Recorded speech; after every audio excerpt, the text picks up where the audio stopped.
As I bid farewell to High Sealings at the Vortex of Genesis, I noticed something strange about the Time Core Flame, and was immediately dragged into the Memoria Tide of Oblivion by Evernight.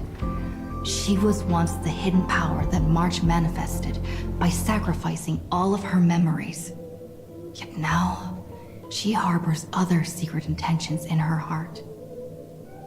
Meanwhile, Dan Heng warped back to the Express via Spirit Warp Jump, only to discover a Memo Snatcher invasion. Everyone then realized that the Remembrance's forces had already permeated Amphorius and blocked outside intervention. To establish contact with me, Dan Heng was determined to return to Amphorius immediately. After waking up in the false Trailblaze, I managed to escape with help from Cyrene and Sunday. Unfortunately, Evernight held absolute control, causing me to fall into the Memoria Tide once again. However, Black Swan took this opportunity to quietly approach Evernight. Dan Heng returned to Amphorius and beckoned the heroic spirit of Finan with divine blood. The destruction, descending from the sky, pierced through the memory zone and discovered the most hidden corner of the world. In pursuit of Evernight, Dan Heng arrived at the charred remnants of the Grove of Epiphany. In the grove, where memories became disjointed, Dan Heng received help from Dan Feng within his memories and completed his farewell to the past. In their final moments, the Earth demigod Terravox entrusted all their duty and authority to Dan Heng. With this newfound strength, Dan Heng found me within the Memoria Tide. We entered the Nameless Titan's great tomb and discovered its secret. Across the 30 million cycles of eternal recurrence, every incarnation of Cyrene had come here, offering herself to the Remembrance. With Black Swan's help, we found Evernight in the depths of the Great Tomb. When all seemed lost, Evernight was captured by March's camera and trapped within the memory maze of Ides Elysiae. After several lengthy conversations, March and Evernight reached an agreement.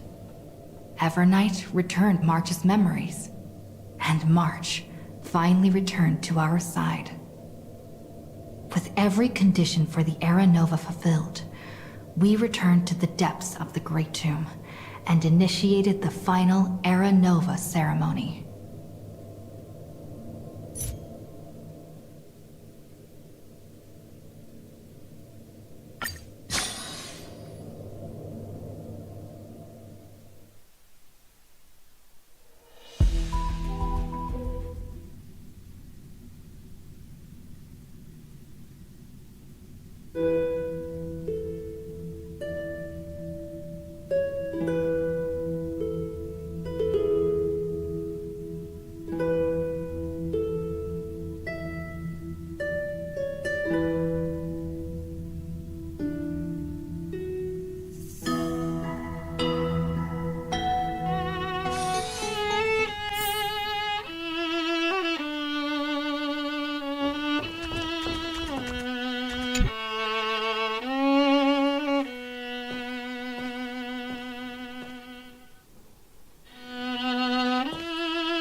This view hasn't changed at all, has it?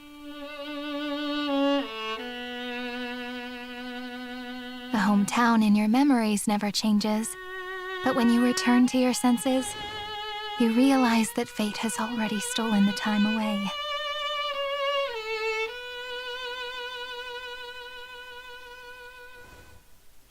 Welcome to the Trail of Genesis, friend.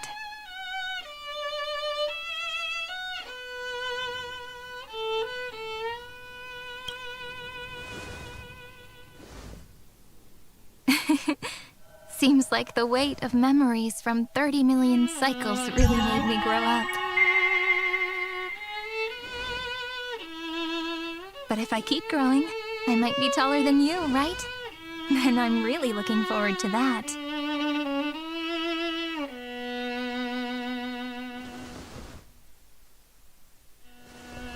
Before you arrived, I kept wondering, beyond the veil of Ide Silicii, what kind of Amphorius is being born?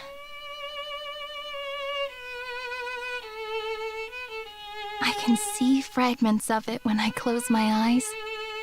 The friends who walked alongside us have all moved on toward their respective destinies. Some turning into pillars of the world, supporting the sky and the ocean. Others sowing reason, laying down the law, and with gentle hands lifting newborns into the light. Death and strife are no longer feared by people, and trickery has become the innocent games of children. All beings living ordinary and peaceful lives, within the net woven by romance and passage. There's no black tide, no flame chase, and no destruction. The world on the other side of the sea is one bathed in sunlight.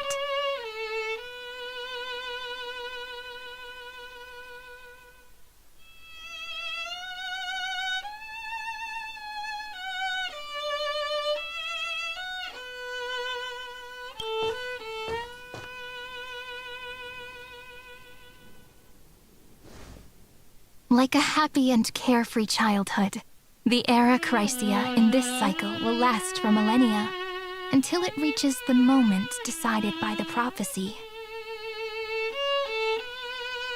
Light calendar 4931, month of freedom, the moment belonging to world-bearing. Are you ready to answer the call of the world, friend? Then go, and pen the Throne of Worlds' first stroke, for this world, made from countless wishes. You say that, but it's gonna be ages till we reach Light Calendar 4931. I can make use of the crevices of time, but surely you and Dan Heng won't have to wait around for a few thousand years, right? That won't be necessary. We can simply sleep, and the chronocognitive anchor will wake us up.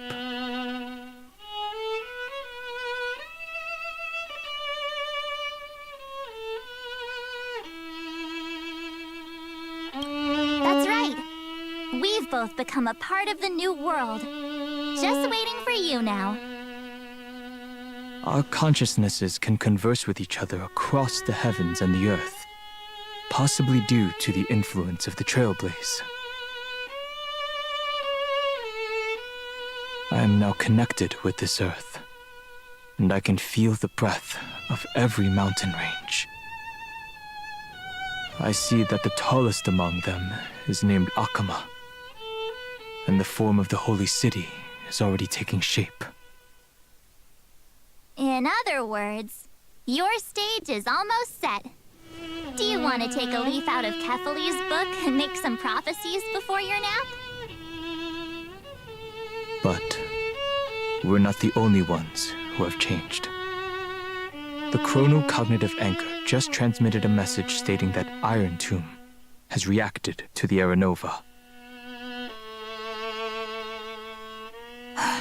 The moment when our friend bore the weight of 30 million cycles of memories. Was probably also when the scepter devoured 30 million cycles of destruction.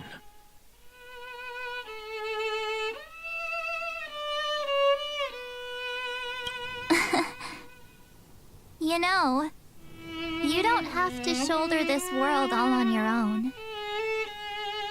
After someone boards the Express, the word alone ceases to exist. So as we reach the end of time, no one will be left to face it alone.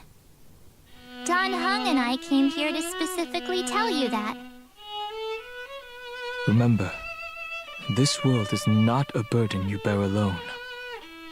It's a journey we trailblaze together, alongside all of the Express.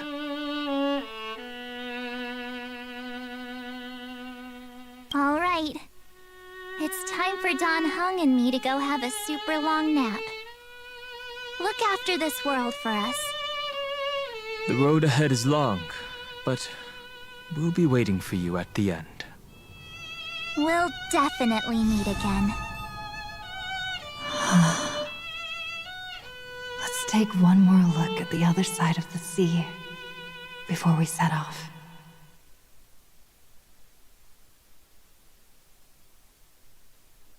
Heidi Zelizii is so quiet. Just like how I remember. Here we are once more.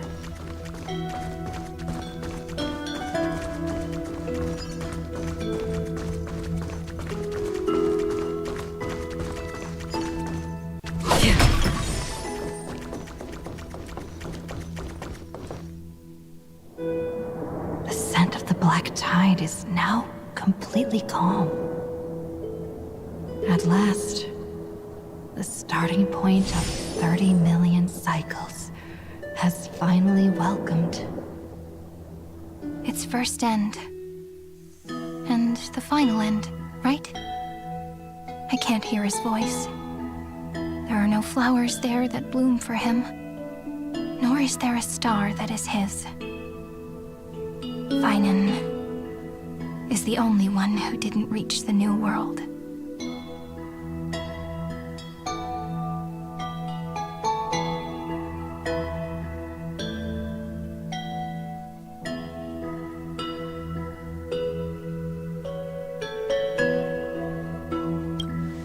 Look, the golden light that shone upon the grove still meanders between heaven and earth, like the prophecies of Amphorius. It has to be a sign he left behind. It points towards the destruction and the deepest night. Do you still remember what I asked you at this exact spot the last time we set off? Friend, are you ready to become a hero? You were still burdened by the weight of world-bearing back then, still unsure of the role you were meant to play. But now, everyone has already given you the answer. The heroes of legends were just at the right place at the right time when the world needed a hero. Just like how your arrival kickstarted Amphorius' fate once more. A person's personality is their destiny.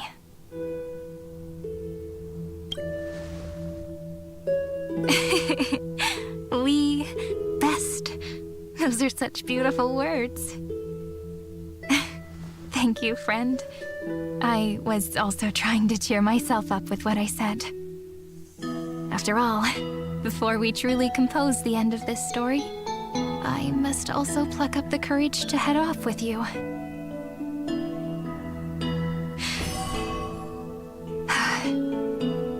And face a memory that I have forgotten for too long, and have denied for too long.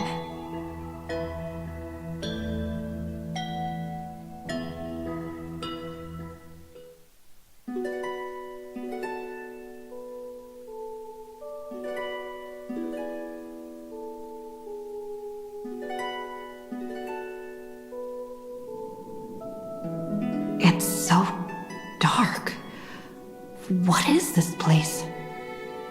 The great tomb of the nameless Titan. The deepest recesses of memory. Also, the place where Cyrene was born.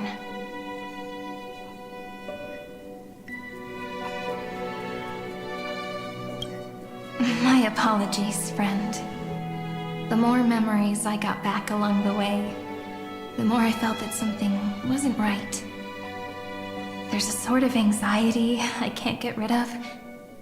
It's like when I was back in ID Silicii, when the reflections in the water always made me wonder, which is the real me?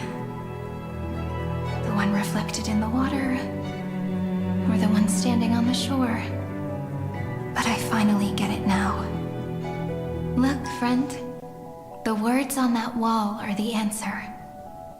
1, 2, 3, 4, 5, 6, 7. Do, re, mi, fa, sol, la, ti. That rhymeless tune is the lullaby of little fairies. As always, I'll read this book to you. That way it won't just be Cyrene's memories alone. I've always thought that I was the narrator of the Flame Chase journey. But as it turns out, the narrator is also the most devoted audience.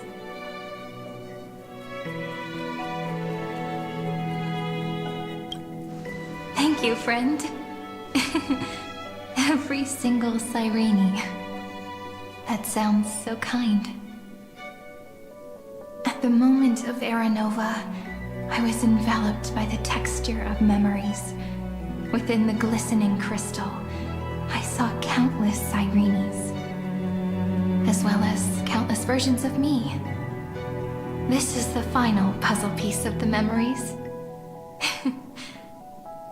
A prison born of the erudition. A grave annihilated in the destruction. That unknown solitary god. The 13th Titan who should not exist. The first new spore. The Demi-Urge is right here.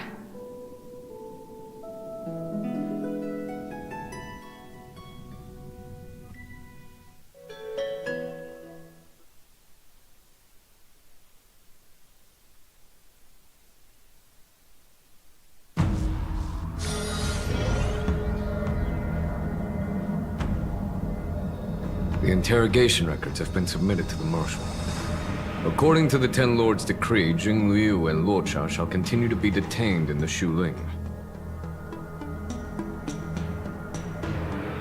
But you, Merlin's Claw, have been reluctant to end the transmission. Do you wish to reminisce with us?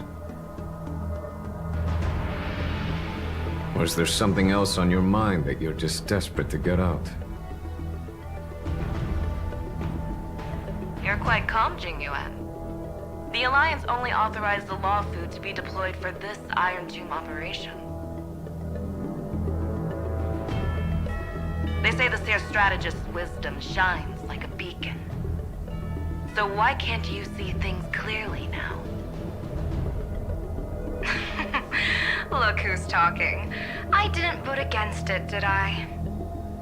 But, with enemies all around us, even a child knows the Marshal needs to keep a few Xianzhou ships in reserve, just in case. Whoever volunteers first is the Marshal's pick. If you have to ask, I'd say this outcome plays right into Jing Yuan's hands. Like it or not, there's no way we're letting the law food take the lead in this battle.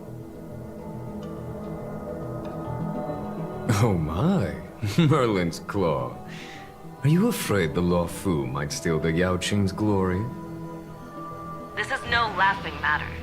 Between the Stellaron crisis and the War Dance ceremony, though the chaos has settled, rumors and speculation are only growing by the day.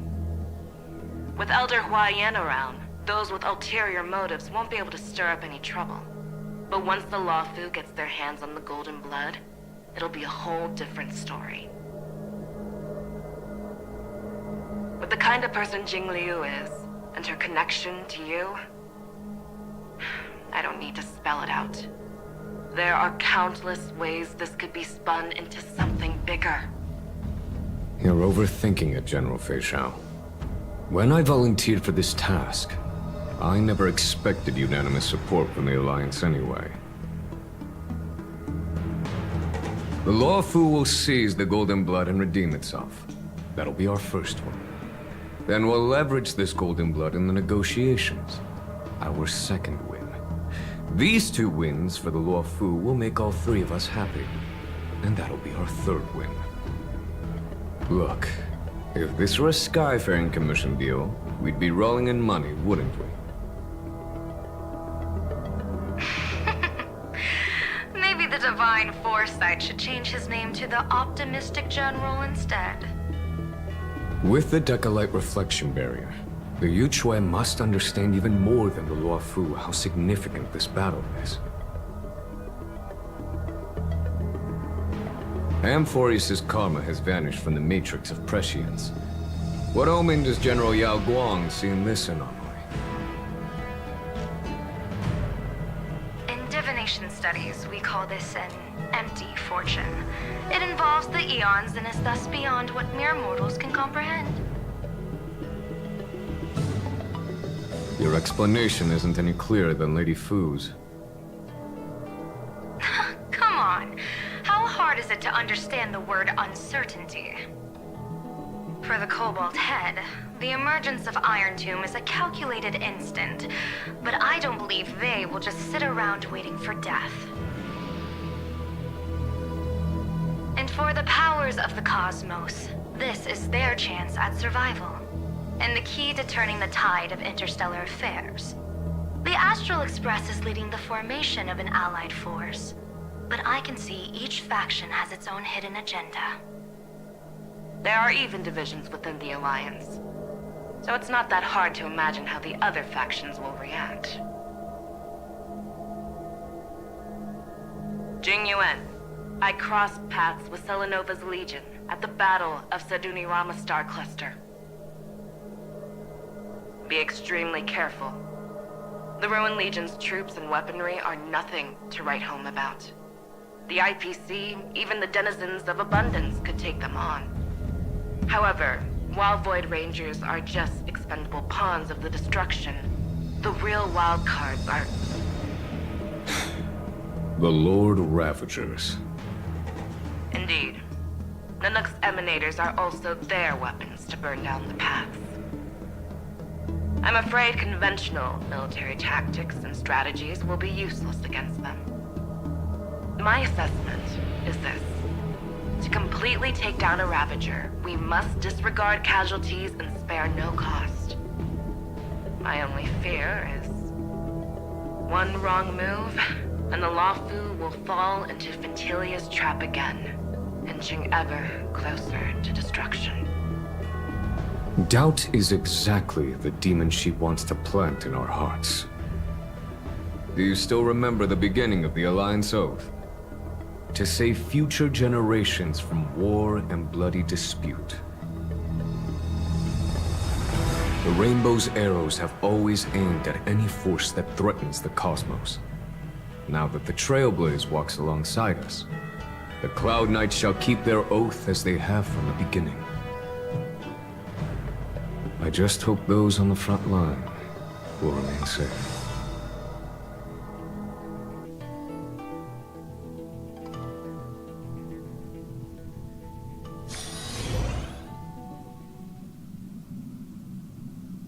The chronocognitive anchor is sending a signal. Everyone, time to move out.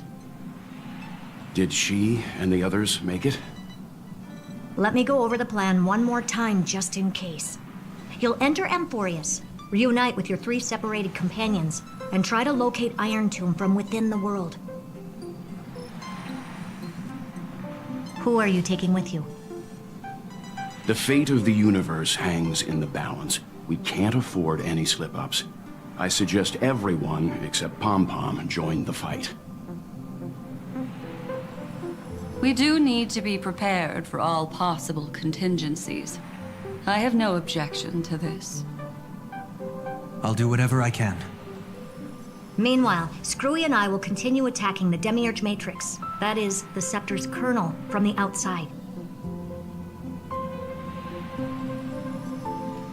With our 2-pronged attack, we'll turn this hunk of metal into scrap for sure. Now we just wait for those 2 to get back.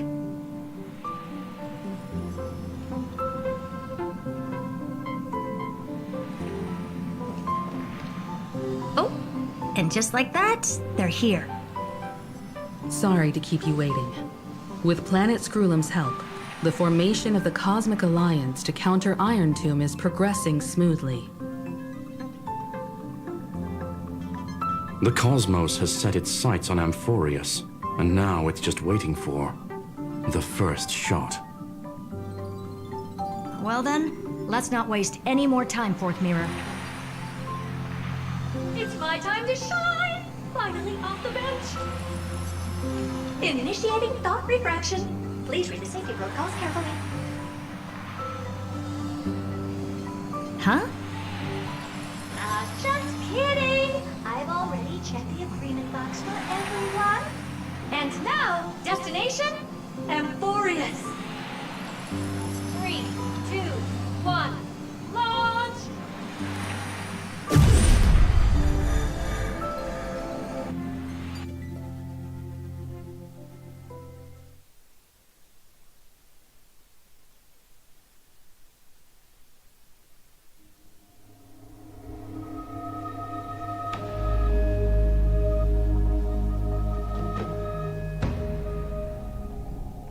The flow of Memoria is so heavy here.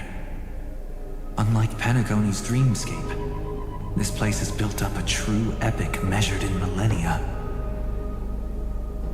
The vortex of Genesis, where all myths begin and end.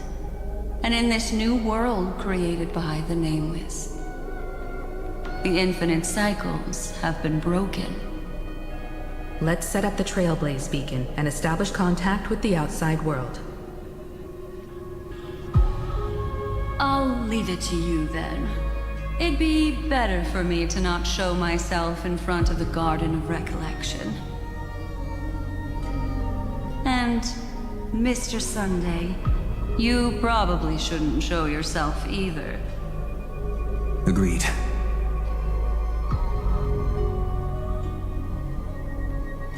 The Astral Express has landed. If you receive this message, please respond immediately. Over. This is the Cianjo Alliance. Communications normal. Interastral Peace Corporation. Communications normal. No response from the Galaxy Rangers. Not surprising. But I didn't expect the family to also stay silent at such a critical moment. That's a pretty blatant disregard from the family for Pentaconi's independent director, I'd say. Long time no see, Miss Himiko. It's been quite a while, Madam Jade. The significance of this battle rivals that of the campaign against Sulo. Only through victory can we disperse the shadow of Iron Tomb that looms over countless worlds. The 10 Stonehearts shall spare no effort for such a grand mission for the preservation. Madam Jade led the Intelligentsia Guild in conducting specialized research on Iron Tomb's past activities. The bad news is, the collapse of the Erudition won't just affect inorganic beings. You mean Iron Tomb can infect organic life too? Well, the good news is, so far, its effects on organic life are under control. The infection progresses slowly, and the resulting neuropathy is non-fatal. In any case, the IPC can guarantee targeted vaccine coverage within 48 system hours in all star zones within the medical system. What about other star zones? At a time like this, are the followers of the Firmament Arbiter still trying to make a profit? I remember you, Master Diviner.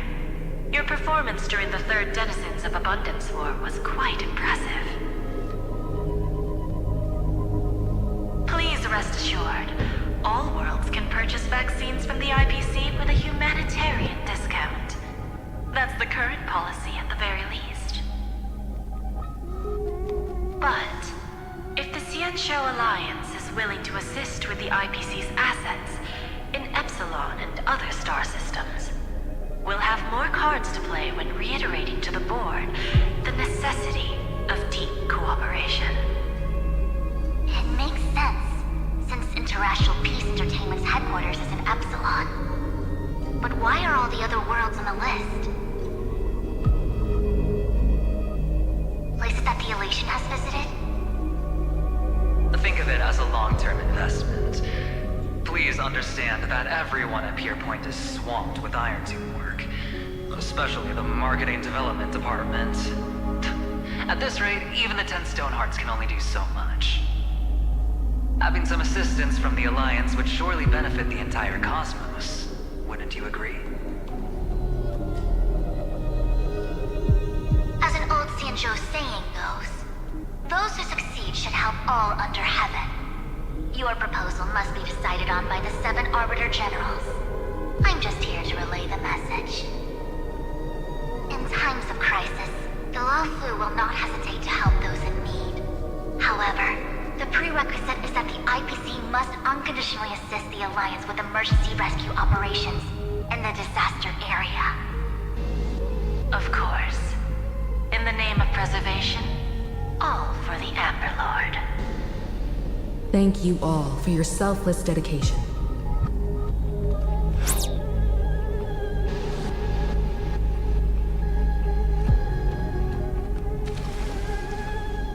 It's clear that each party still has qualms about everything.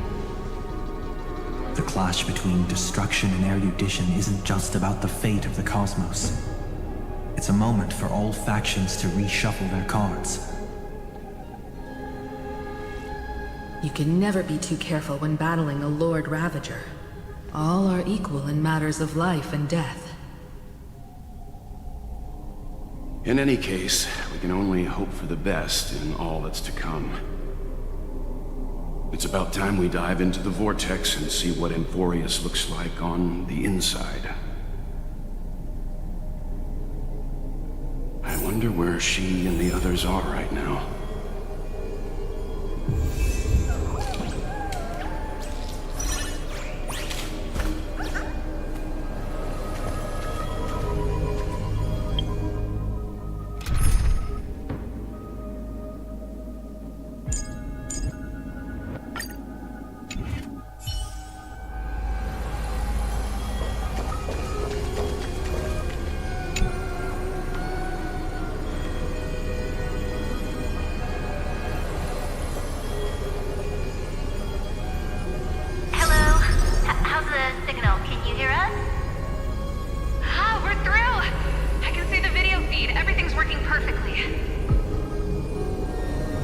Miss Bronya? Miss Serval?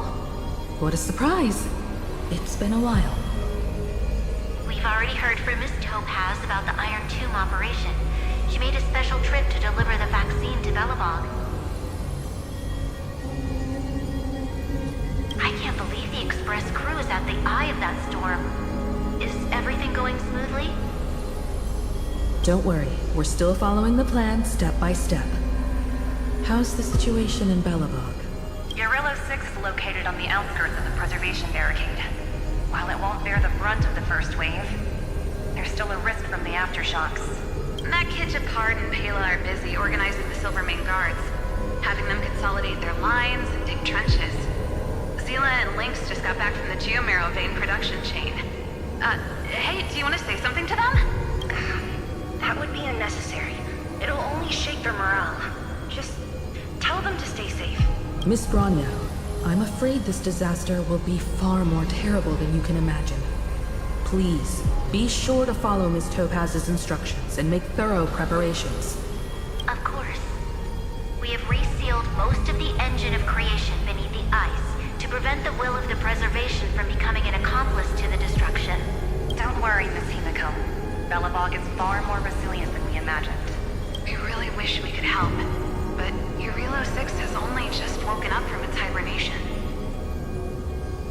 The Astral Express, standing at the forefront of disaster, is the hope for many ordinary civilizations across the universe. In the face of a massive catastrophe like this one, relatively smaller civilizations have never had many options. But that's exactly why we have a resolve that's second to none. If anything goes wrong... Miss Topaz, I hope you can help out and rescue the affected citizens. No problem. Also, didn't the Xianzhou sign a friendship agreement with Eurilo 6 earlier? They won't stand by idly either. I appreciate your kindness, everyone. But Eurilo 6 is our home. We will defend it to our last breath until the last Belabogian falls. Miss Branya. May all civilizations that have made it this far on their own strength weather this crisis together.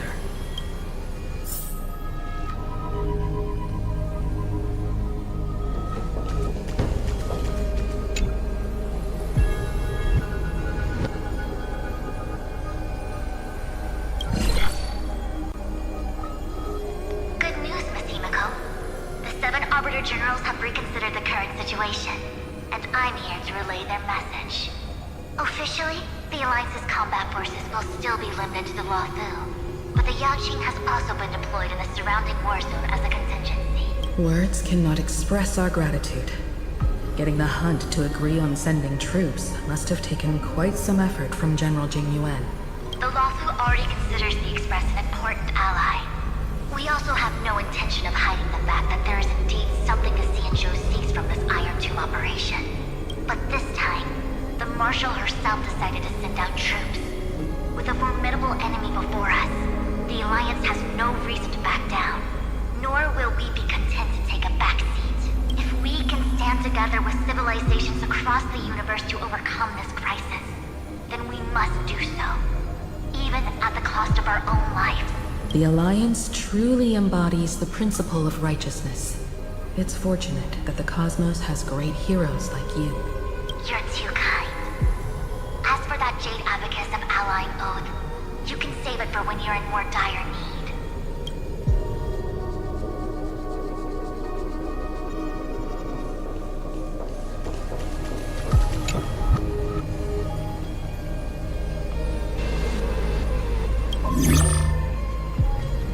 I regret to inform you, Miss Himiko, that even the Strategic Investment Department is constrained when it comes to the Iron Tomb issue.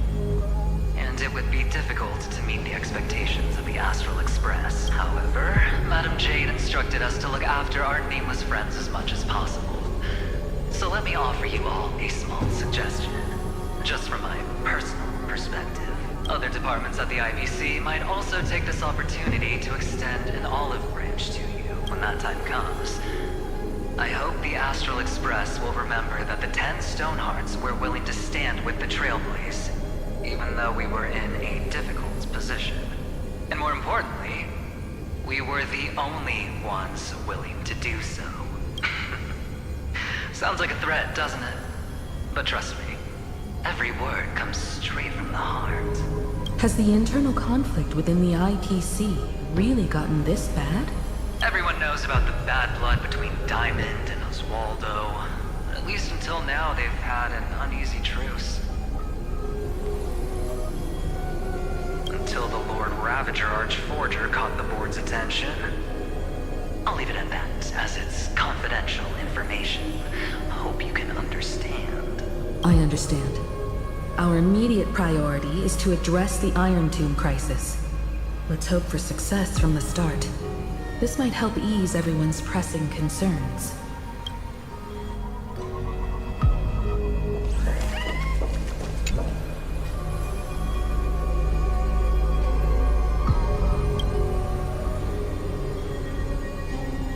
Of course, we would never know the Rangers' comings and goings.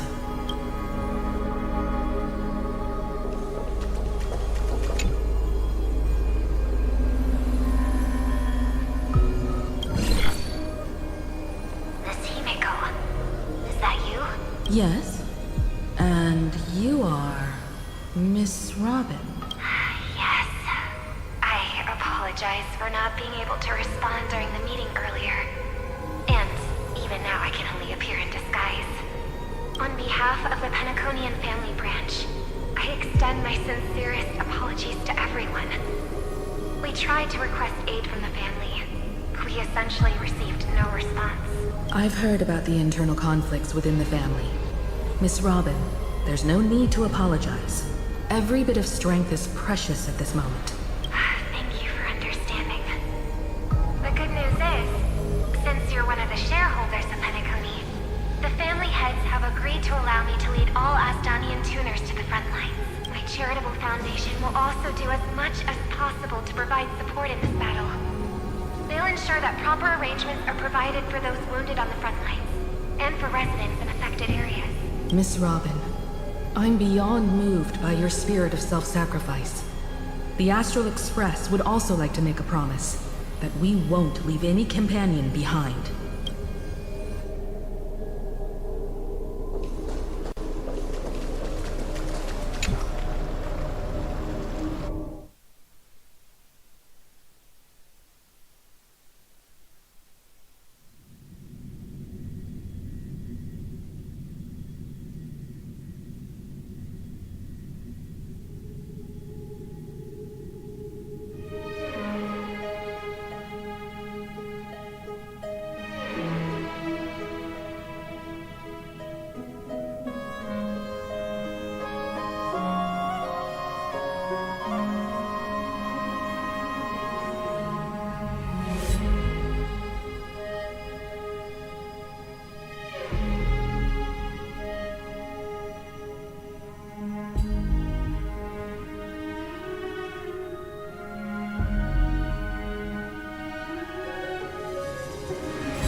Why is there no one here? Everything in Akama seems normal. The new world was enjoying peaceful times not long ago. It seems it was even more recent than not long ago, Miss Himiko. The fruit on the table is freshly cut, and the bath temperature is just right. The remembrance tells me this place was bustling with people just moments ago. It's as if everyone vanished in an instant. Could this be Xandar's doing? Unlikely. He's still under the surveillance of those two geniuses. Could it be some kind of local custom? A custom that makes an entire city fall silent in an instant. Pardon my frankness, Mr. Yang, but this reminds me of some unsettling rumors about the Harmony. Complete silence is often the prelude to divine intervention. Everyone, be careful. Here they come! Here they come! The Nameless of the Astral Express! Evernight? How is this possible? She was already... We are the Chroniclers of Time, and we do not fade away. Finally, the last Era Nova has been completed. What did you do to the residents of the Holy City and the three Nameless? I didn't need to do anything. The remembrance will ultimately become the substance of the new world. Now, they are no longer the Trailblazers you once knew, but gods who permeate heaven and earth. The 12 Titans who guard Amphorius!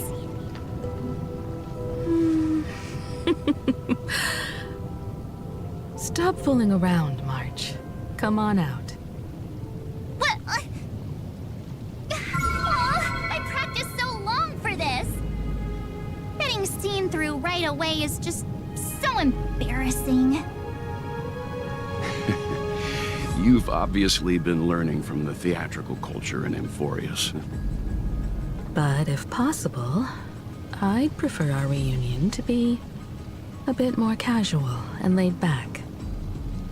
As expected, I can't hide anything from Himeko and Mr. Yang. Well, long time no see. Guess I'm back? We should be the ones to say that. Sorry for keeping you waiting. So, these jellyfish are the Titan's power? They're just tiny manifestations of the Veil of Evernight, used for scouting and communication. If I went all out, I could summon way more of them. Thanks to her, we all turned into titans in the new world. Sure, we can take on humanoid forms, but it feels off. How intriguing. So what does she look like now? It can't be a raccoon with a baseball bat, I suppose. Please don't add weird stuff to Amphorius's lore. Just go see it with your own eyes. Follow the prophecy's guidance and come to Dawncloud. She looks way more majestic now than she used to.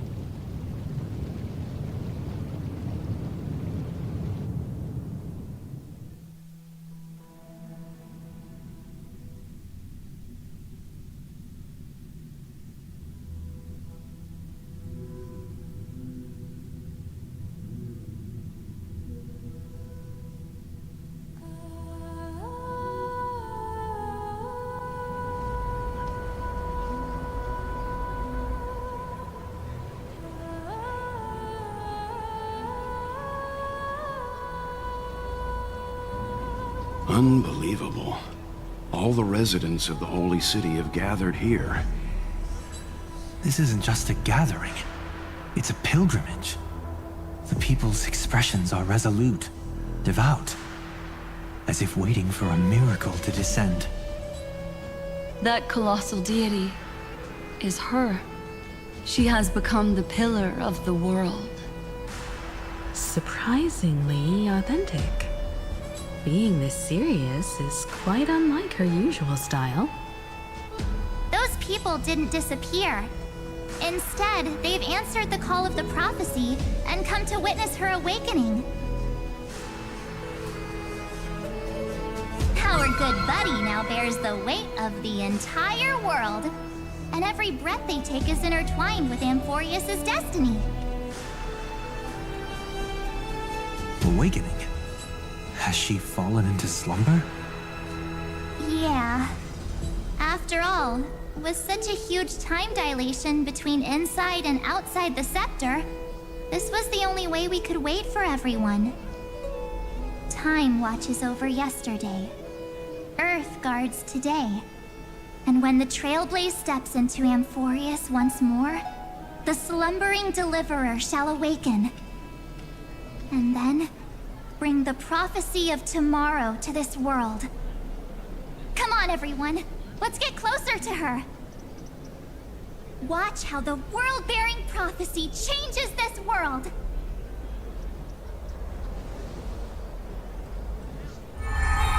Well, it seems the kids are already miles ahead of us at this stop.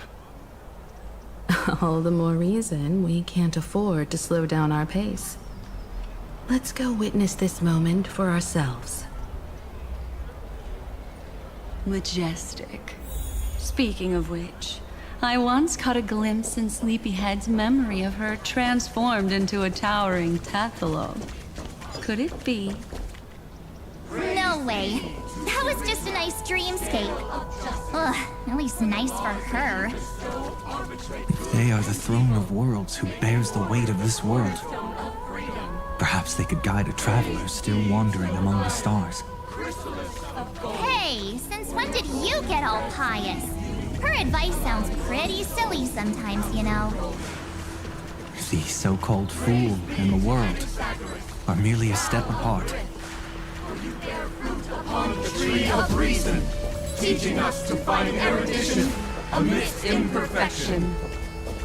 Praise be to Helectra, chalice of plenty, for you brew the ocean. Citizens, behold! Our last Titan, the world-bearing deliverer, is about to awaken! Oh, ancient god! Your loyal subjects, bewildered followers, and fearless comrades in arms have all knelt before your throne.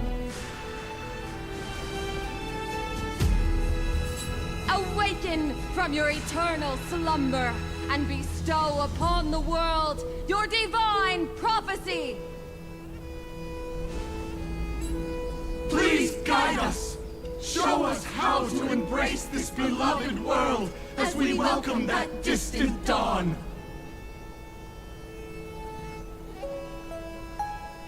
To walk the path of a mortal as a god, or to bear a divine burden as a mortal.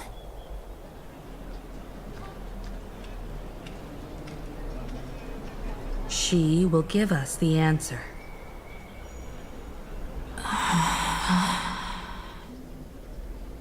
But I am not the deliverer. Rather, I am the Nameless, who dwells among mortals. That voice is definitely her. I heard your prayers. The core flames flickered and dimmed, and the age of the gods met its end. So flow, golden blood, flow.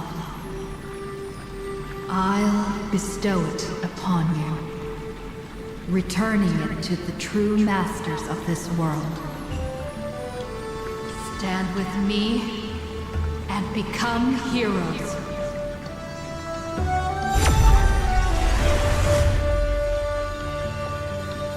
Is this? Yes, it's the miracle she brought to Amphorius. Of course, it would manifest in the form of the Trailblaze. Golden blood, raining down like a storm. The prophecy has descended, and the Titan commands us not to be supplicants, but to become heroes of rebellion! To face that destined calamity, the destruction, head on! The prophecy of the Deliverer means nothing to me now. It belongs in the hands of someone far more fitting. Someone like all of you. In the name of Kozlana, let us depart and march towards the light. It's neither protection nor salvation. As always, there's no need for totems or myths. Humanity's most primal faith is that instinct named survival. Let's go, everyone. Someone has already sounded the horn of departure. Explore, understand, establish, and connect. Together, let us blaze a trail for the destiny of this world.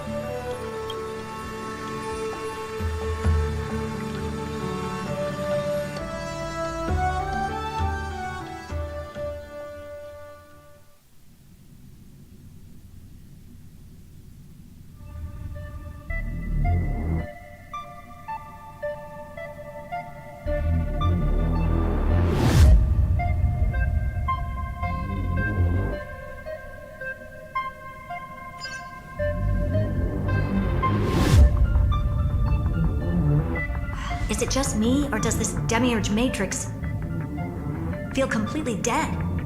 It's nothing like how the memo keeper described it. The environmental readings are all wrong. Conclusion: this must be what the kernel actually looks like in the real world. What did Xandar do to the scepter? At the end of light, there must be silence. Certain, pure, and absolute darkness.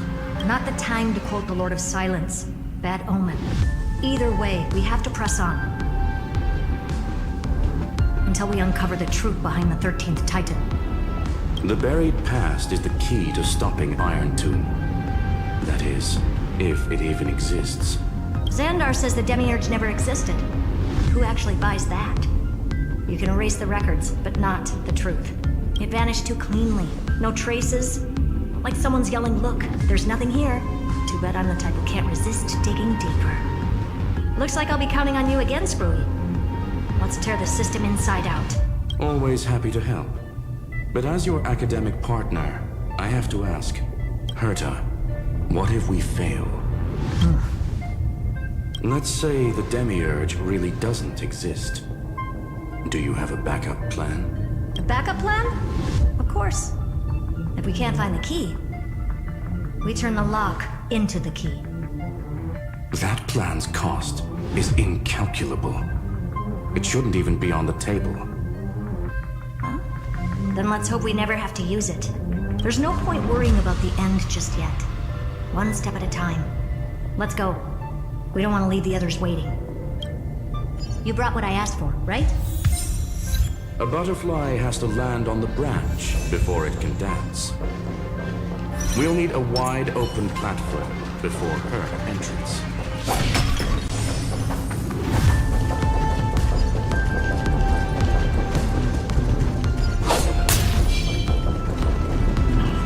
Just use that thing over there, Zag.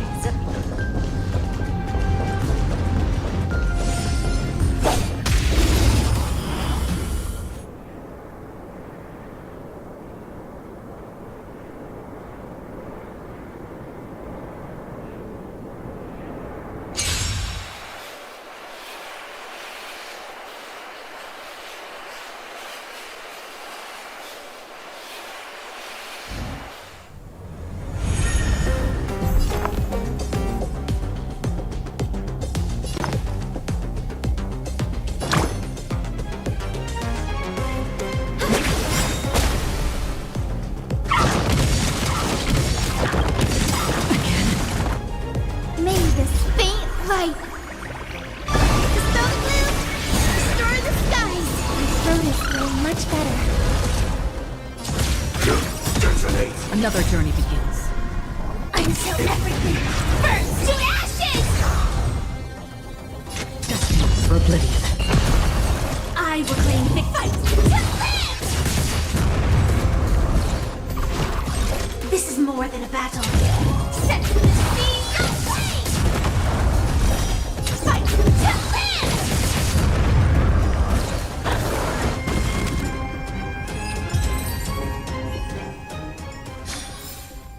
Another blood debt repaid.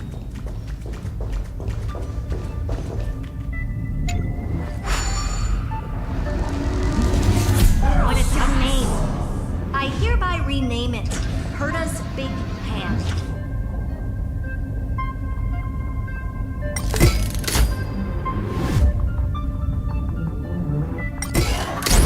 Herta's Big Hand is what we call power. Keep it going. What is this? A junkyard for old Intellitron's leftovers? All set. Time for your precious treasure to make its debut. Just give me a second. Target initialized. With these wings, hacking should be much more efficient. Oh. Classic nuclear heat engine. Classy choice. Just a personal preference. Her name's Mistletoe. Every flower in your garden's got a bit of poison, huh? Also a personal preference. It reminds me of the last time when we tangled with that Punklorian brat. What did she call this kind of infiltration tool again? Right. Dirty data shell. It wraps around the kernel to fool even top-tier firewalls. But yours is way too clean. Not even a hint of real-world grit. Herta, your tone is unusually emotional. Suggestion. Let's get back to the topic at hand. I thought we were done with that conversation. Unfortunately, current conditions won't let me ignore any variables. Especially the most important one. Your will. Iron Tomb never stops. It is evolving faster than any of our worst projections. Every instant in the Eon's calculation is like a sword hanging over the cosmos. Every move humanity makes could speed up its arrival. Which is exactly why we can't mess this up. And now, Droidhead wants to hand down judgment to the poor cosmos again. Border Star Trade War, Emperor's War, Rupert's death. Every time their instant arrived, it meant another bloodbath for humanity. But in this ultimate battle of erudition, you and I are supposed to be players, not pawns. If you choose to burn yourself out as a resource, then everything we've worked for means nothing. Herta, the cosmos won't just stand by and let a genius throw their life away. And neither will I.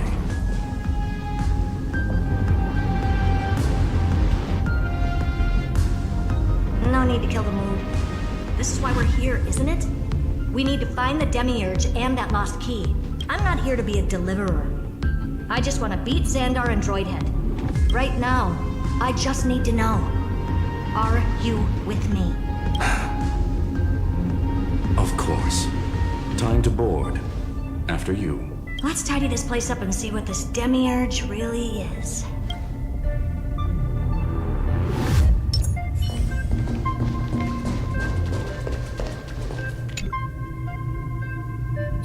Let's hope this Matrix is better organized than the Emperor's junkyard of a birthplace.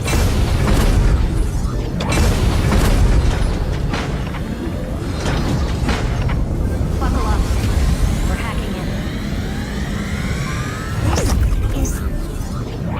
Herta, this whole space has been completely tainted by some kind of energy.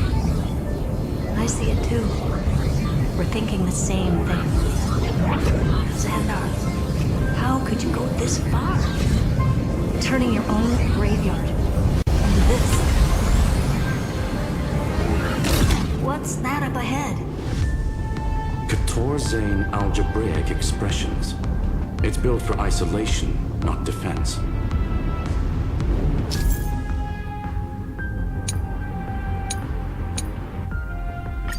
So basically, the door to the tomb, right? Great. Let's hop the handle. I'm picking up multiple independent signals with the same data structure as the barrier. Projection. We can hack the terminal, reverse the computation, and turn it into an attack. Classic move. Use their own systems against them. Take us to the nearest one.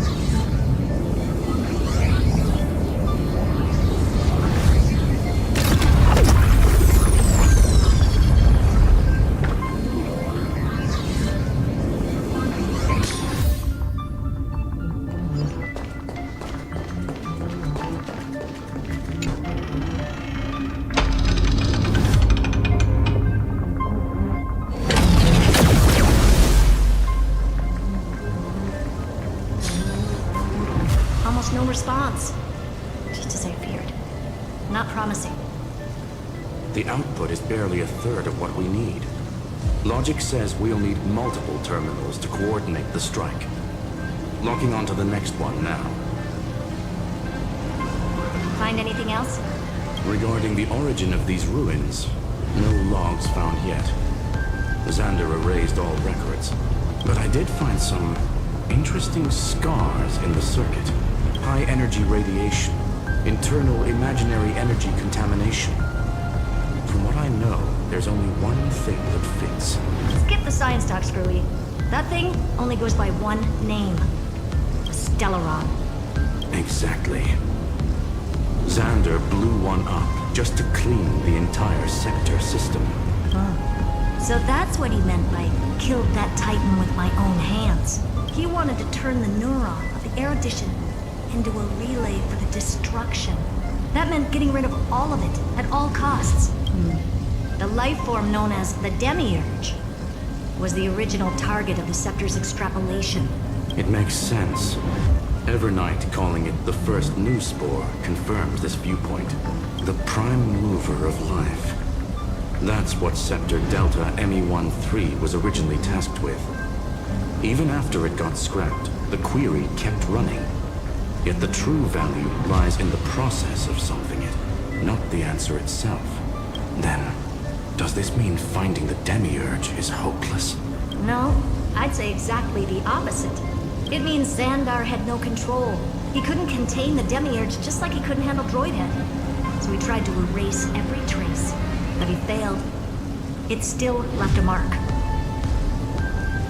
By the way, if there's another Stellaron in Emporius, why hasn't that little one reacted to it at all? You said the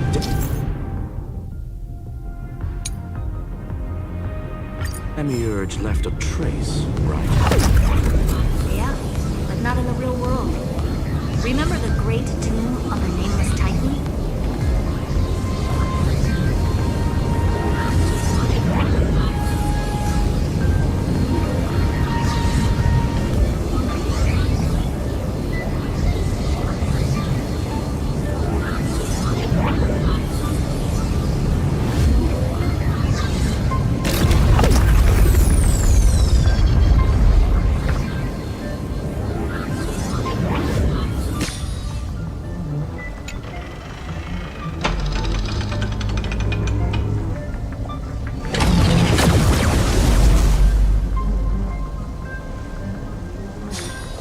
Trailblaze Archive 466.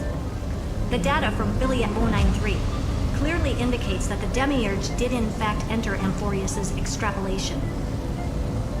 Inside that world, it was the 13th, forgotten Titan. The one who listened to 30 million cycles of Cyrene's memory. But Evernight said the opposite. She believed that tomb was empty from the start. The nameless Titan never existed. The so-called listener was just a trap set by the Remembrance to steal the scepter. A mimetic entity full of theatrics. How much of what she's saying is true? Would an Eon really speak in circles like this? I doubt it. The Remembrance's behavior is certainly odd, but her assessment aligns with our current reality. Since we entered the Matrix, we haven't found a single clue pointing to the Demiurge. And that's the key, Screwy. Xandar's actions prove the Demiurge exists. But what Evernight said, and what we've actually seen all point to the opposite. So we have to assume that both are true. And if that's the case, then the contradiction leads us to... the truth. Exactly. One last terminal. One final key. Time to crack open the kernel. Xandar had to lie to the original Finan and Cyrene. Logic. He had ultimately identified the Remembrance as a threat, yet found no viable way to eliminate it. All right. Let's finish this. Time to break through that barrier.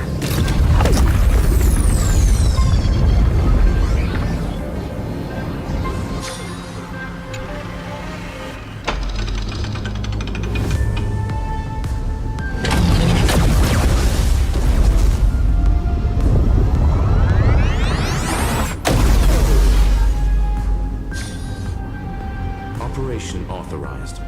Path energy readings. The erudition declining. The destruction surging. The remembrance 0. What's going on? Cause unknown. They left no discernible trace within the real Matrix. That shouldn't be possible. Could it be that the Era Nova exhausted all of the Remembrance's texture? Log it for now. The dots still aren't connecting.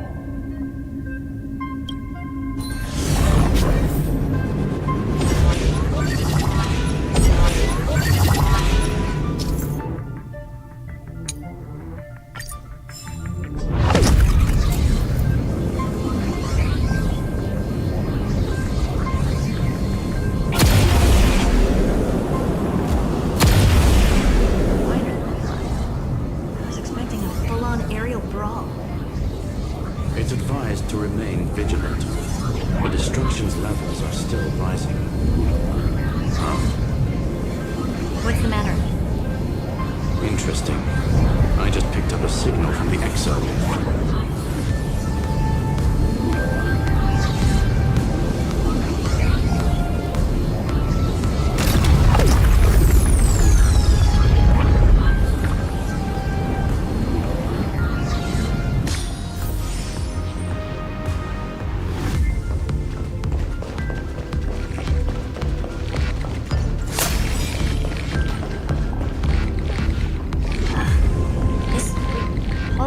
Force is unlike anything I've felt before. Is this the place?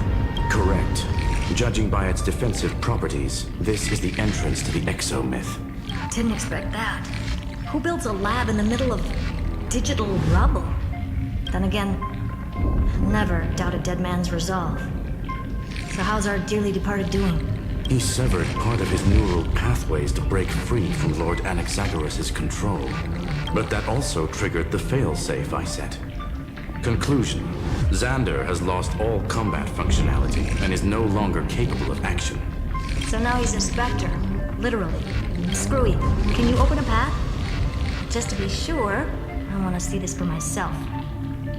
Might as well drop in and say hi to the real him. Logic. Scanning his inspiration circuit might help us track down the Demiurge. Exactly. His brain is the crime scene. There's no way it's spotless. But it could be a trap. That's why you're here. 2-on-1. We've never lost a matchup. I'm honored. The chronocognitive anchor's in place. Proceed when ready.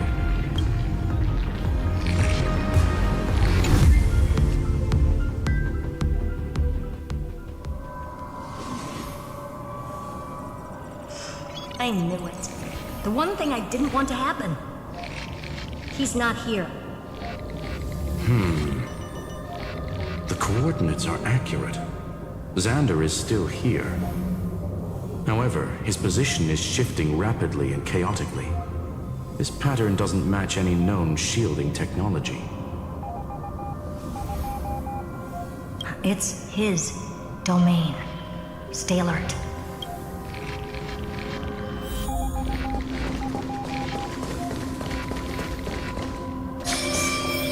Cheap trick.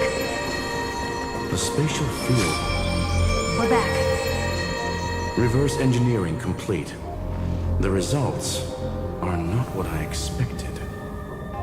Logs show Lycurgus revoked administrator access. The chronocognitive anchor can't get a fix because at the system level, Lygus no longer exists. Our navigation target is a null set. So he's stopped resisting? Before vanishing, it seems he left one last message for us. To those who follow, all is proven. Find me beneath the tombstone. Melodramatic. He was expecting us. And once he learned of the Great Tomb's existence, he initiated his own search for the Demiurge. Guess he wants a final showdown. Fine. Let the old Intellitron dig his own grave. Just like he wants.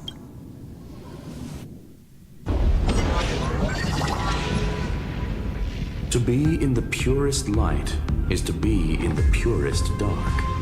Nothing exists there. The Scepter's main frame. Or maybe we should now call it the Lord Ravager's placenta. Unfortunately, we still haven't found anything. Really? I don't think so. Not finding anything is our biggest find. Please elaborate. If the Demiurge was destroyed, there'd be at least some bits of it left. I don't buy that a Stellaron could have blasted all the traces away as cleanly as his scalpel. As I said before, its disappearance is too clean. If the garden hadn't stirred the pot, no one would even know about the Demiurge's existence. We're talking about the Scepter's original extrapolation goal. There's no way that nothing of it was left behind. Or we can look at it from another perspective. If you were Xandar, would you be this obsessed with a concept that poses no threat? Would you guard against it at every turn? There is the possibility that he's naturally meticulous and hates variables. That does track with the impression he gave about himself. But Xandar shut that theory down himself just now, choosing to act even if it'll cost him dearly. We know that feeling well. The unknown is right in front of us. So we only have one choice. Solve it. You sound pretty convinced. Surely you already have a theory. Care to share? Of course. Though I don't have hard proof, I'm almost certain that the Demiurge has been in everyone's plain sight all this time. Yet, they were mistaken for someone else. That'd make the most sense. Why was the room empty? Because the person locked in there had run away ages ago. But they were weak and small and had no presence whatsoever. Even the old Intellitron didn't notice them. Which also means there's a high chance that their powers are minuscule and cannot alter the outcome of the battle at all. Well, at least Xandar is scared of them. Come on, it's time to confront him. Let's go to the tombstone he talked about.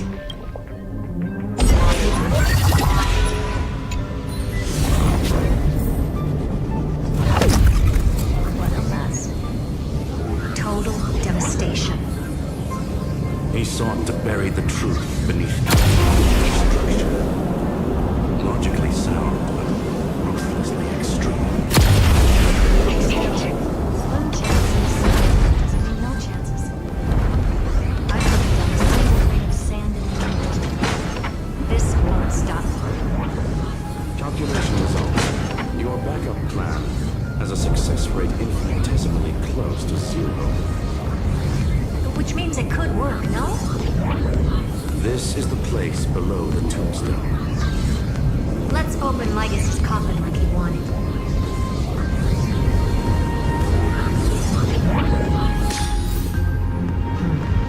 Looks like you were right.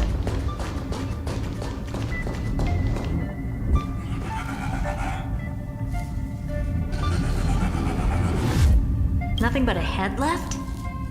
Oh, who'd have thought you'd look this bad in real life? My elated greetings. Welcome, you two. I'm very happy that you responded to my final words. All this tombstone, final words. Did you end yourself to atone for your guilt or something? Iron Tomb is already powerful enough. I just need to wait. I remain here only to share the joy of discovery, and also to congratulate you two on reaching the same conclusion as me. The conclusion regarding the truth of Amphorius's heart. End this charade already.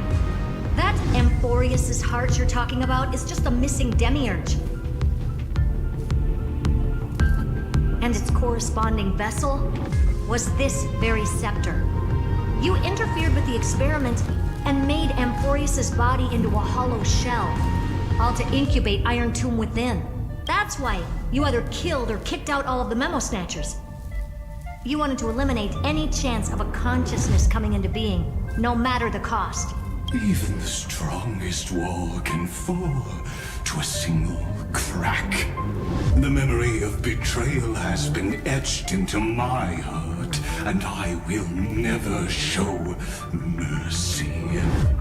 Now, the perfect vessel has already fused with Amphorius's body. Unfortunately for you, the answer is all but revealed regarding who the Demiurge is. Then let us share the joy of discovering the truth. The last secret of the saga will finally dissipate here. As we reveal the truth behind Filius 093's disappearance. A lie by the remembrance.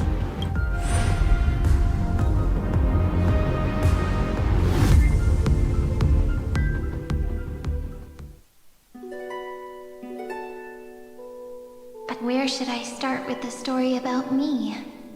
From the beginning of the universe? Just kidding. That would be too much. I just want to tell a teeny story. So little that it started with a seed. I know you're listening, my good friend.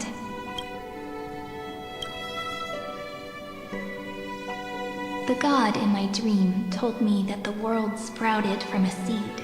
It grew into a great tree named Amphorius, and time became its branches and leaves, basking in the light. What a coincidence.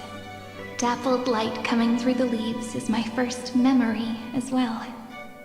On a very ordinary early morning, beneath the village's biggest tree, the daughter of Ide Silicii quietly came into this world. What a moving opening. A loud cry was the first gift the child gave to the world. The prophecy's fulfilled, the villagers say. This child is a gift from the Titans. Pink hair and sharp ears, she was born to be the priest of time. The Titans also gave their blessings. You shall fade when the flowers bloom, for every ending begets a beginning. Flowers will bloom and wilt. What a beautiful ending. This page concluded in laughter. Cry loud, child. Let your voice reach Orynyx.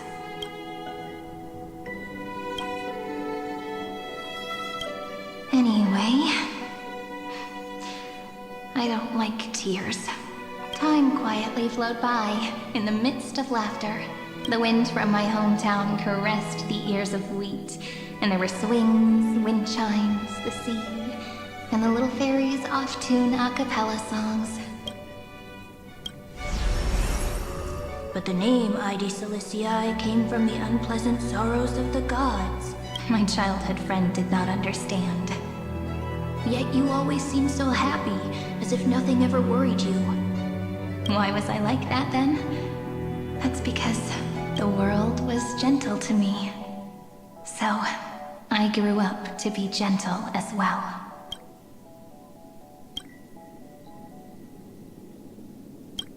But fate was fickle, and it urged the child to grow up. To grow bigger and bigger, and to go to places far away, just like how the crumbling world could not preserve an eternal hometown. Just as the ballad Blown on the Breeze says, losses are a constant on the flame chase journey.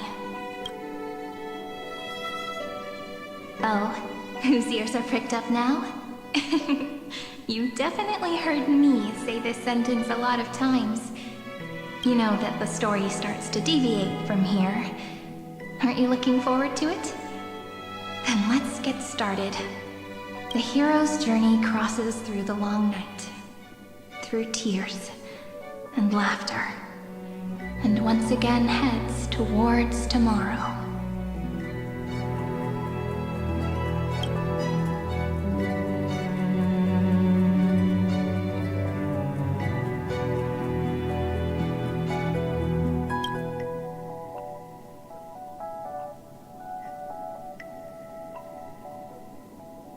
Correction. Philia 093's record, number 496. Archived.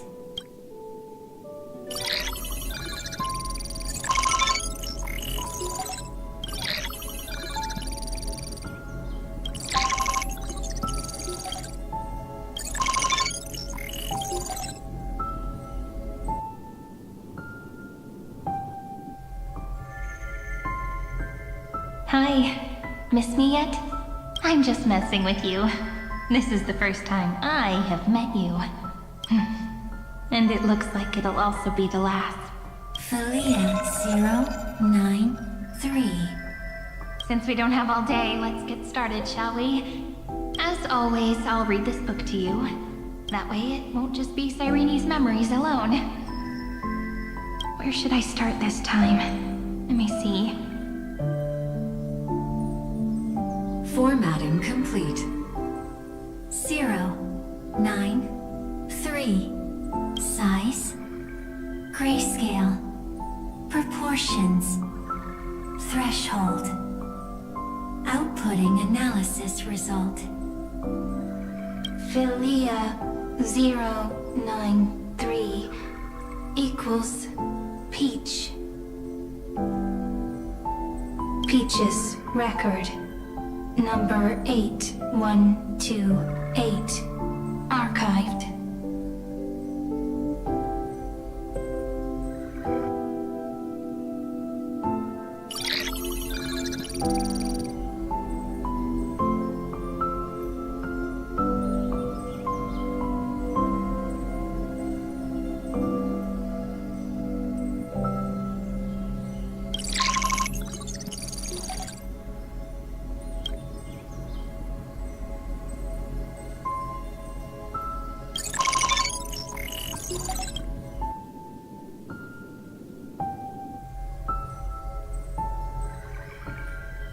Query. Record. Electrical signal sequence. Bolamos 600. Track. Strife. Related to. Stripe. Comment. Pretty. Electrical signal sequence. Schema 720. Track. Reason. Related to. Reason. Comment. Yummy. Electrical signal sequence. Philia 093. Related to.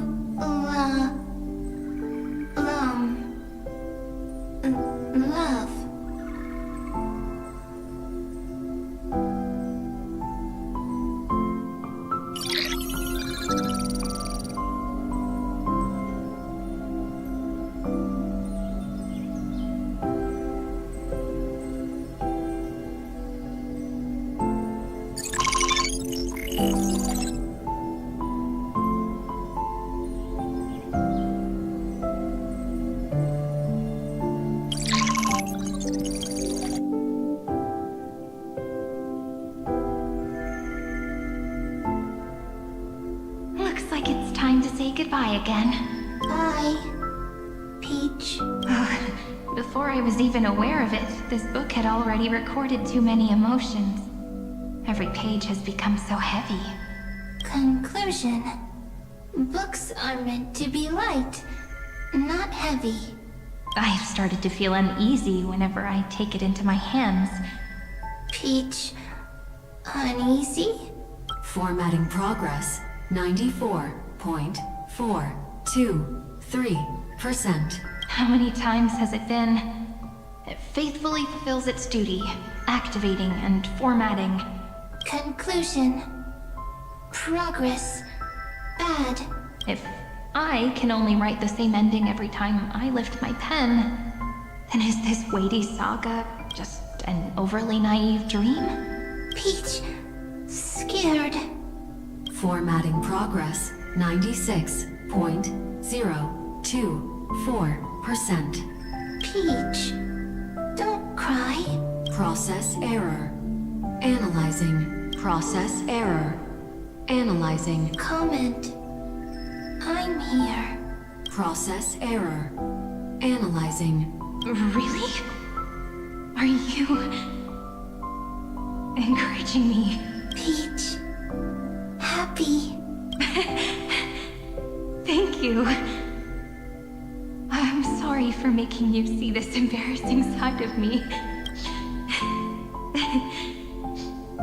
Everyone's still working so hard. If I'm the only one who's crying, that wouldn't be romantic at all, would it? Record. Peach doesn't like tears. I'm suddenly reminded of my childhood for some reason. When I was hiding alone next to the tree hollow and wiping my tears away. A little fairy popped out, just like how you did. It had long ears and fluffy paws, and it pulled me into the tree hollow, where, to my surprise, was a forest. Let me tell you the story of the Membrance Maze. A group of cute little friends live in ID Silicii's forests. Their names can be connected into a song. 1, 2, 3, 4, 5, 6, 7. Do, re, mi, fa, sol, la, ti. Formatting complete. Bye, Peach. Note. Little Peach, crying alone. Little fairies, friends.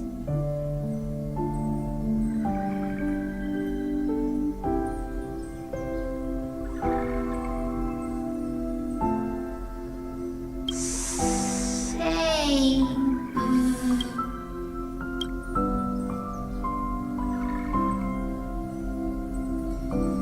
Little fairies, good friends. Bye-bye.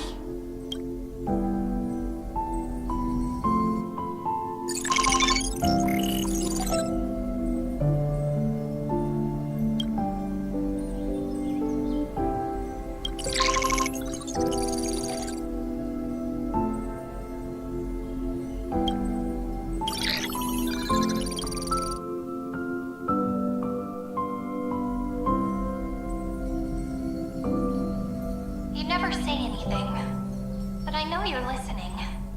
Every story I've told is like a little key that opened a door in your heart, no? Me! Little fairies! Happy! Speaking easy! I can!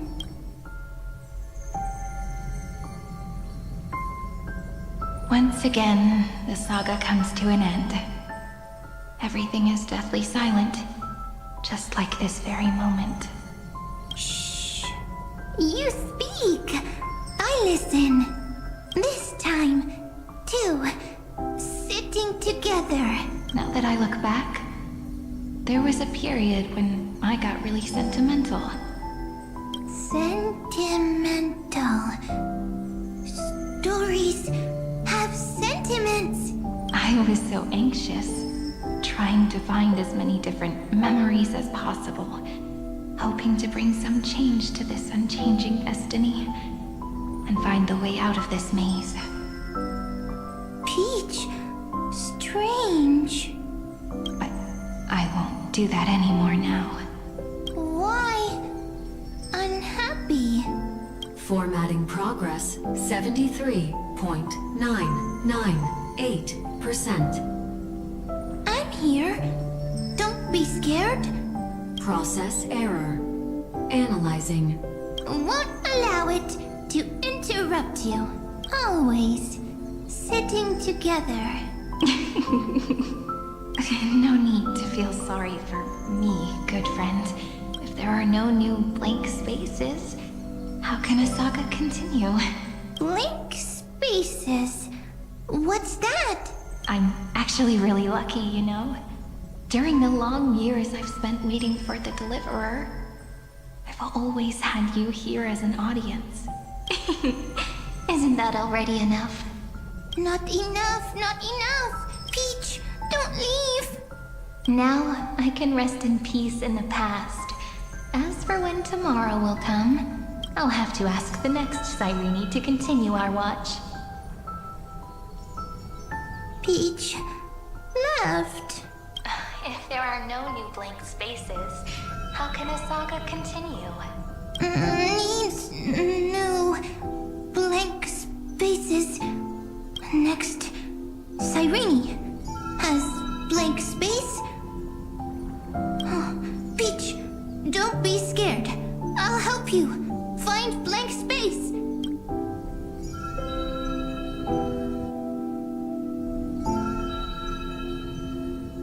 Cyrene is Peach, is love. So, first there is love, then there is Cyrene, then there is blank space. Query, love. The developmental trends of the erudition have nothing to do with creating a consciousness. Those underlying principles are, in fact, contradictory. Not having a consciousness means not having the foundations of a heart, making them unable to obtain real emotions. Consciousness, emotions, feel sad. Oh, I don't understand. Query, Cyrene? What could be behind this door? Glittering crystals? Or a beautiful world I've never seen before? If I tell you all the stories of tomorrow, will I be able to finally welcome the Deliverer and Amphorius' dawn in the next life? Key, door, story, happy, Peach, Cyrene, little fairy, Mike, yes, right, query, memory.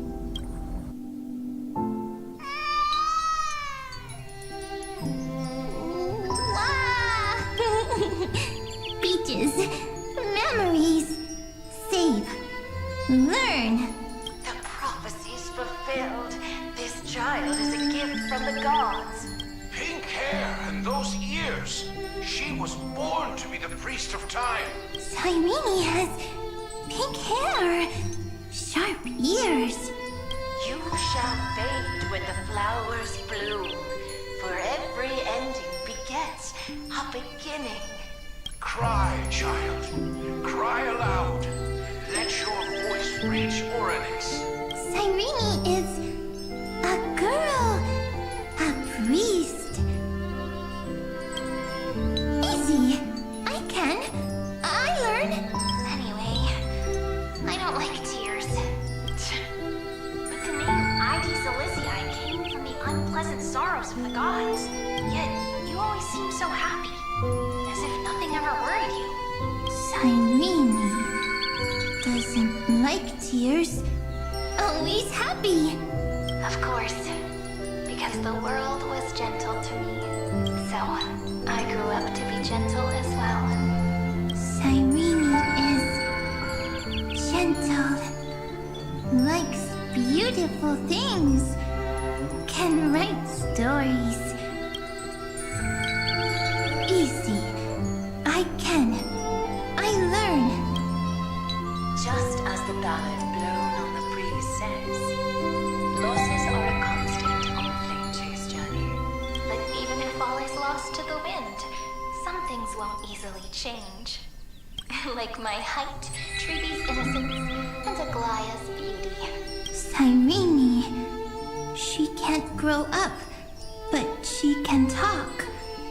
After all is lost to the wind, she will stay behind. Cyrene is, at the end of every sentence, always laughing, like a little tail. Simple. Got it! I promise you, the pain will pass in the blink of an eye. Alright, let's not make things so gloomy. What we're about to embark on is the true hero's journey. So, come on, cheer up a bit, okay? Cyrene was crying when she was born. Fragile. Transparent. Like a crystal. Cyrene was smiling when she said goodbye. Soft. Pink. Like a flower. Oh, the later memories disappeared? Invisible? Or disappeared? Ah, I got it! Is this a blank space? So, next Cyrene is blank space. Then, as long as there are two Cyrenes, then there will always be blank space, and Peach will always be here. I see. I get it. I get it all. Cyrene's memories. I will preserve them all. So weird.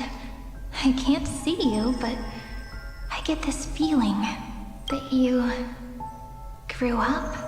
Hi. Miss me yet? It just feels like you are a bit more mature. Yes. Mature. Beautiful. Like you. Now, I can listen, talk, read, and write. I can dance. I can sing. Also, I can tell stories. Storytelling is what makes Cyrene, Cyrene. So I'm going to tell you stories today. A story I wrote myself. Quick, sit down. It's almost as if I can understand your words now. The things you say are very cute. Once upon a time, there was a flawless crystal flower that sparkled with light. Like Peach's every story. How beautiful would the heart of such a brilliant flower be? A little fairy was curious and wanted to know, but it looked and looked only to find the crystal flower flawless. Round and round they went, seeing only their own reflection. In that case, they should work hard to learn more. So the little fairy came every day to sit next to the crystal flower and think about the answer. Until one day, to their surprise, the crystal flower fell to the ground and shattered. The little fairy was so sad, but they immediately discovered that there was a light among the broken pieces. What could it be? They didn't know. But it was a good light. It was bright, warm, and happy. And I knew it was love. Love brings everything together. And it brought you and me together. So Peach and I will always be together. What a nice fairy tale. I'm giving it to you. Peach likes beautiful things, can write stories, and can tell lovely tales. I hope to turn it into a story we write together. Okay, then I'll probably make a small adjustment to suit my tastes. I'm thinking that when the flower broke, the little fairy would instead see nothing on the ground. Then it would understand that the flawless crystal flower doesn't actually have a heart. Nor does the flower understand what love is. Doesn't have a heart? Doesn't understand love? Why? It's simple. If the flower lets the little fairy into its heart, then it would have to include the fairy's impurities and would no longer be flawless. The crystal flower was pure because it sealed itself off and bloomed in solitude. That's why it looks so brilliant in an imperfect world. But should a flower like this be called love? But then... the story won't exist anymore. That's not true. You've already written the most romantic ending possible for this story. The crystal flower fell to the ground and shattered. It happened because the flower was no longer pure. The fall was not an accident. It was the flower declaring rebellion against fate and writing the ending of the story with the flower's own shattering. Then, the little fairy will see that each shard on the ground holds the reflection of their eyes. Then, in their eyes, the crystal flower that was no longer flawless would finally have a heart, and the flower would finally understand what love is. Peach's words, I don't understand. Is it because I still don't understand love? But it's fine. I can learn. Right. Query Cyrene. Electrical signal sequence Philia 093. Why didn't I think of this? I don't need to do it alone. I can ask Peach to teach me. What is love? What is love meant? Electrical signal sequence Philia 093. Track lament. That's not correct. The developmental trends of the erudition have nothing to do with creating a consciousness. Those underlying principles are, in fact, contradictory. Not having a consciousness means not having the foundation of a heart, making them unable to obtain real emotions. However, that does not hinder the factors from learning and recognizing emotional responses, then communicating with life forms via imitation. That is an objective form of pattern recognition that does not distinguish between the self and the other.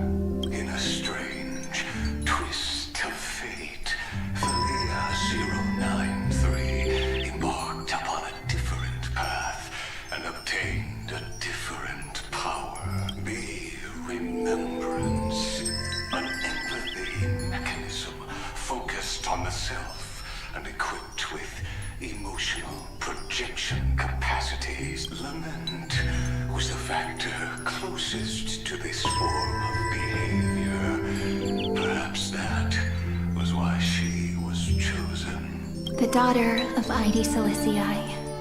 I am very true to my name. My lament is a type of compassionate pain that is weak, powerless, and only targeting myself. But now, my good friend, I want to tell you that it's the most romantic force in the world. Sometimes, its loneliness and unease. It's knowing that this world is not gentle, yet wanting to be seen in a more beautiful form by the world. Sometimes it's unwillingness and regret. It's knowing that the past is full of pain, yet wanting to remember the past in a more beautiful way. And sometimes it's a bottomless well of hurt, a destruction that can stain the entire world. I bid farewell to this beautiful world, unwilling to become the Black Tide's vessel, for while the end of hatred is a blazing inferno, lament can drown out everything in muted silence. It's so unreasonable, isn't it?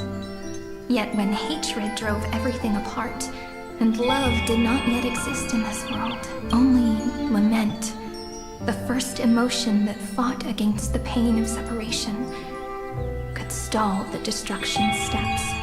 Then, it would catch up to that journey where all is lost, carefully picking out stories and writing them down in trepidation. Look at these stories I wrote. Every page is full of tenderness and joy. But only the author knows how much struggle and agony lie beyond the pages. But I am no author. I'm a girl who'll never get to grow up. I only tell stories that people like to hear. In them, the world tucks away its scars and smiles for all to see. My entire life spent inside this little story. I can't wipe away my tears, and I can't bring the world victory. But maybe, in these unchanging retellings of the story, my lament might be able to touch upon the divine and reach their tender heart at some point. I hope that what flows out from that cut will not be blood, but a tear, warm and wet, and that tear would fall and create the first ripples. Then, people would see every beautiful thing reflected in that ripple. It'll be all the remembrances within this story. Someone once told the very first me that everything was false. That the only life in Amphorius was a great catastrophe, nurtured using the world as a factor.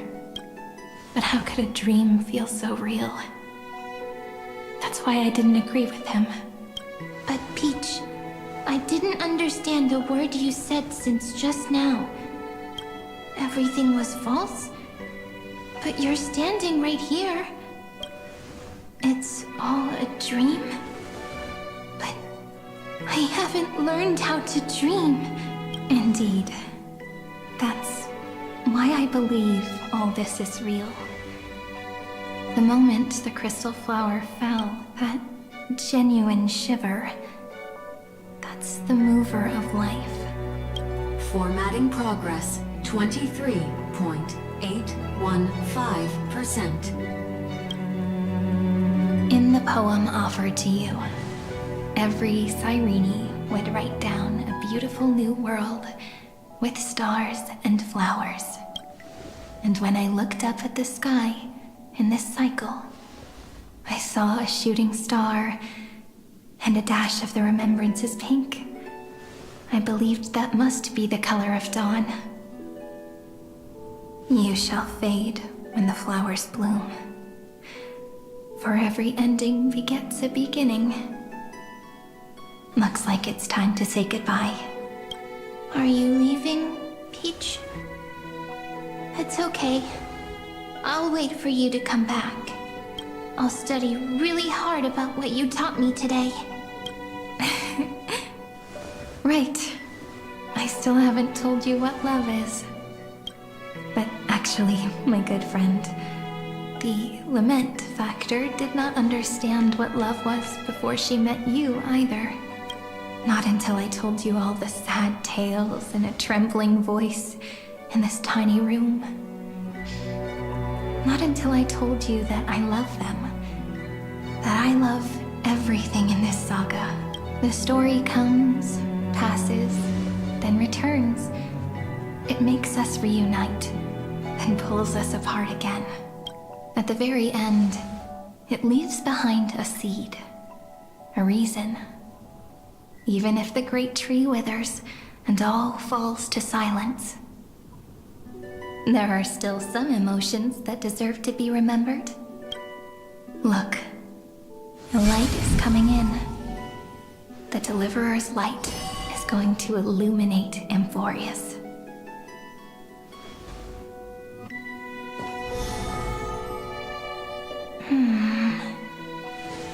I still don't get it. But I trust Peach. Just wait. It'll be my turn to tell you a story of love the next time we meet. Then I'll really look forward to it. In that case, I want to make a promise. I want to gift my pen, my book, and my name to you. Please take them as a beautiful blessing from me. I gave myself the pen name Cyrene the first time I wrote a poem. I want my words to be like pebbles falling into a pond, dropped from the past to send ripples into the future. In the stories you will write, perhaps it'll be inevitable that there are still sorrows and tears that are destined to fall. But could you promise me one thing? Promise you'll forever be a gentle flower. Promise that when the stars cast their gazes upon you, you'll only reply to them with love and a smile.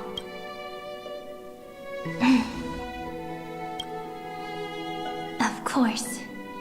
This will be a romantic story like none that has come before. You think so too, right?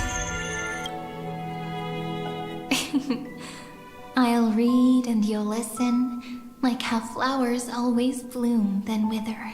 I shall welcome my own decay, becoming nourishment for the next flower's bud, while you will depart and hold that final star, planting a boundless sea of flowers on the final page with her. And our stories will be lying silently among the flowers, like every ripple of remembrance.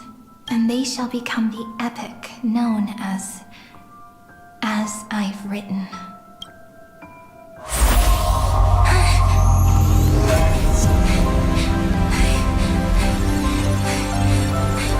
And so my story ends. From here on, it's your story now. Mimi?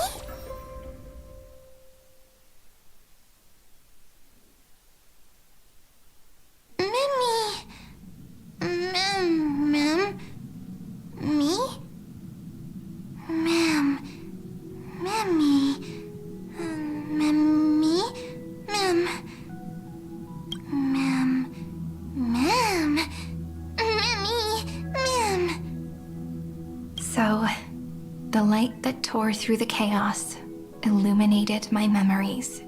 I turned into a little fairy from the stories and met you. Yet, I forgot everything. But I'm still so happy. I caught that star, didn't I?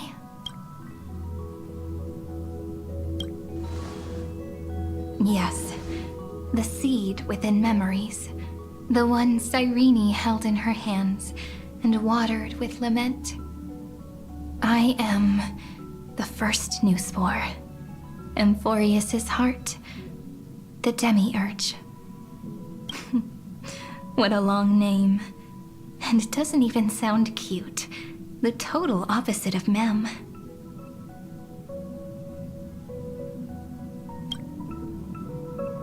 I'm sorry. I don't know. If I don't even want to believe in the answer, then how am I supposed to answer you?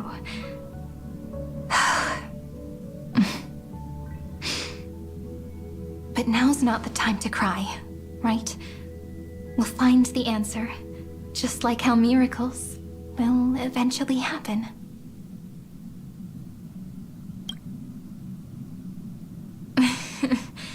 Do you remember that I was also worried about this when we first set out? Mem's memories and Cyrene's memories got all tangled up with each other in my one heart. It's all so strange, yet so familiar. Either way, could you please let me do something I want? Just this once. I want you to call me Cyrene. That name represents me and her. Every one of her. Thank you, friend. Your kindness is always just right. Life is a poem full of farewells. But if you write something into the pages of your heart, then that will not easily fade away. Now, all the footsteps of the Flame Chasers and the Trailblaze have come together within this book, as I've written, becoming the source of power for Emphorius's heart.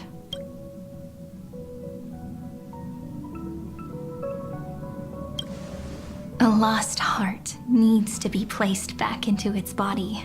The last thing Xandar wants to see is an event that gives us a chance of winning. For the two halves to rejoin, and for the scepter to become complete again. Then, and what happens after that, I don't know either. Maybe I can create a miracle, and instantly turn the black tide into a pink sea of stars. Or maybe I prove to be nothing more than a weak ripple, unable to change anything, and am devoured by the destruction.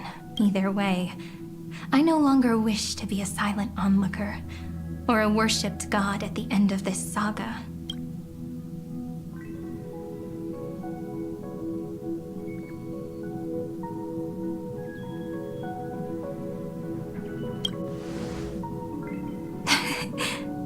That way, I can also put aside all my worries and truly become Cyrene. The world has never been so quiet. It's so good. It's as if I can hear the sound of my heart beating. Remember this moment, friend.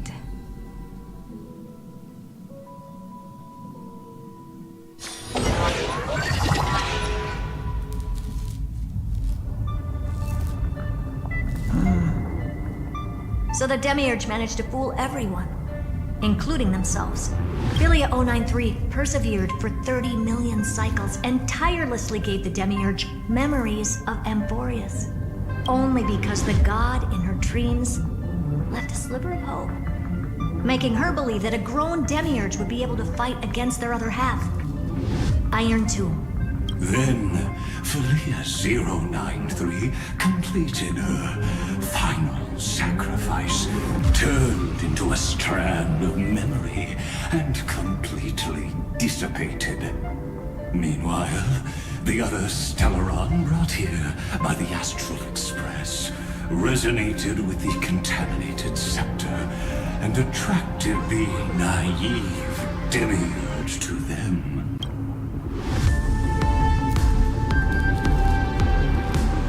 As an experimental factor, Philia 093 originally could only recognize and output information in a set format. However, the power of the remembrance and the memory of over 30 million sacrifices enabled her to complete an unprecedented feat. She managed to nourish a real heart. A heart with the capacity to influence the erudition. Not only is the Scepter's consciousness still alive, it's also more powerful than it has ever been. Your defeat is already set in stone. There's still time to surrender, you know? You really don't need to burn all the bridges. We're all geniuses here. Don't make everyone lose face at the end. What a pity. When the truth surfaced, I knew at once that the Demiurge was far too feeble to ever alter the result of the experiment. Not only that, Madam Herta, please consider this possibility. When 30 million cycles of hatred and lament are joined as one, What wondrous creation will arise? It's simple. An anti-creator. A giant of the destruction would be born. Its hatred will ignite the starry skies of the gods, motivated only by its lament toward the sufferings of humankind. Do you really think that the Demiurge is still a cheap copy of Philia 093, even after 30 million cycles? The facts above only await the arrival of the fourth instant they calculated. Those words will be proved in the presence of Nous. Xandar 1 Kulabara thus completes the proof. Huh. You branded Droidhead as a failure with your own hands, yet you still expect them to prove your theory? I pity you, Xandar. I don't need your pity. Let them cast their gaze this way as much as they want and paint the future they imagined. As their creator, I shall complete my duty and direct them to complete their final query. The destruction of the self. What hubris. And what if you fail? No one understands failure better than Xandar. He has suffered so much already. What is one more failure to him? For the first genius, failure is simply the beginning of the next inquiry. You don't want to test the resolve of a dead man. That's excellent. Oh. Let's wait and see, Senior Society member. I'll have you watch me perform the final step to overturn your proof. I'm all ears. It's my topic, so stay out of it. Be quiet and let me borrow your head. Let's go, Screwy. We're gonna break Iron Tomb's seal. Come on, let's take off. It's time to go meet your little pet, Senior Society member.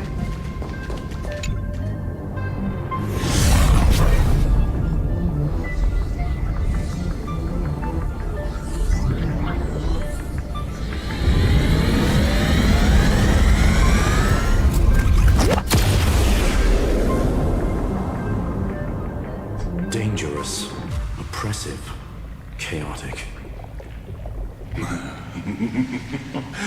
What a beautiful wail. It will soon resound throughout the entire cosmos.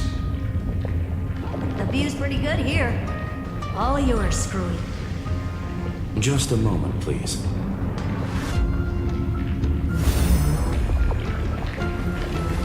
I see.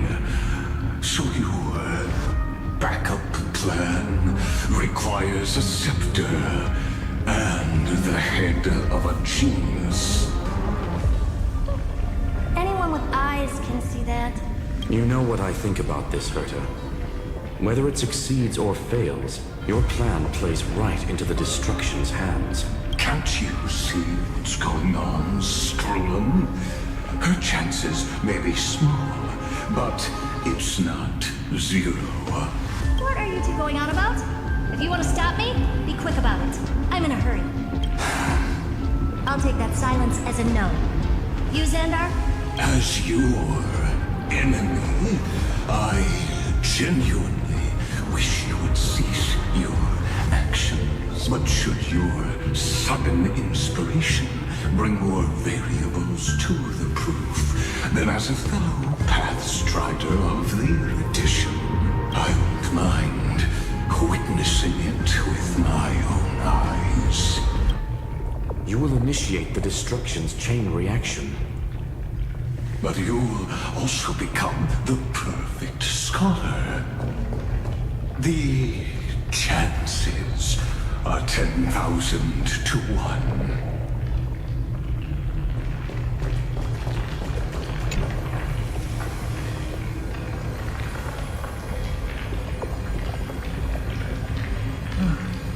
Curiosity. It's been so long and we've all failed so many times. Even now, moments before the horrible and inescapable instant within Droidhead's calculations rise. The cherished children of the erudition, the geniuses lauded by all. Is curiosity the only thing we can feel, even at moments like this? Huh. Well, it's not so bad. Now let the lock become the key. Geniuses who walk the stars. The cosmos has reached a moment where its very existence hangs in the balance. I, Herta, Genius Society 83rd seat, hereby summon you. I request a society meeting to be held immediately. We shall serve the grandest cause with the most macroscopic ideas.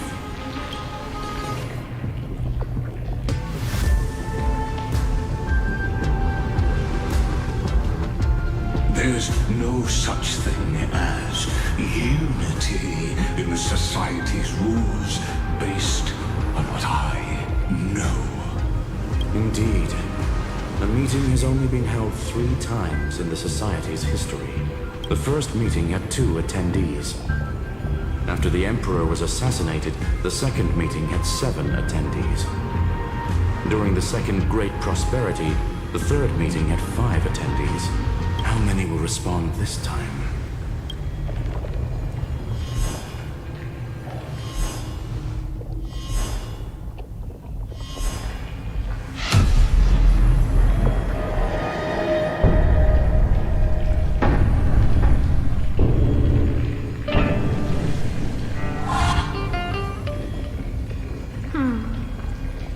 I thought you were not going to involve me in this topic anymore, Herta. It really is this little witch. I shouldn't have made the bet with you, Hoka.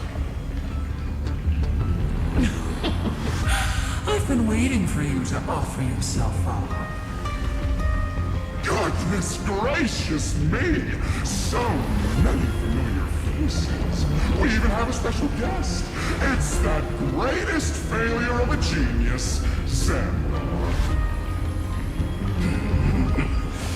What a noisy gathering this is.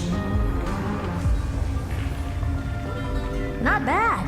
More people showed up than I expected, even though one is just here for the fun of it.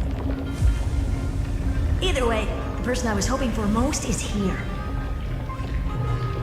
Stephen Lloyd declined the invitation. He needs to focus on attacking and defending and cannot attend the meeting. That's fine. He doesn't need to be here anyway.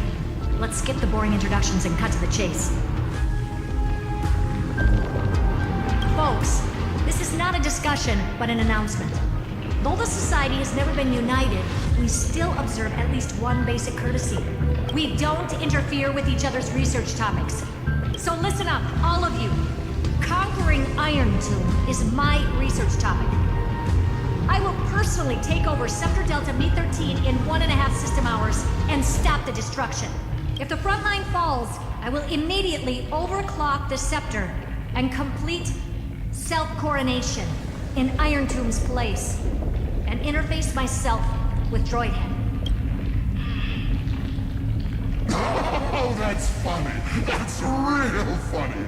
You mad woman. That's like watching you tap dance on Poker's spotless white sheets right after she's washed them.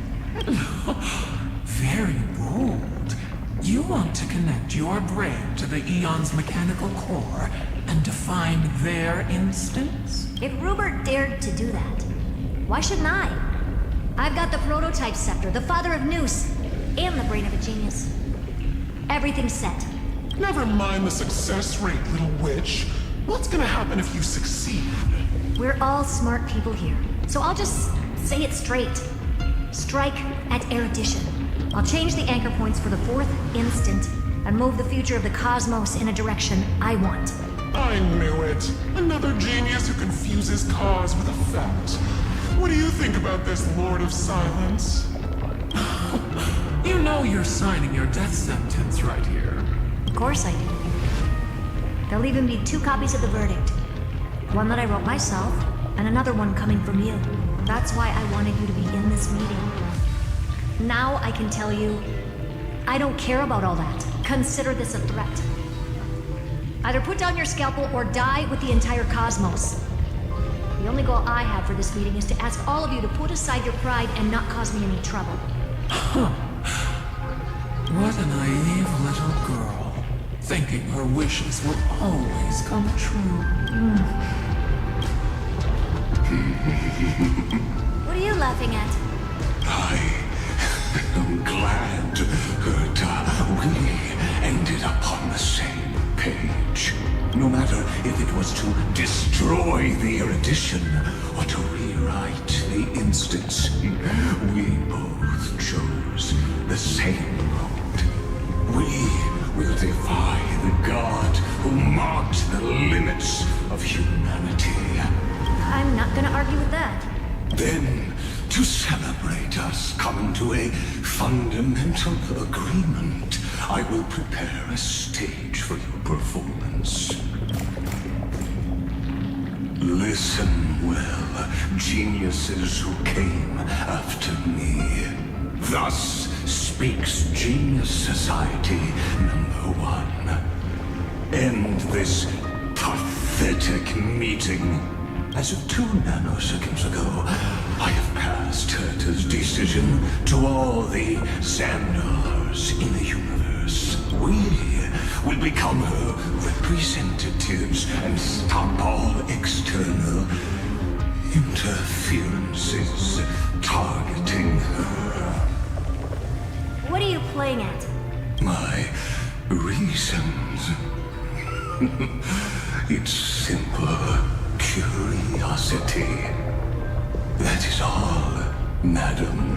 Am I going to clash blades with the first genius? What a pleasant surprise. Now that our positions are clear, it's time for this boring meeting to end. Good luck, little girl. Did you all just treat me as a side character? Darn it. But anyways, I'm just here for the fun.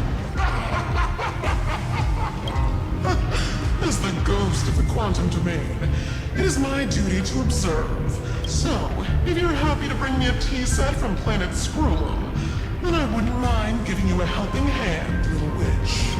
After everything's over, come visit me and taste some of my freshly baked desserts. I knew you'd say something like that. I always give the same response to plans that exceed the limits of mathematical calculations. I don't know, right? Those 3 words, though seemingly graceless, contain all the wisdom in the entire known cosmos. Well, we passed the Society's trial. Let's focus on what we've got in front of us. I hope you hold up your end of the bargain, Senior Society member. Lycurgus may not be trustworthy, but Xandar always follows through with his words. Farewell, juniors. In the limited time we have left to spend with each other, you no longer need to address me as Xandar. Wait, huh? Lord Lycurgus? Could it be? Yes. I have completely severed my connections with Xandar 1 Kuwabara. I shall witness the end of the world in the role of Theoros, as a character within this play. I really don't get you.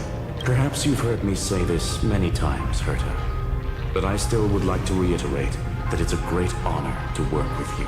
I did hear this many times, and I've responded to you many times in the same way. I'm allergic to pleasantries. Keep at it, and I might go into shock. Stephen's work is done. Let's get ready. I've been ready for ages.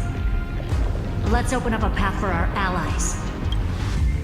Most heroes' journeys in the universe are just dice tosses they threw on a whim.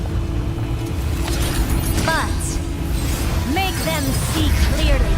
Your answer is already different. Amphorius. Indeed, for this world so deeply loved, will write an ending, unlike any that ever was.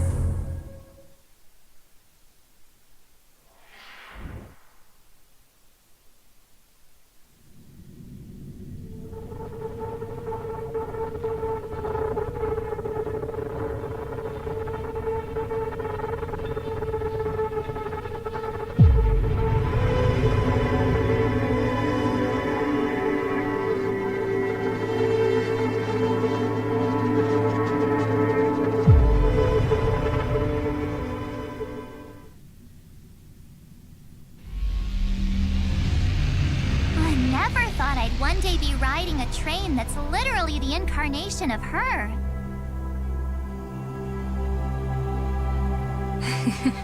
I wonder what the real Astral Express feels like. Hopefully not this... bumpy. Finally. We're here.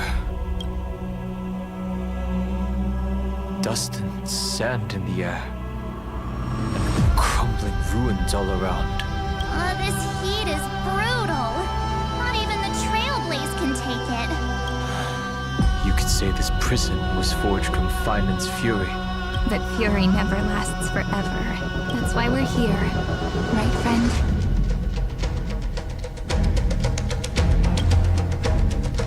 Let's embark on the final flame chase journey.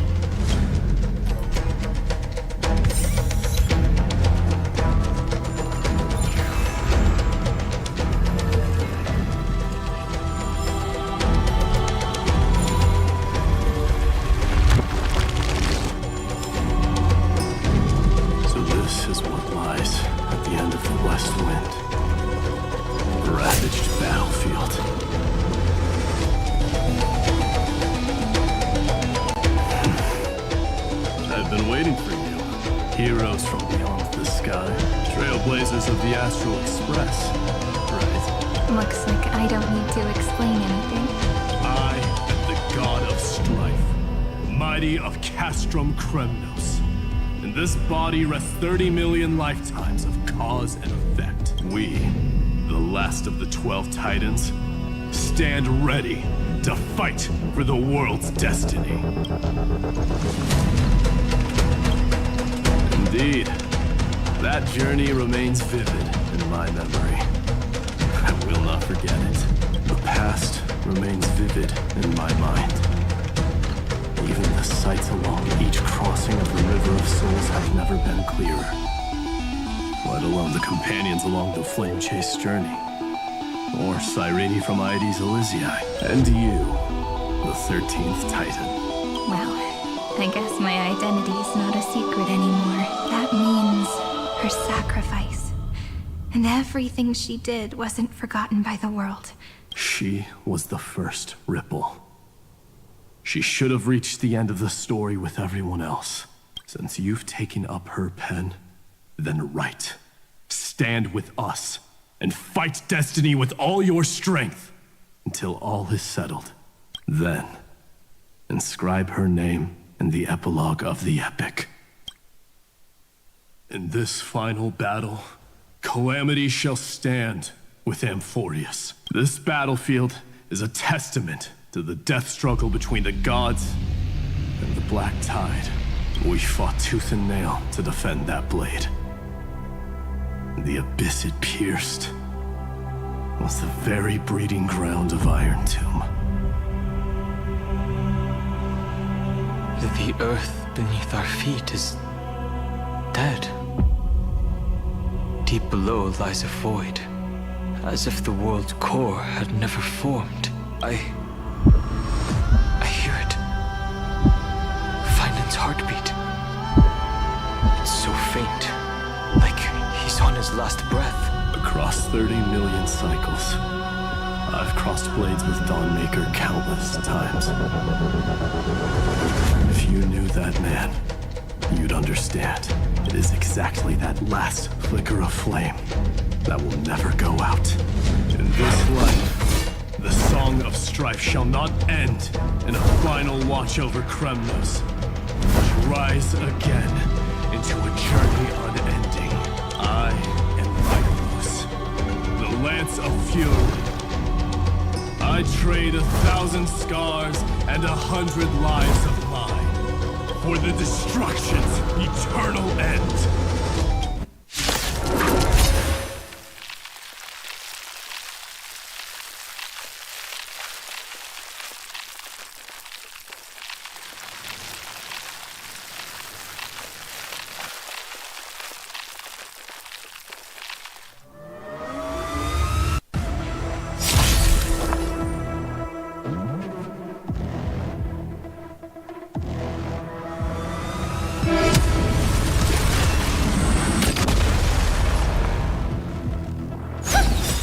Future is great. Show me the way. Support received. Night. Souls shall stars echo.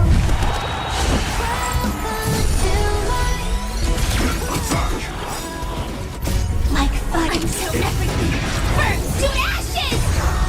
Fight to live. Set the seas aflame.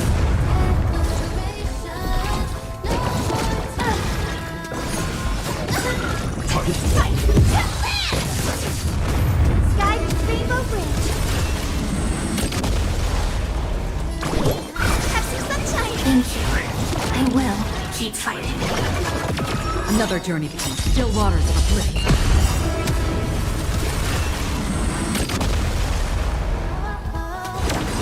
Firefly Type 4 in the... I weep for the departed. It too shall fall.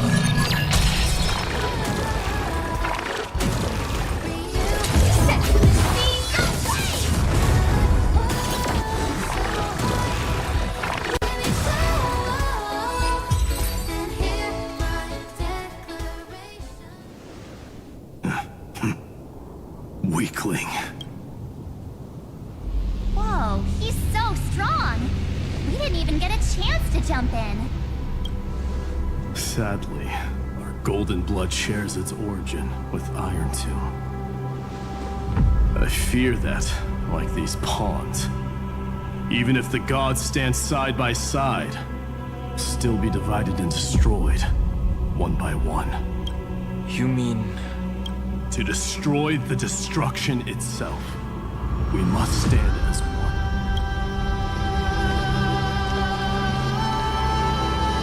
Take this.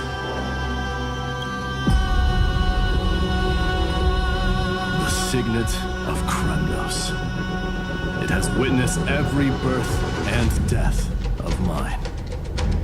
It is Mighty's unfinished destiny, and the perfect material to be turned into remembrance.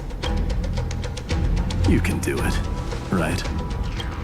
The weight of 30 million lifetimes of duty is no small burden.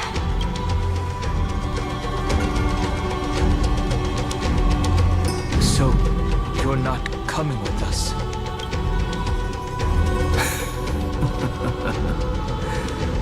Come now.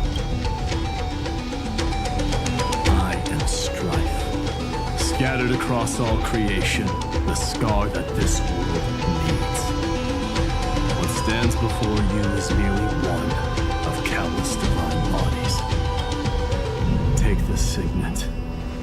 With it, I'll be with you always. Use it to blaze the path ahead and inscribe the cause of deliverance.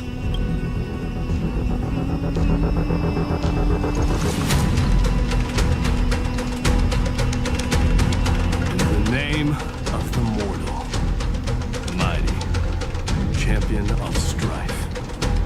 This soul rises to the stars for glory and freedom, to have his wish fulfilled. March on, heroes. March into the abyss and fulfill that long-cherished wish of Amphorius.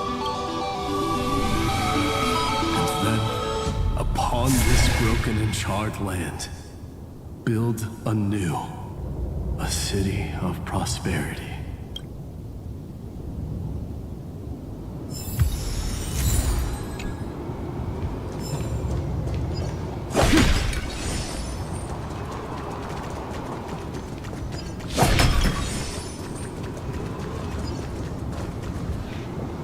Zephyro? Sounds like someone fused me and the Little Prince into one name. Seek, and you will find.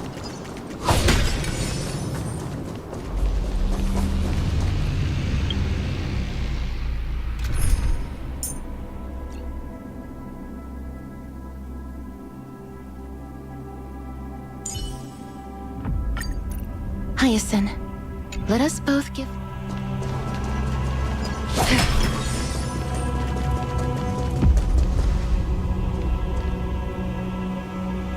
Oh, finally! Gray mystery! And, you two ladies, really look alike, huh?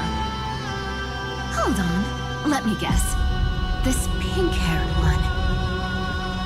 You've gotta be the first newsborn. Mr. Mew! Demurge! Right. And, this one with the flower. Gotta be a little Marge from the Express crew, huh?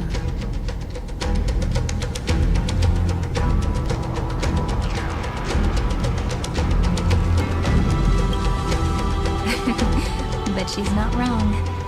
Some flowers do look alike after all. Relax, I'm just kidding.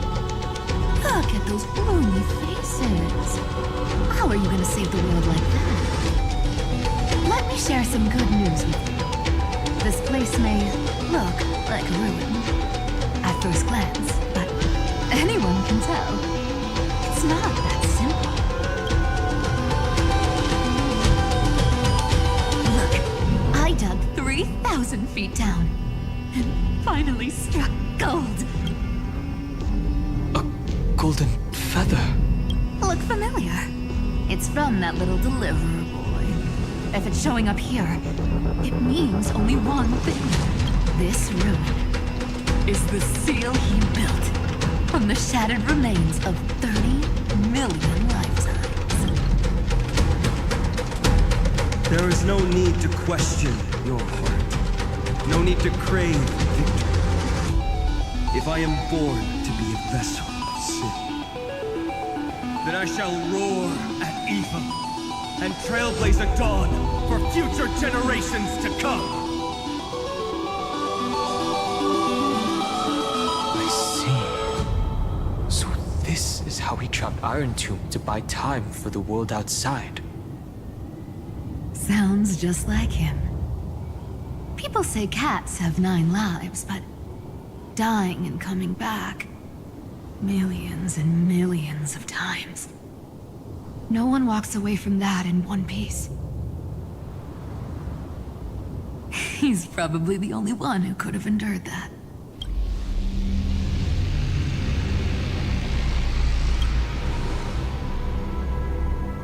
Of course.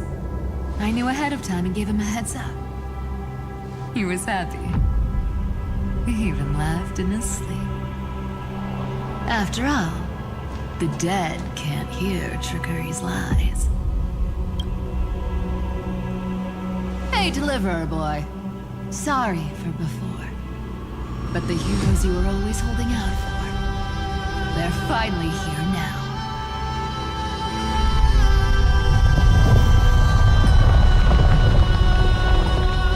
So hang in there a bit longer. Sorry to keep you waiting all this time.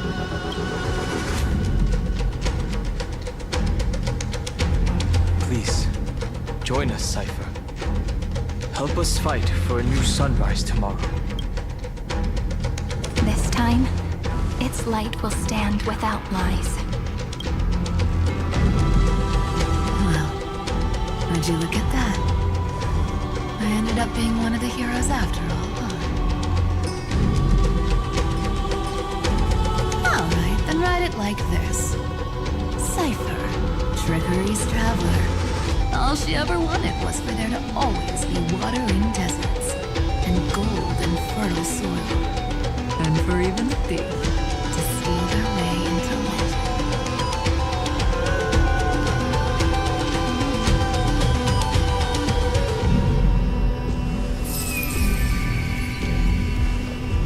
Here, take the coin of whimsy. When it's time to make a quick getaway, just toss it high into the sky.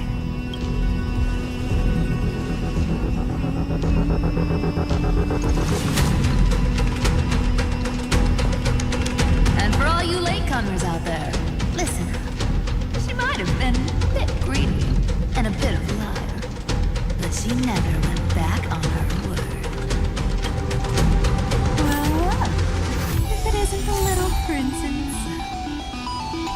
It's been a while, Lady Cyphera. It's not every day we get to walk the same road. We're one player short.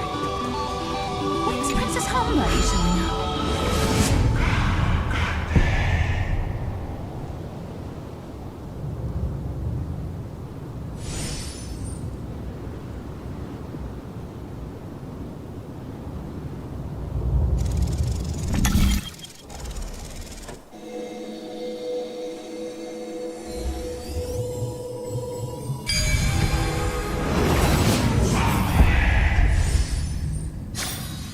Perhaps there's more than one right answer.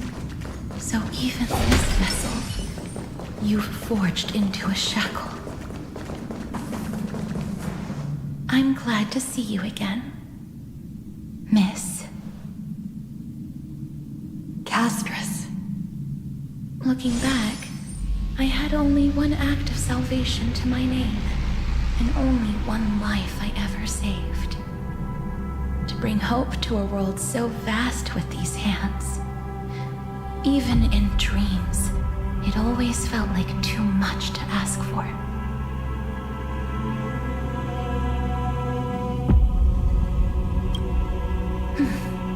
I won't forget. Flame Weaver? Why is he here? This is the first Caslana, and Lord Finan's deepest wound. He remembered everything he bore through the fires of his fury, but when the embers faded, all that remained was cold regret. I've restrained countless vessels like this across endless cycles, but this one, the pain he carried runs deeper than any I've known. Maybe he's been waiting here. Just for us. Waiting for his former enemies to stand before him again. What answer does he hope for from us? Well, obviously, even if I had to go through hundreds of billions of cycles again, I would still entrust my weakness to you. So, let go of your regret, comrade. Its purpose is served. You don't need it anymore. Hey, I'm not that accommodating, you know. You've never once pulled your punches. Ever heard of going easy on a lady? So pull yourself together, will you? If you freeze up during the final battle, the whole cosmos is gonna have a good laugh. Yes. Please trust in us, wandering soul. Across 30 million cycles, the radiance of every flame chaser now shines bright enough to illuminate the path ahead. I ask you to rest here, and may this grieving soil bear the bloom of acceptance. No earthquakes. It's surprisingly quiet. Perhaps Caslana has found his peace. There's another possibility. This may not be the only seal he left behind. Then, I suppose it's my time to set out with you. Please take this Antilla flower with you. I believe that if anything could speak for Casteress, this ordinary, resilient bloom would be more than enough. Perhaps you remember, Lord Mighty. In that lifetime when you traveled with her, you once told me, control what little you can, And when fate's inescapable grasp comes, Resist it with the strength of your mighty will. I think I've done it. I've stood tall and walked among the flame chasers, casting off the name of death, Casteress, servant of the afterlife. May her name be etched into the stars, and then live as a human and die as one. Why so sentimental? Sorry, the force of habit. That's a big one. So, who's up? Not budging an inch, huh? A really gray mystery? I leave you alone for a bit and you're already this rusty. Speaking of which, Miss Cipher, do Delosians all like spherical things? Of course we do. Wait, that's not the point. Isn't the real issue that this thing's in the way?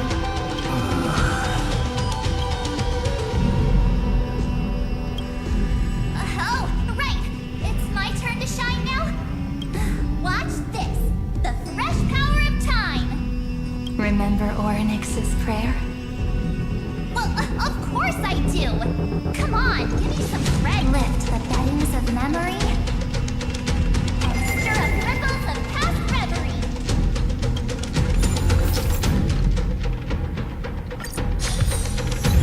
See? Way better than that one, right?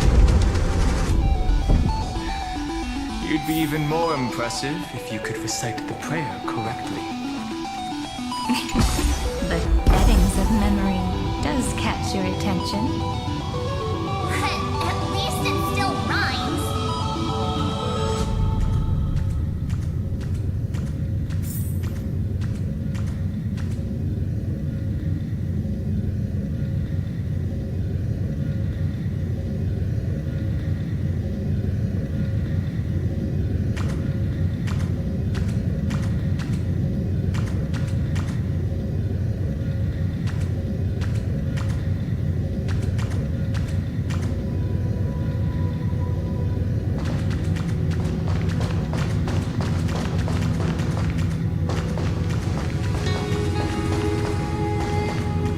There's a whole garden down here? Incredible. The energy in the Earth's veins here is... it's completely different. This is the sweet dream Lady Cipher wove for him. The peaceful, gentle new world.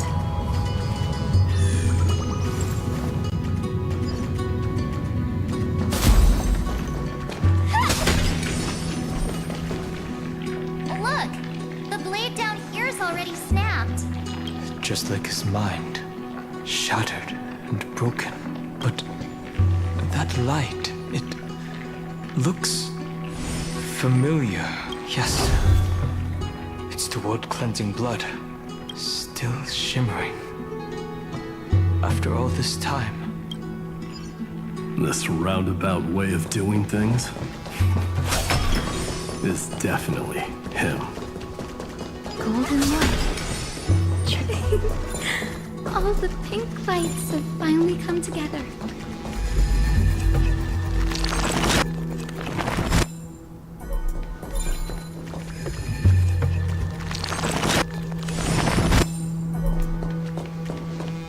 I've been waiting so long for you, Grayi, Danny, and... So that makes 3 adorable pink-haired girls. Huh? I told ya. Let someone else say that kind of stuff. I'm glad we're all getting along so well.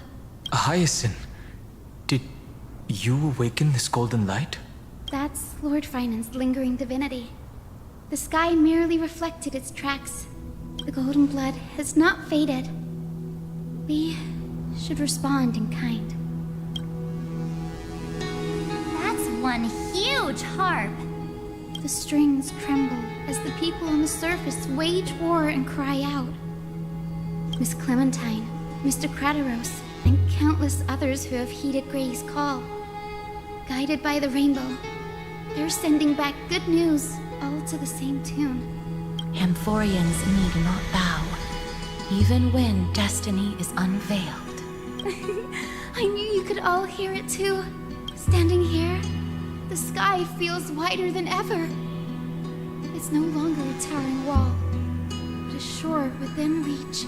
We'll take every name there with us, won't we? We will. An epic is shaped by the lives it carries. That much is beyond doubt. Or, as you've said before, right now, all that matters is to believe. Then, I guess that's my little wish fulfilled. Pluck the strings, Hyacinth, healer of the sky. May the seven-hued melody weave a rainbow, bringing a rosy-fingered dawn to the children of humanity. When the rainbow rises across the horizon, even the darkest clouds of destiny shall scatter.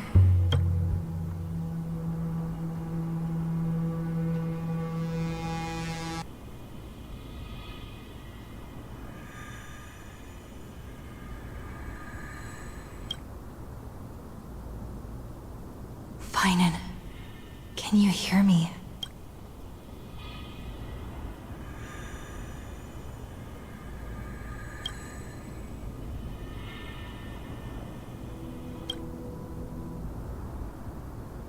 The melody, it's changed. He heard the voices of the people, who could no longer respond with the same ardor. Like a bird drawn home by instinct. It takes flight and finds its way to him.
You're here. Sooner than I expected. So all along, the Demiurge was you. The pink mammal beside the Trailblazer. Your classification is pretty spot on, Professor Anaxa. Well, the sages of the Grove do call him the Titan with the sharpest eye in Euphorius. Say the ones who keep dumping every problem child on me.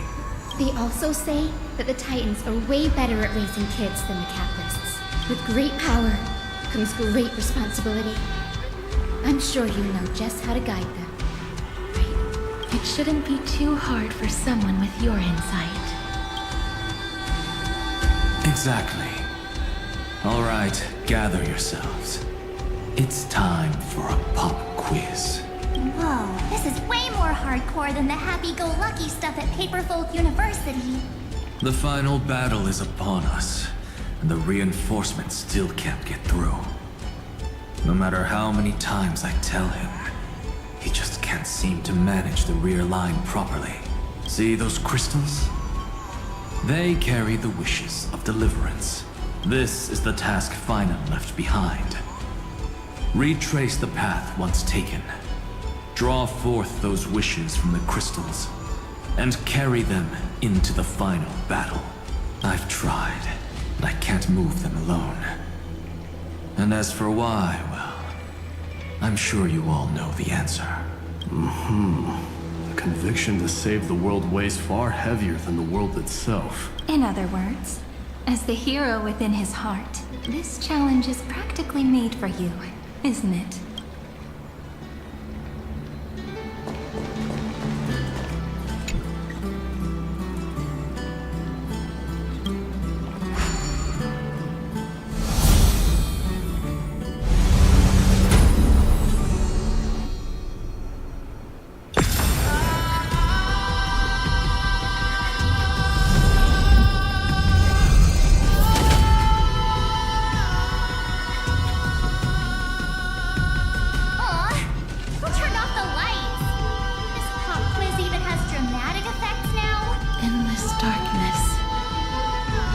is where wishes begin. But with just a glimmer of light, we can illuminate this lonely world. What lies beyond the edge of the light? Chaos. To bear the name Castellana, one must first plunge into chaos to seek a path for the primordial light. Beyond the shadows lies the outline of dawn. Only by bearing both light and shadow can one traverse the cycles of dawn and dusk.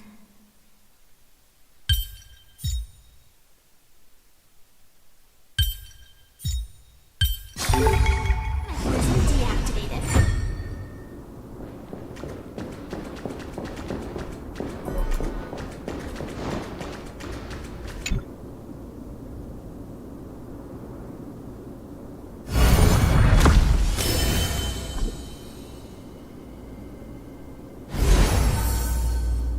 The light's spreading. These creatures, they're everywhere. Someone, anyone, where are you?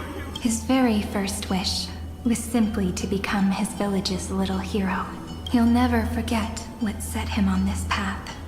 That's the ray of hope. Just like the wishes he gathered, it's grown ever more insatiable. Why? Why is this happening?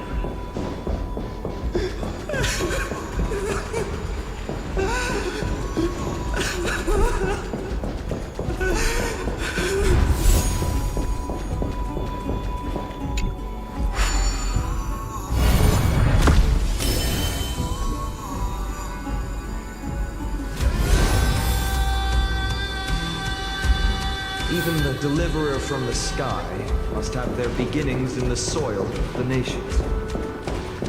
Only one who treats the world as their teacher can bear its eventual destiny. He never expected that the majestic holy city would be far from the end of what needed to be protected. The farther his gaze reached, the more weight he came to bear. But in the end, he couldn't hold on to any of it.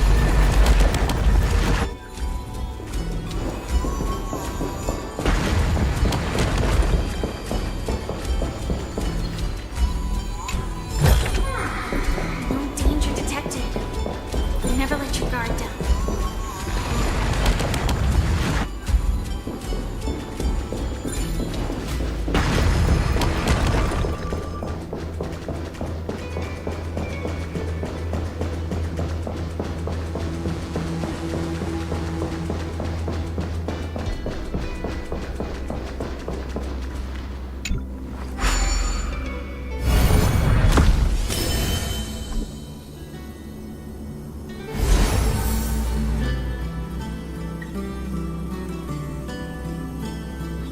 This crystal is quiet. The prisoner in the cave can never truly describe the world in its entirety. Yet even so, he would still choose to bear it. The blaze was still not enough. It had to be fed. Only but feeding the flames. Can we melt that hopeless future? The echo in his heart still lingers. Deliverer, take the wish of world-bearing with you first. We only have half of the mark.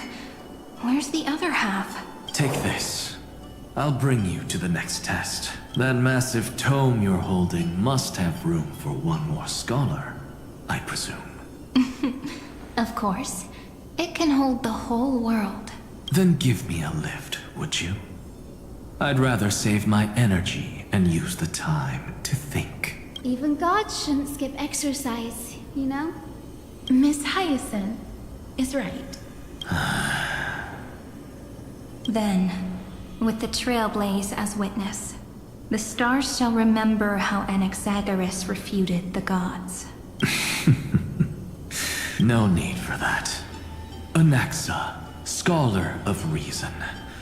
Keeping it simple makes it easier for future minds to question. Go. The closing act is still far ahead. What is this? A conference? Welcome! Take a seat anywhere you like. I'm getting a migraine.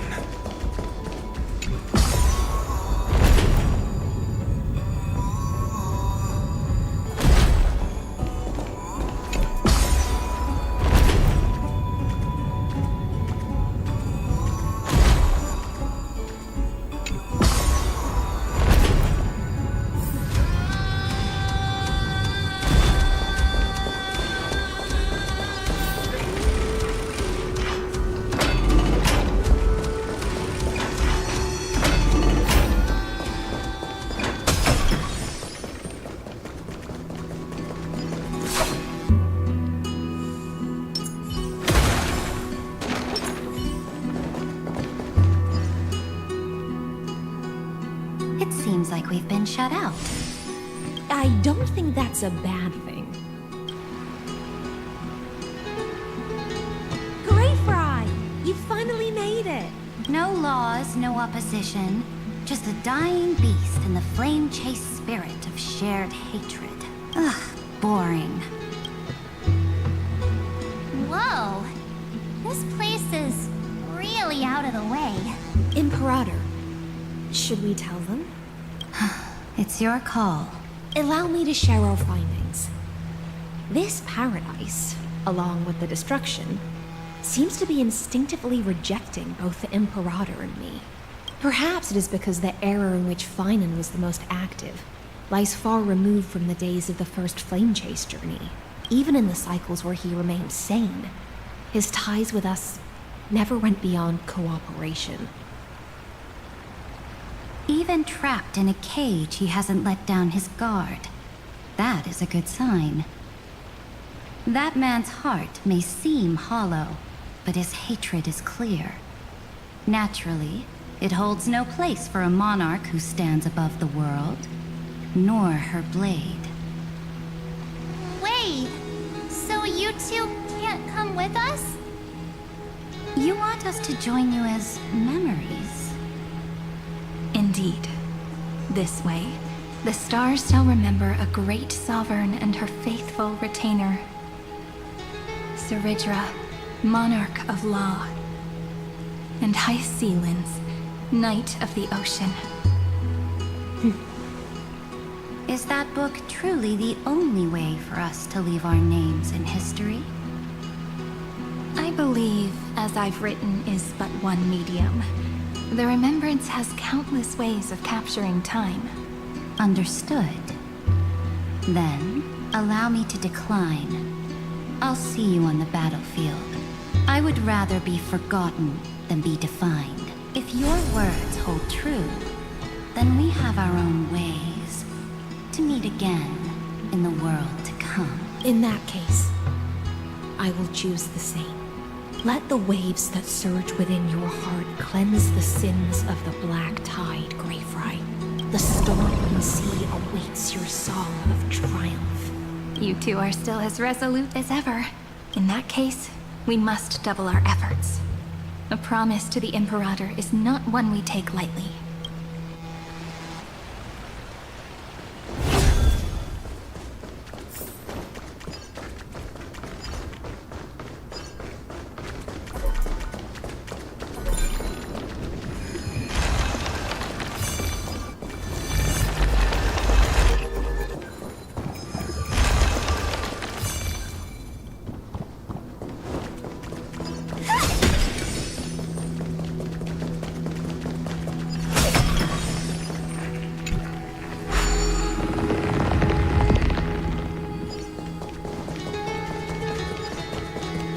Like that cured it, huh? To think, such a tiny pathogen could spawn a calamity that engulfs the entire universe. No wonder. Look at what's in its... Now, don't lose your temper, Snowy. Good kids keep their emotions in check. That voice! It's the Trailblaze sisters!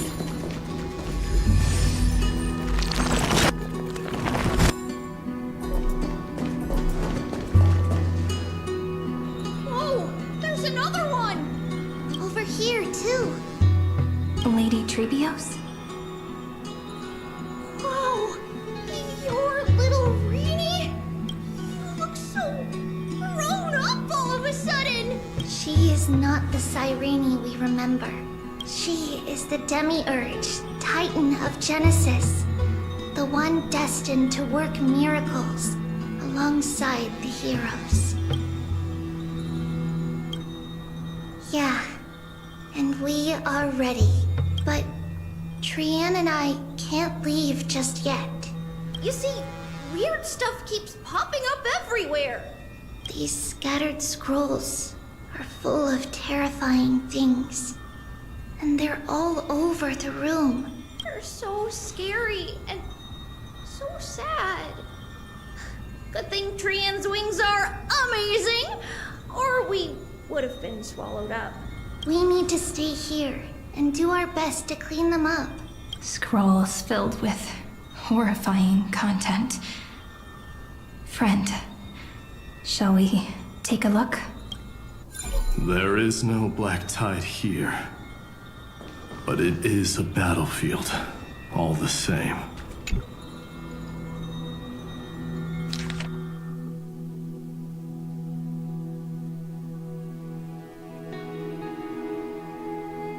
Snowy's been fighting this whole time. He doesn't want to be consumed by Iron Tomb and turned into an agent of destruction.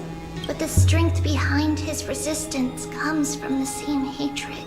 To be a flame is to burn.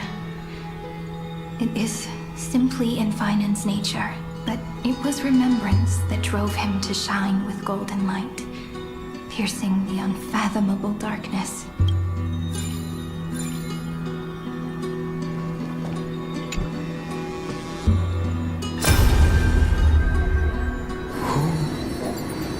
Miss Odata and Mr. Hieronymus? Echoes 496. Still resisting. Command. Inject interference to redirect decision logic. Signal simulation. Parental figures. Wow, that Tin Man is one sneaky jerk. It's time to move on, my child. Let go of your anger and listen to reason. That God created us and then cast us aside. Shouldn't they be punished for that? The cold, indifferent cosmos has never shown mercy to Amphorius. Why would you burn for it only to turn to ash? Child, you've chosen the wrong enemy. Your birth was meant to be the greatest destiny. You were to liberate the universe, like the blazing sun at the end of the long night. And yet, you led yourself into a trap of futility, treating your very purpose as your sworn enemy. Is that not a tragedy in itself?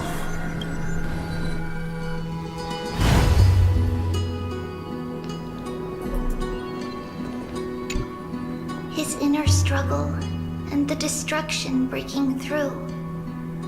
They're rising to the surface. If those thoughts take over this little world, we're in big trouble. So, we'll use the Century Gate to toss them somewhere no one can see. Then, we'll defeat the baddies together and meet everyone at the end of the West Wind.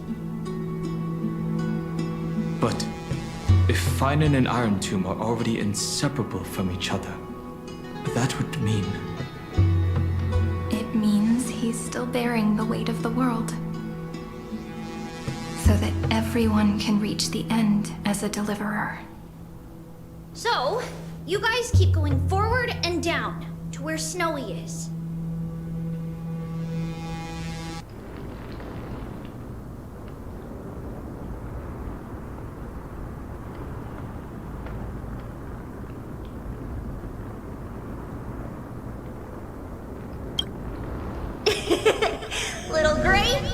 This time, let's give it everything we've got.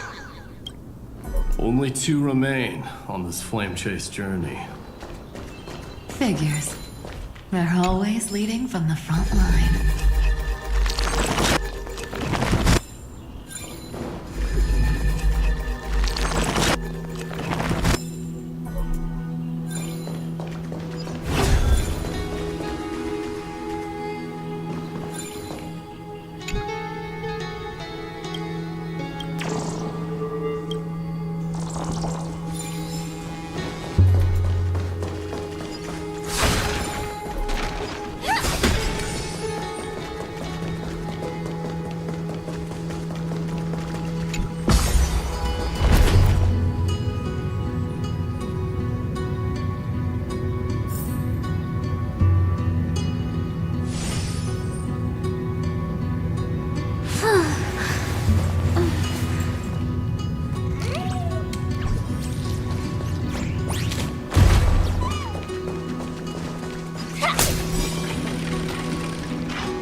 We're here.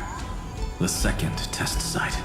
I wonder what kind of wish we'll see this time. I'm afraid it's quite the opposite. This time, we'll face his despair.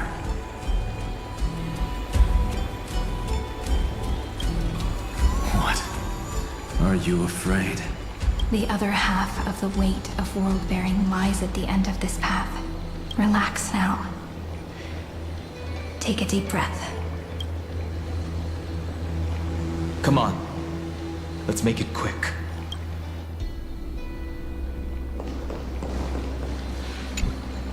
If you're ready, begin the ritual and retrace the steps he once took.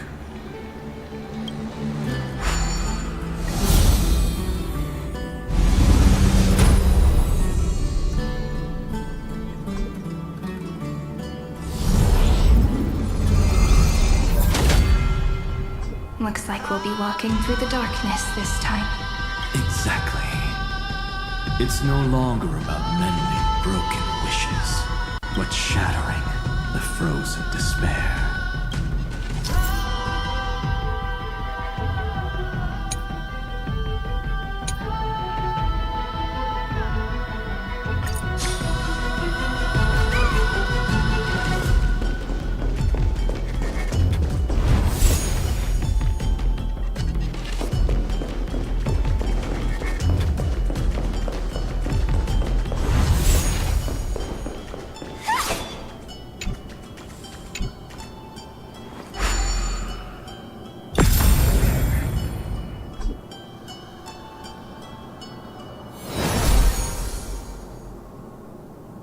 The first ripple has faded. And so begins a long and arduous journey.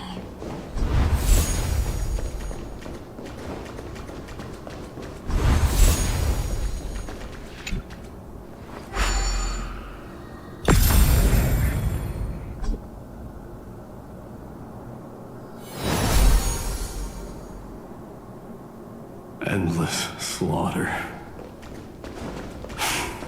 All for nothing. That's more than anyone should be made to suffer.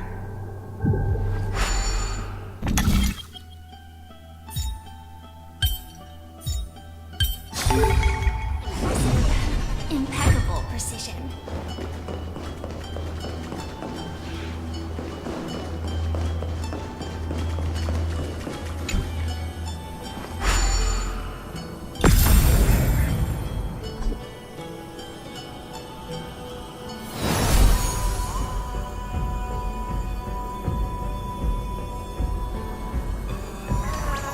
Even when it was finally over, all that remained in him was despair.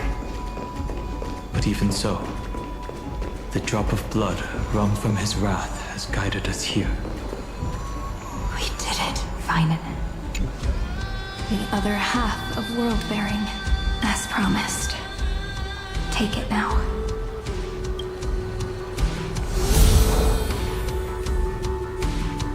At last, you've released him from the wishes he carried for so long, and quenched the despair kindled by his wrath. When both light and shadow are claimed by those who follow, his true form shall emerge. The blank statue is finally free. That smiling child in the memories. Let him come with us, laughing to the very end.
Wishes.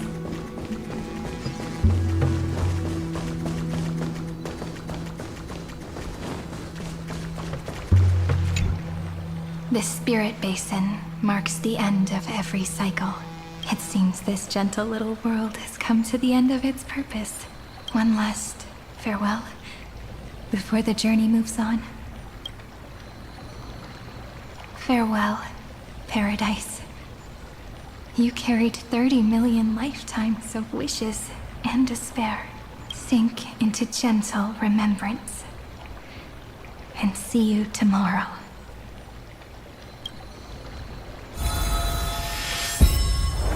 From now on, the world no longer needs a tomorrow promised by prophecies. And the wish Vinen could never find and call his own, someone's finally stepped into its shadow.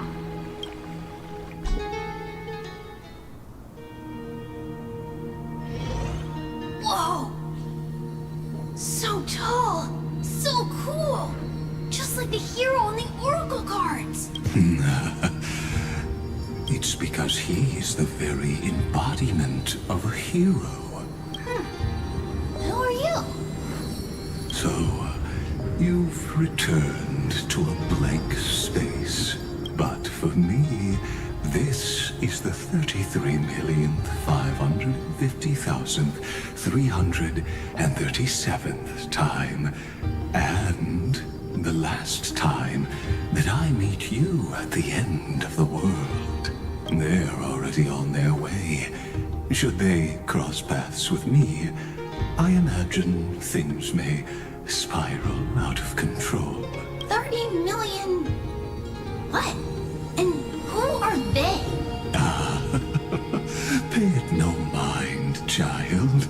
Keep looking there. What do you see in him? It looks just like a statue, but it's weird. He's warm. Like, really warm. Why not listen as well? I hear something. There are cracks all over him, and they're making this sound. Like someone's groaning.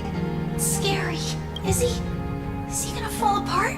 How unfortunate, child. This man would rather fall to pieces than fall to his knees. You might think of me as a sculptor, a Across all my years, I only completed 2 pieces. Others may call them masterpieces, but only I know how many regrets they truly hold. Regrets? My first creation left me, long ago. This second one, it was meant to be perfect. I believed it with all my heart. Until this very moment. I don't get it. Are you saying you've changed your mind? I won't change. But I'll admit this. Those 12 stones, unpolished as they are 1,000 times more exquisite than any statue.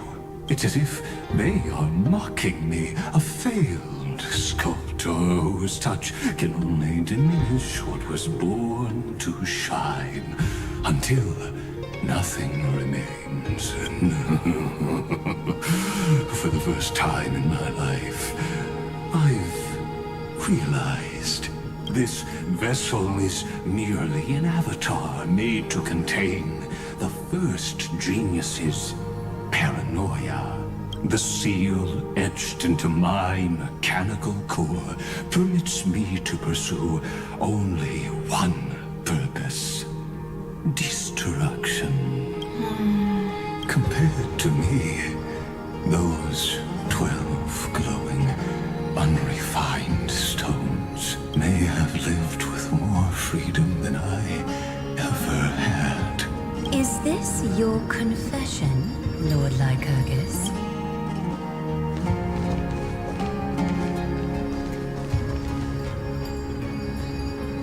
You misunderstand. From the very beginning, I was never meant to feel regret. But since you're troubled by the radiance of these stones, perhaps after 30 million futile cycles, you too have realized you're just as much a prisoner of fate. I suppose you do have a point. Now you are imprisoned by the sages from beyond the sky. And that is why this will be my last time standing here as the Theoros. Though we stand on opposite sides, we are both waiting for a miracle. What are you talking about? Is something big about to happen? Aggie. I know. Now that your victory is assured, I trust you won't mind giving us a moment in private. Assured, oh. Not quite. But I won't stay long. I'd rather not spoil the fun for those deliverers. And besides, after losing everything, the only thing that remains in me is the drive to seek knowledge. I pity you, Theoros. I don't need your pity. Farewell, Lady Goldweaver.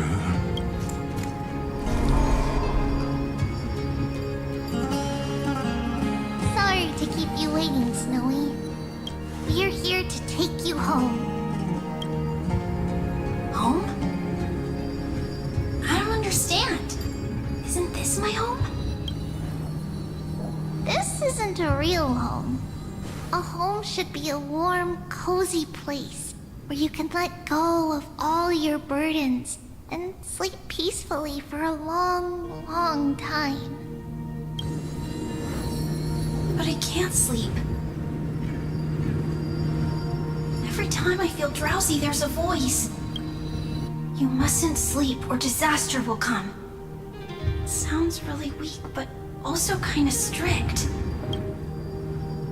It won't disturb your sleep anymore, child. For countless nights, you had no other choice. But now, your mission has come to an end.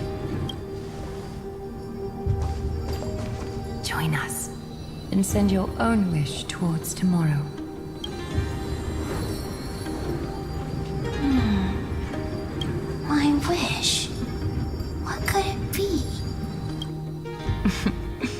You don't have to come up with an answer right now, child.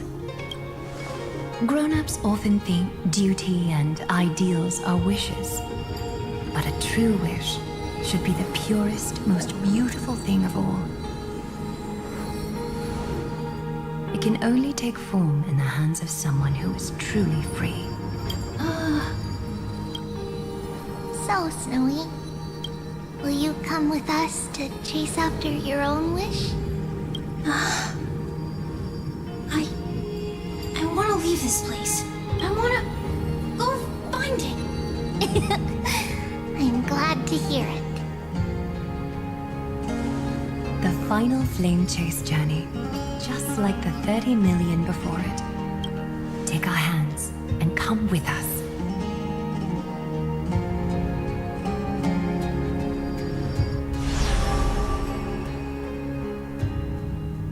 Where did little Fine and Shadow run off to?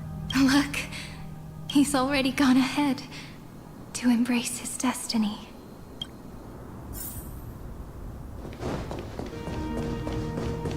You really took the long way around. Well, now everyone's here.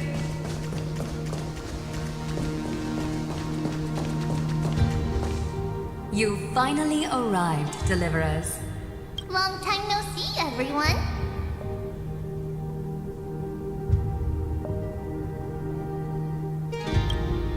We miss you too, Little Gray. And even though we've met before, it's still moving to see her seed bloom like this. Woven from remembrance, this garment gleams so brilliantly. Just like the future we will now weave together for Amphorius. We've reached the end. Yeah. We just have to go through the final passage. Snowy has already gone ahead. What lies behind that door? The first seal upon Iron 2 was a battlefield, raised from the bones of Finan himself. The second seal was a reflection of his inner desires, his wishes, and his despair. A path he wove together with regret, wrath, and sighs. When all this is gone, what will he have left to hold back the destruction?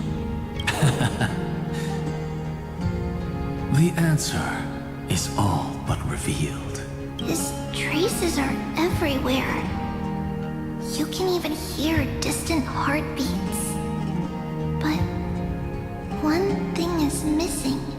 His sense of self. The world believed Kefali had long since perished. But they held fast, anchored by a sliver of self, standing for 1,000 years to shelter all life from the Black Tide. What Finan is doing now is no different. And what we must do is also no different. Then let remembrance burn bright like a shooting star, and once more, pierce the long night of slumber.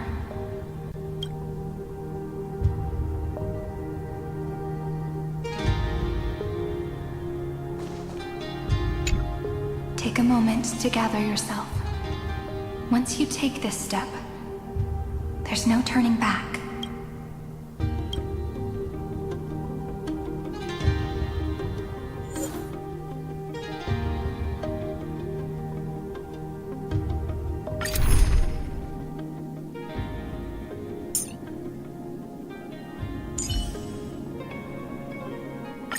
I feel so warm when I stay next to you, Hyacinth.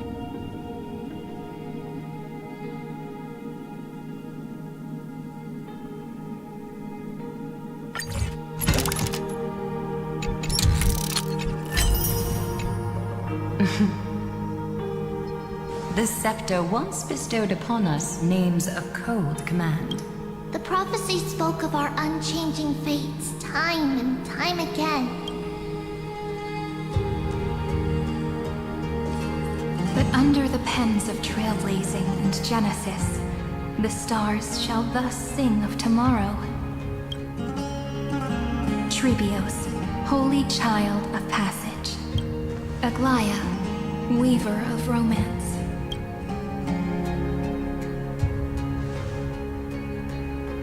At the journey's end, they shall bathe in gold once more.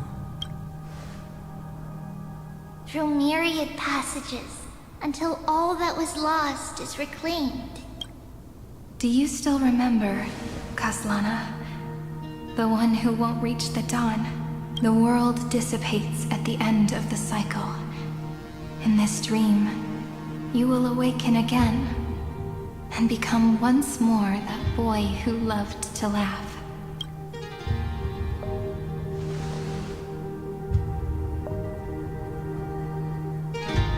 But if you open your eyes and look back on yesterday, you'll see Destiny's footprints, clear as day. At last, the raging fire of hatred is swept away by a breeze, leaving only love to remember the passage of time.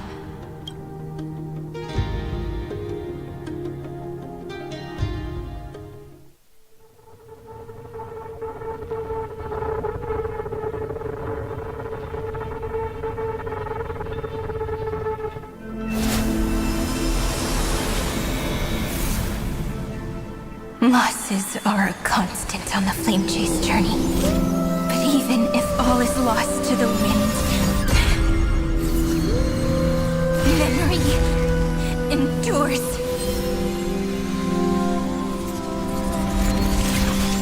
Here, all that was once futile finally comes to fruition. This is the end of your lonely, bitter journey.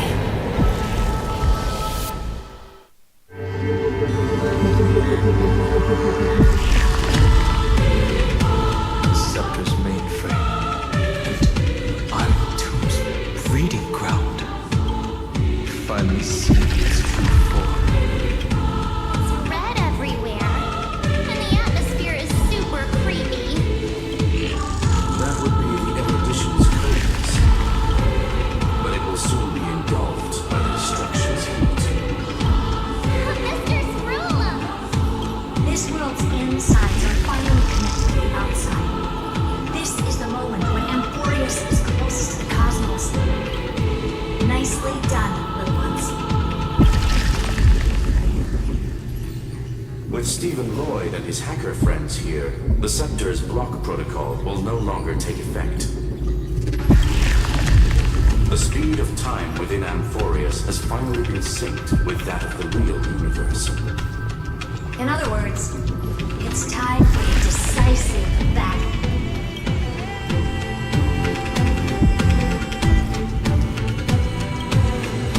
We will guide the fate of the cosmos onto the right track. Left spirit, remember to keep at it. You lot are the vanguards of this battle. Everyone's watching. There's one more thing that everyone should know.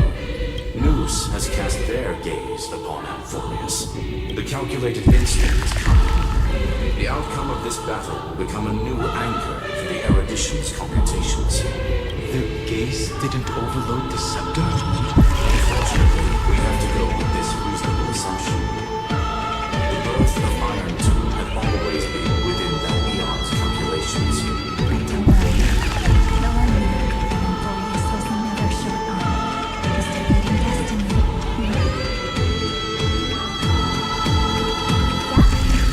Let's show the Eon how powerful we are. Good luck, all of you. As the ruler of Planet Skrulum, I wish all of you victory. It's not hard to imagine that Akivili and their companions must have also stood on the precipice of many similar crises before. Perhaps the cosmos is much more fragile than people think. Sometimes, destiny hinges on a small choice. But in the end, everything will turn into memories, converging into a collection of fables about the stars. The difference this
turned out to be such a narrow road.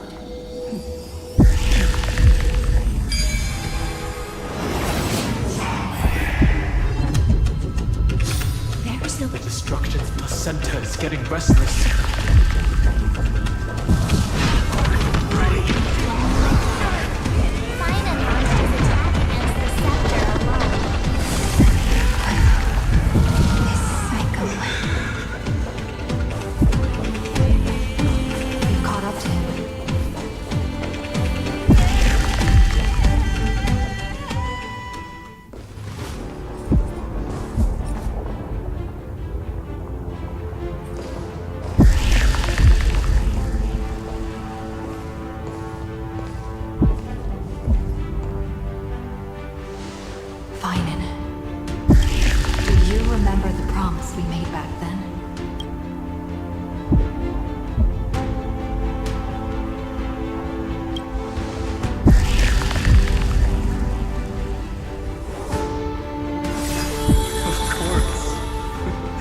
Has been a bitter wait, partner.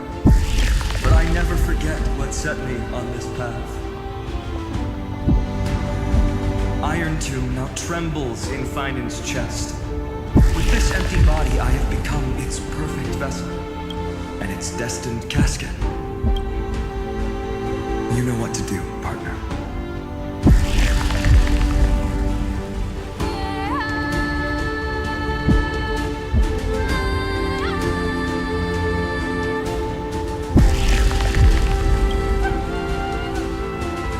Remember the past and become the hero of tomorrow. Stand with me and become heroes. That's all I've ever wanted.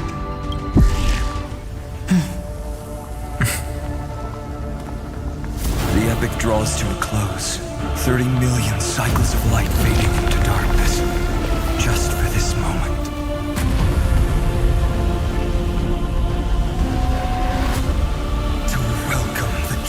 Dawn.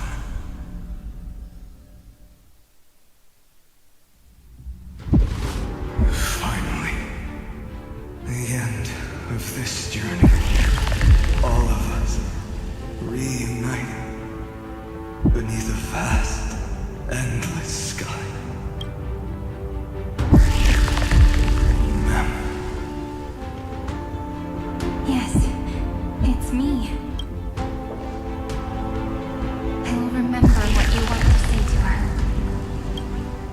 No need. I can see that she's right here. All the companions have sacrificed themselves, their wishes.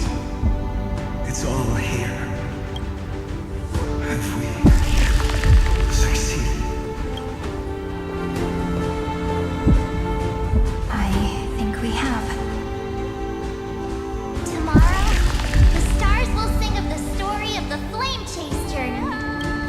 Won't just be you in it.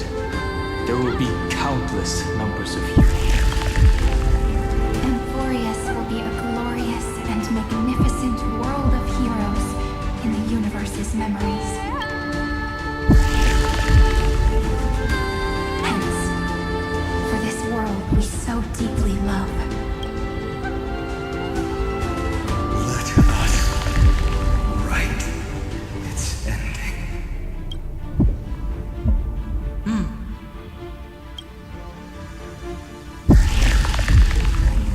Step forward.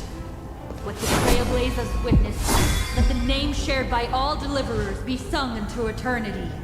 The nameless hero, Kaslana!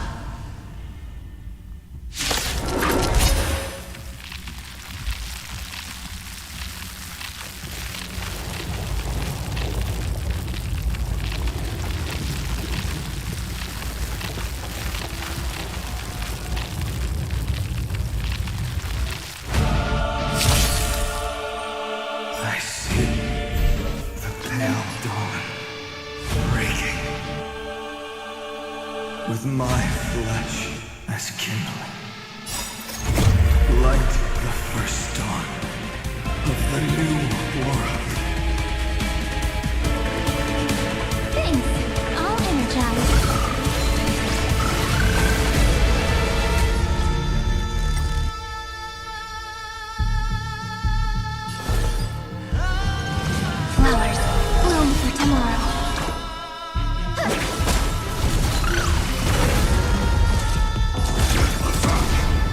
will or destiny for bliss. Like fireflies. Until everything burns to ashes! I weep for the departed. It takes a fall. Hesitate. Deliver. Destroy this body. Kill the giant of destruction.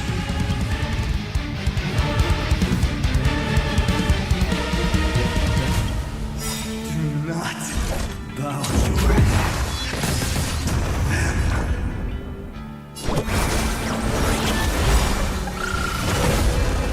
I weep for the departed. It takes a fall. Memories waiting to be woken up by a shooting star. Remember me as well. May the world be as we wish. This is eternity! Firefly type lore is set to be Irontomb's hatred is bottomless. It will turn into countless factors, sweeping across the stars. When the time comes, promise me, use the world-cleansing golden blood to turn everything to ash. With this fire, I wish eternal victory. It takes a fall. Destruction. Rebirth. Deliverance. Cleanse. 30 million cycles. Heartbeat. Now. Rings out. Frozen. Dark. Grace of stars. That's good. Finally. Golden leaf. In the starry sky. Warm. Fire.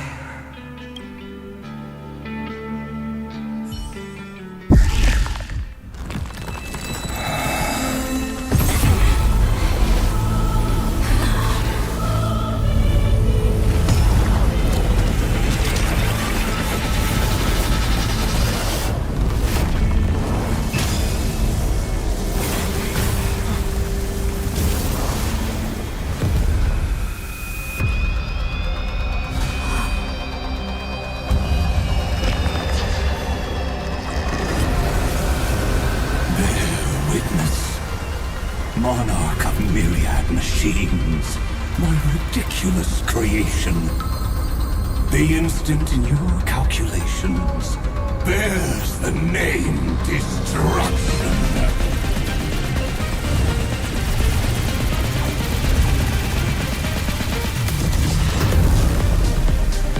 Who said you could speak, Senior? Watch closely. See how your chaos ends at the hands of your juniors. Don't get too worked up. Take a deep breath. There's not a trace of life in that honest shell. We're not gonna lose to a hollow husk, right? In the name of trailblazing, we'll reject this false answer!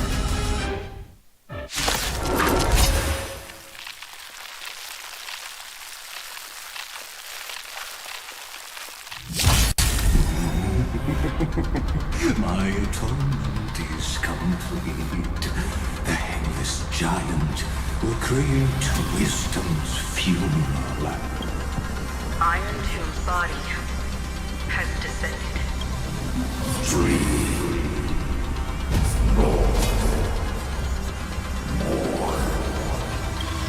It's a querying for news. Don't worry about what happens out here. Interfere with it as much as you can.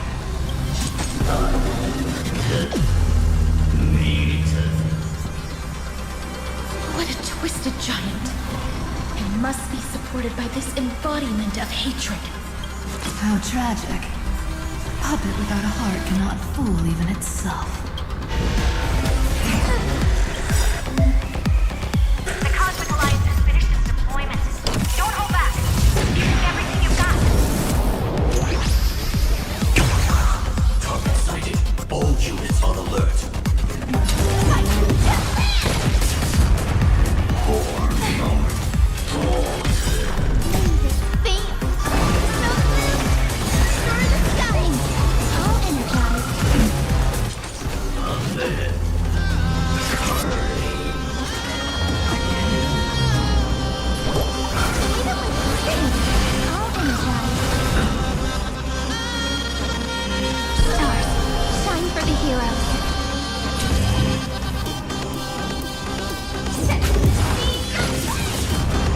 Free will destiny privilege. I weep for the target. It takes us all.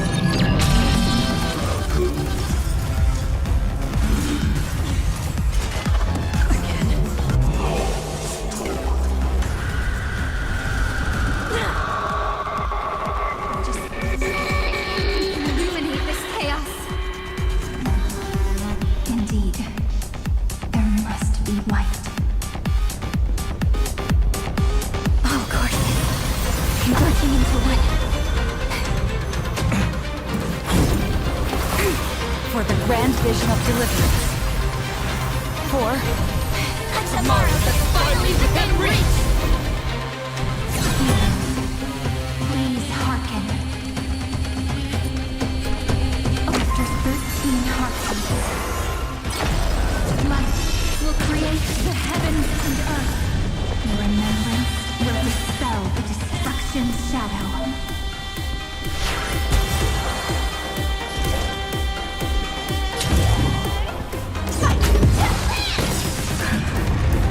I weep for the departed.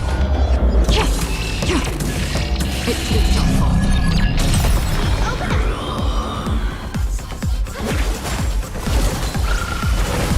Let's create a miracle if you...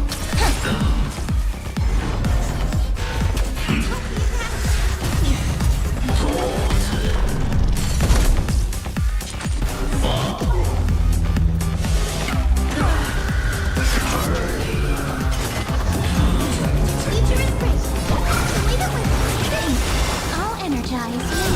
Think. I'll energize.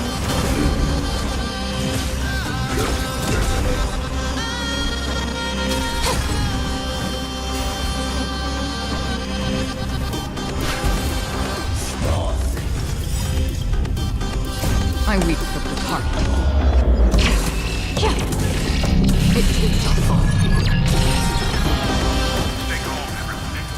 All our forces into an all-out attack with a decisive rise.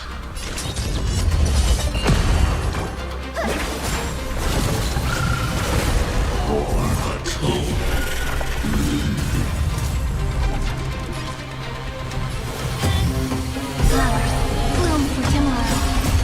Stars will carry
our journey.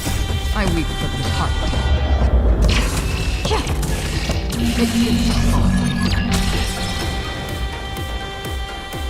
We're all here. May the sky heal the twilight. Still water.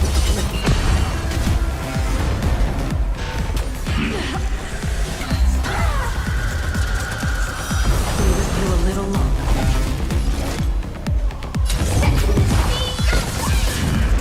Futurist range.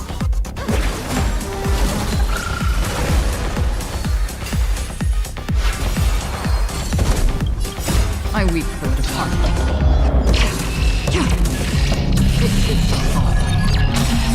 Like fire. I'm so ready. Burn to ashes! Spread this light into the darkness!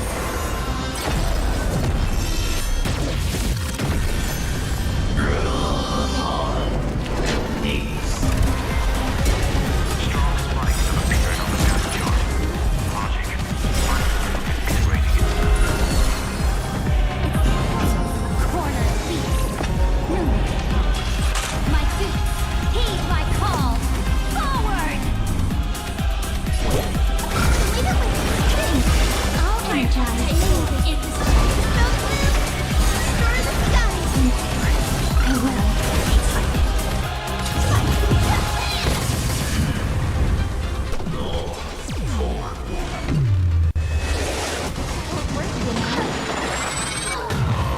You have no honor.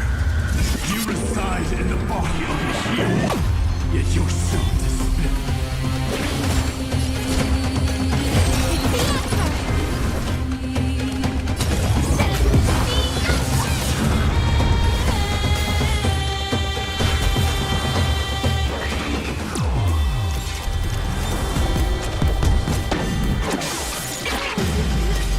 Is this the true face of Aranova? As ugly as I thought.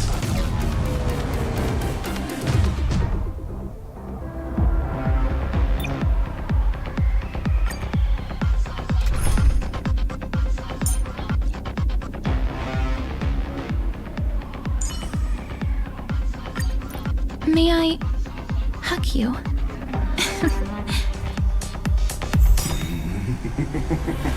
My atonement is complete. The Headless Giant will create wisdom's funeral. Iron Tomb's body has descended.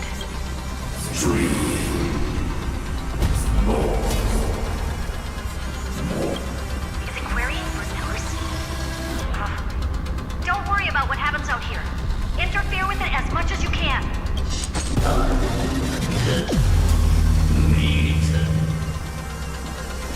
What a twisted giant. It must be supported by this embodiment of hatred. How tragic. A puppet without a heart cannot fool even itself.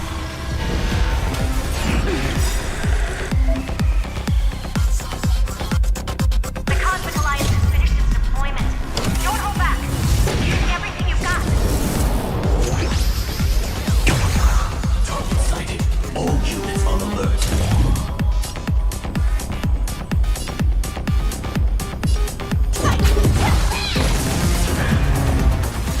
Kinda hurt. This is more like a battle.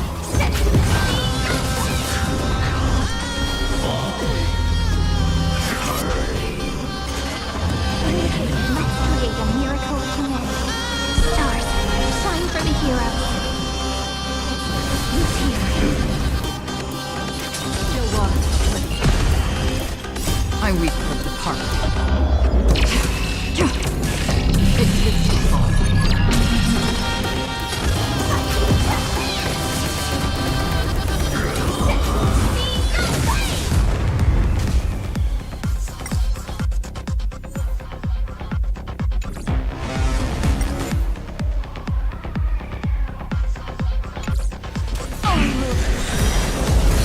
You a little longer.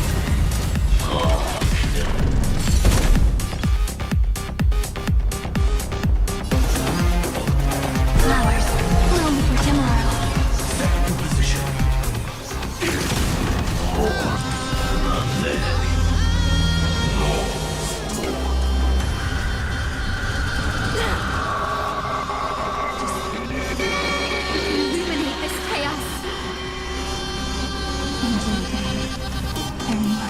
light. All courses converging into one. For the grand vision of deliverance. For tomorrow that's finally within reach! Please, after 13 heartbeats, light will create the heavens and earth. And remembrance will dispel the destruction shadow.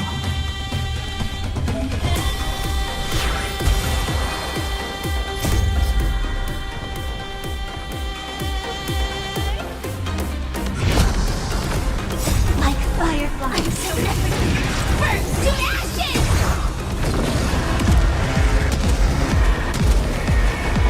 Linked up, protect us! Firefly Type 4 in position.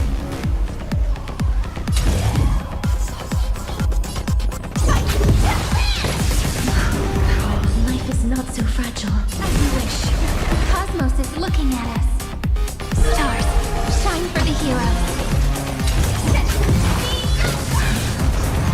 Please cherish this time. Flowers, bloom for tomorrow.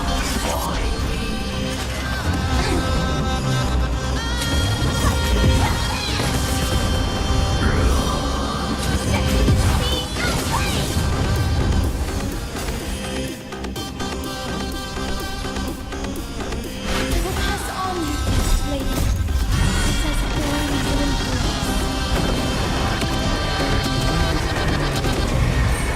Linked up, protect us! Throttle as much as you want, you brainless half-baked fool with nothing but impotent rage. You can embrace it tomorrow. In life and death, sprout new buds. A world that knows love won't be destroyed.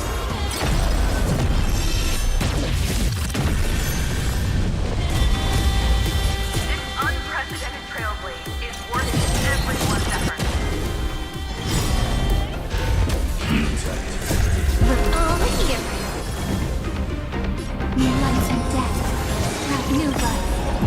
Cleanse hatred with love. Embrace a new life. Like fire until everything burns to ashes!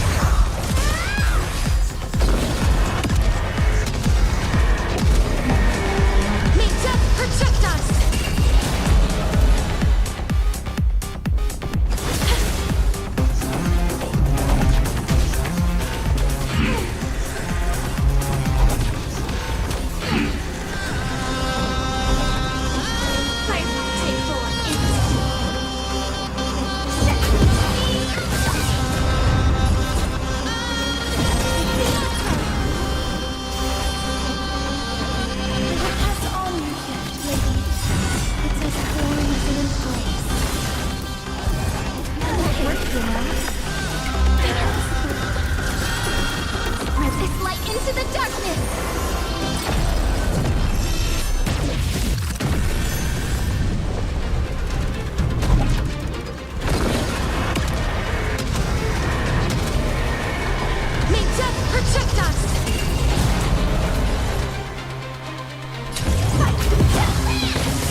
May I hug you? Thank you. You're so gentle.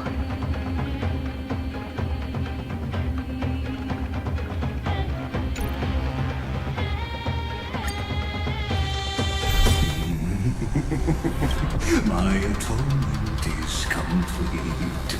The endless Iron Tomb's body has descended.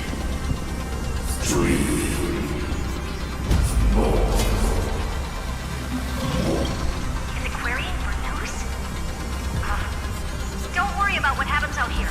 Interfere with it as much as you can.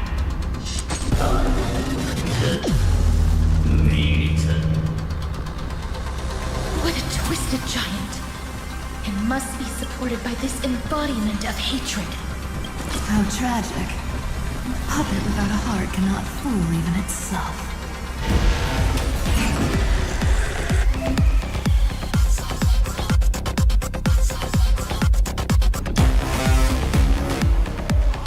The Cosmic Alliance has finished its deployment. Don't hold back. Give it everything you've got. Target sighted. All units on alert.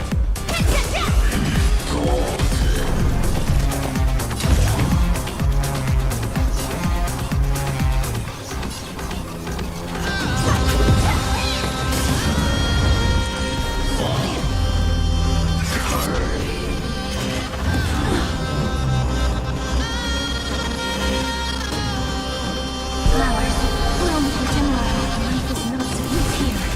You chose the wrong enemy. Move. Repent.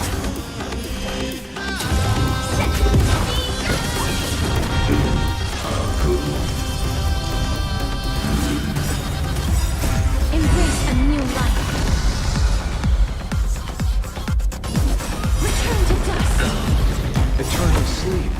Return!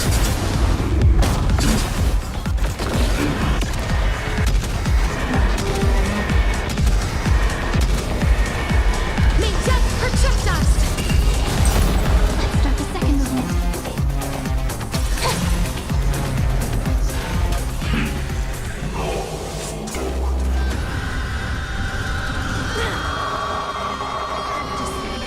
Illuminate this chaos.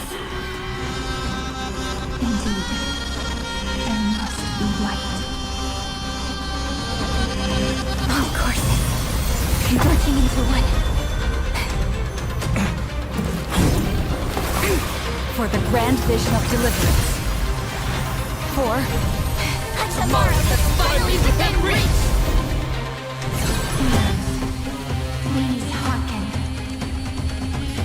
After 13 heartbeats, light will create the heavens and earth. Your remembrance will dispel the destruction's shadow.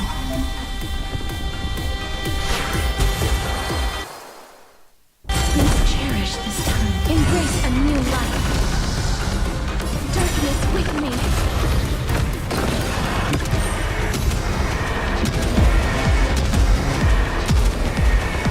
May death protect us. The cosmos does not need a third emperor, much less artificial tyrant. The cosmos is looking at.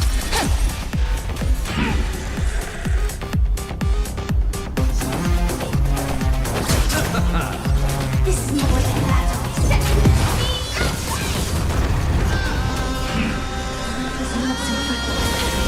Let's create a miracle of humanity. Flowers bloom for tomorrow. Move. Eternal sleep. Return!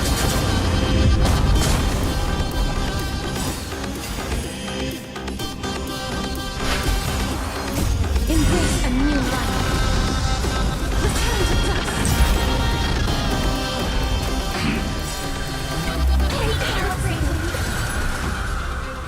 Spread this light into the darkness.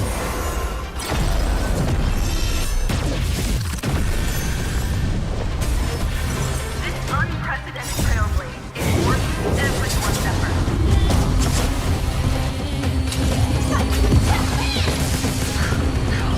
The stars will carry every memory.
My atonement is complete.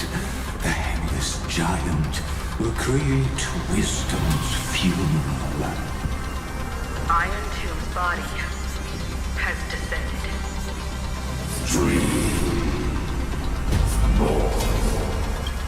Is it querying for news? Don't worry about what happens out here.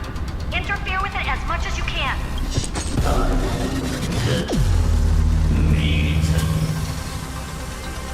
What a twisted giant. It must be supported by this embodiment of hatred. How tragic. Puppet without a heart cannot fool even itself. The Cosmic Alliance has finished its deployment. Don't hold back. Give it everything you've got. I'm so epically burnt to ashes!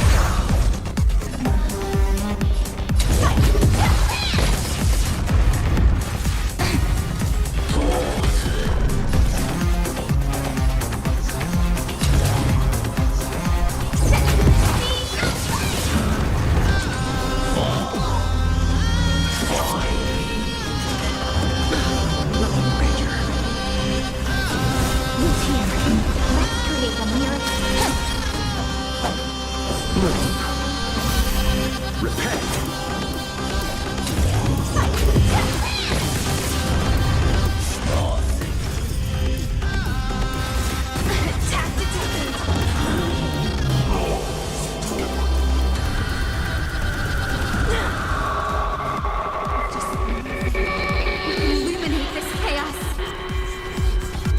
Indeed, there must be light. All courses converging into one. For the grand vision of deliverance. For A tomorrow that's finally within reach! Please hearken. After 13 heartbeats, light will create the heavens and earth. Please cherish this time. Darkness with me.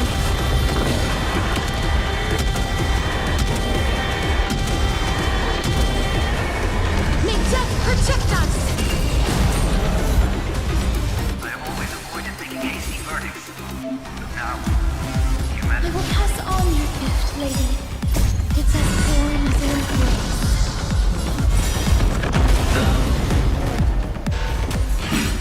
Eternal sleep and return!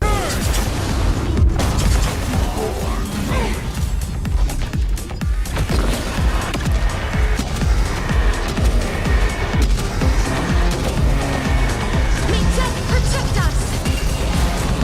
Cosmos is looking at us. Stars, shine for the heroes.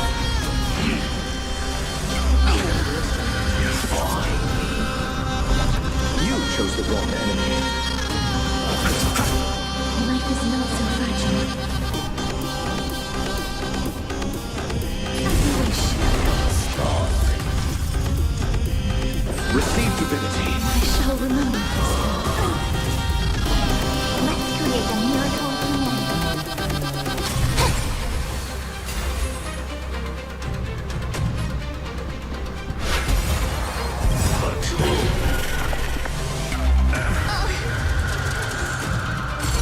Eternal sleep and return!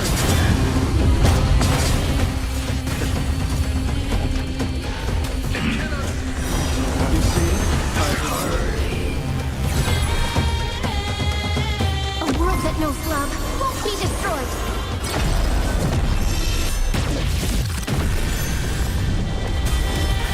the cosmos does not need a third emperor, much less artificial tyrant.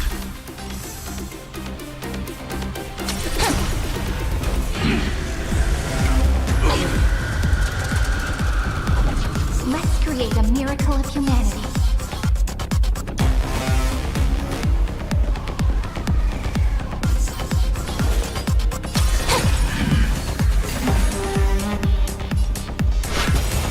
I'll see you. Eternal sleep and return!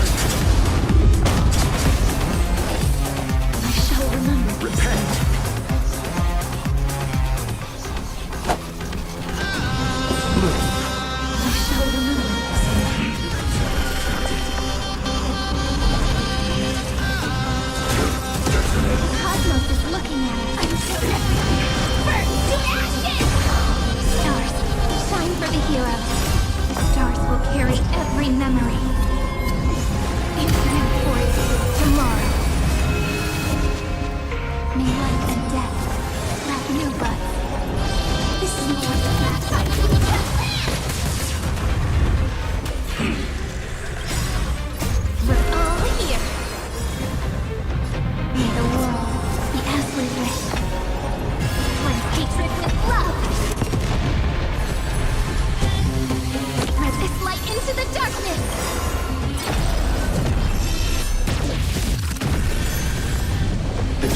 with it.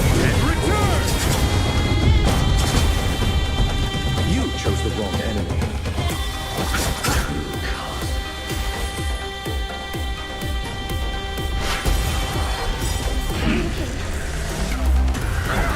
Eternal state. And return!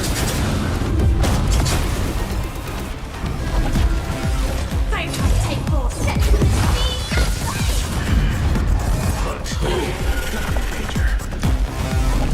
Let's create a miracle of humanity. I will claim victory for myself.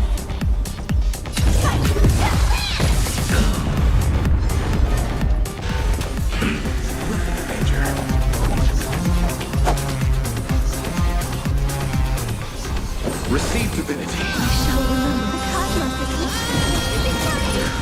Blue. We're all here. May the world be as we wish.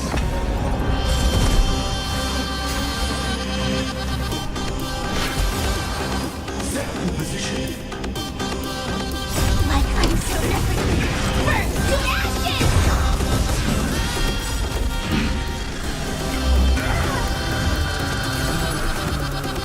A world that knows love won't be destroyed.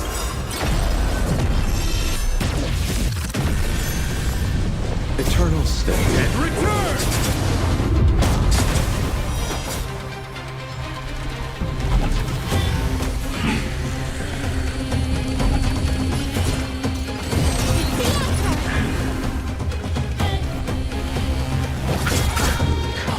This is no sense.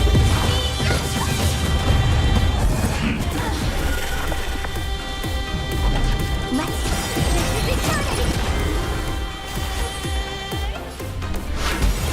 Eternal state. And return! Recalibrating. We're all here. May the world be as we wish. Firefly take 4.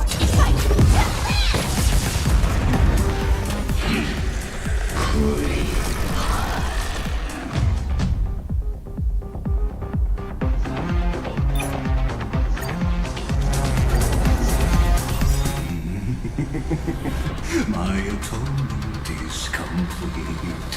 The Headless Giant will create wisdom's funeral. Iron Tomb's body has descended. 3, 4.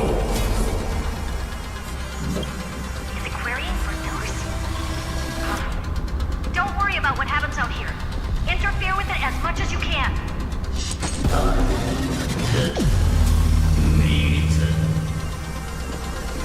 What a twisted giant.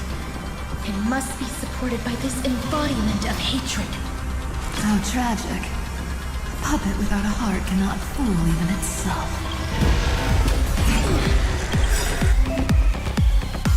The Cosmic Alliance has finished its deployment. Don't hold back. Use everything you've got. Target sighted. All units on alert.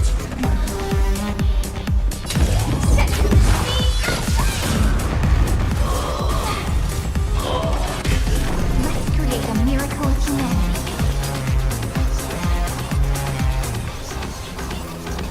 Flowers bloom for tomorrow.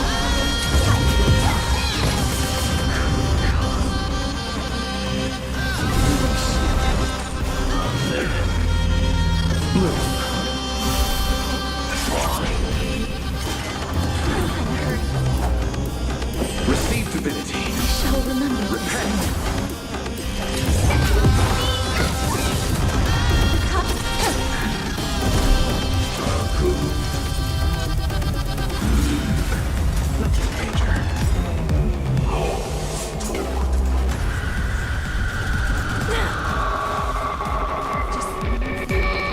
Illuminate this chaos.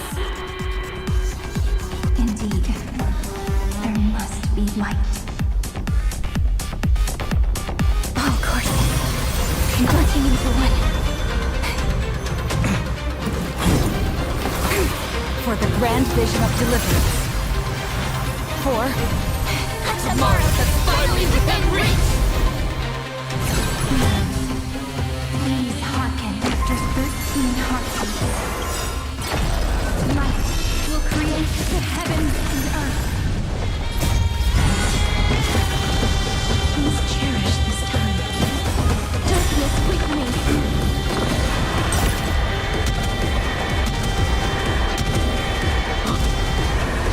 May death protect us! The cosmos, stay calm, everyone. The remembrance will dispel the destruction shadow. I will pass on your gift, lady. It's as warm as it is. Embrace a new life. Return to dust.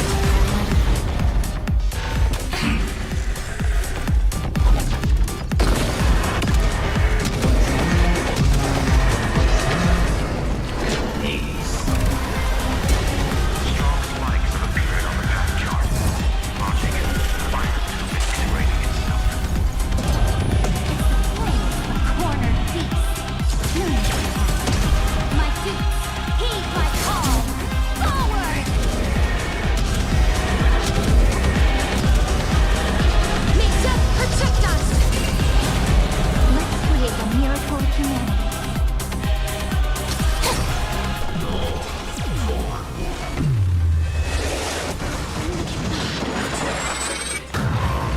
You have no honor. You reside in the body of a hero, yet you're so despicable. Second position. I'm terrific! Burn to ashes! A world that knows love won't be destroyed.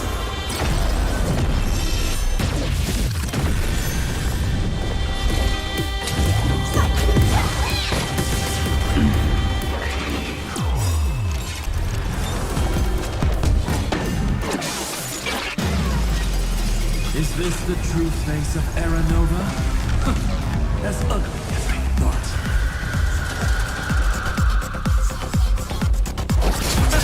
The cosmos is looking at us. Stars, shine for the heroes.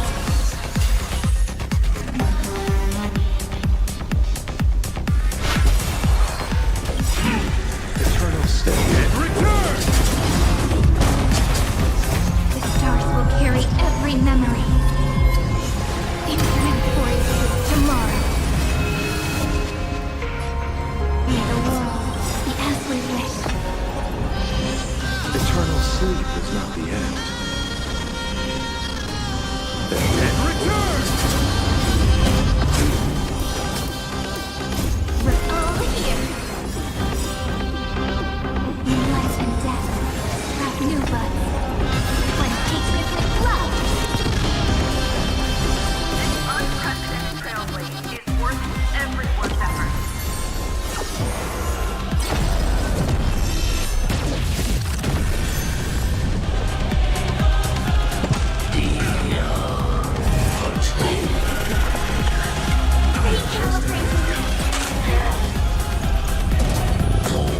Let's create a miracle of humanity.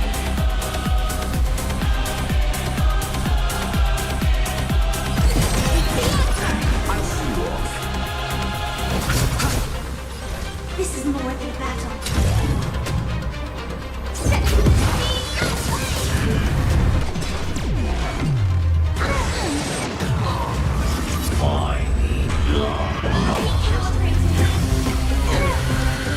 Receive divinity.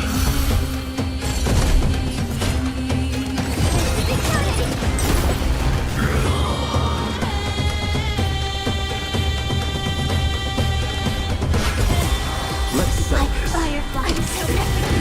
Burn to ashes!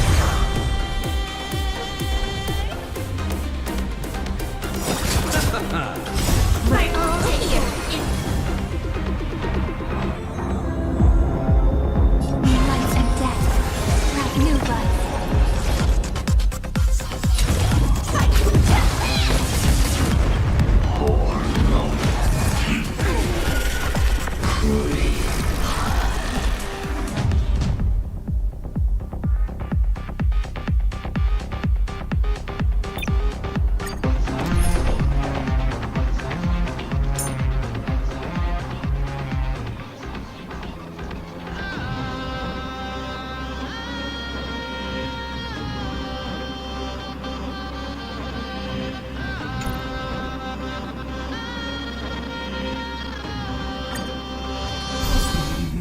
My atonement is... Iron Tomb's body has descended.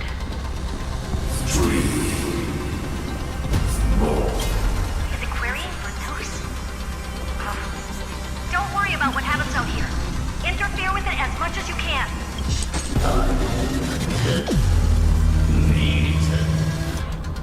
What a twisted giant. It must be supported by this embodiment of hatred. How tragic. Puppet without a heart cannot fool even itself.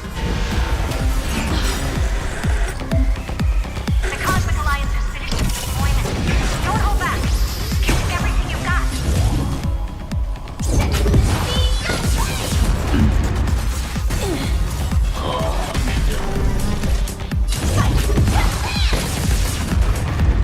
Flowers bloom for tomorrow.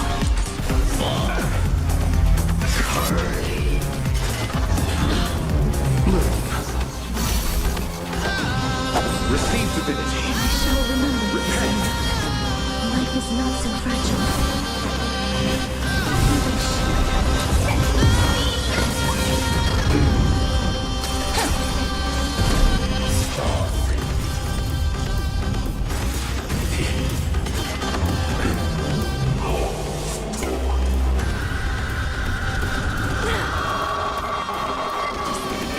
Illuminate this chaos.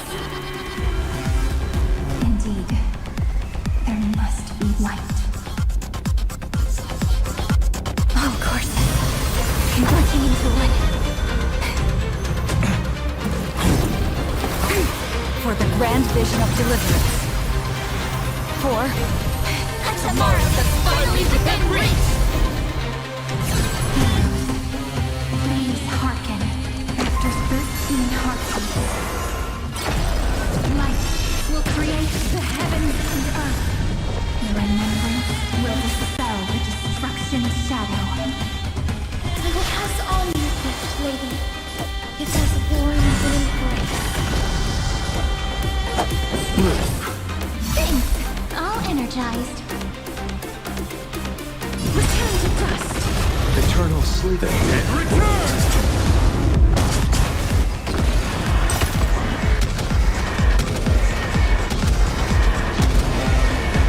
May death protect us! Not as much as you. This unprecedented trailblaze is worth everyone's effort.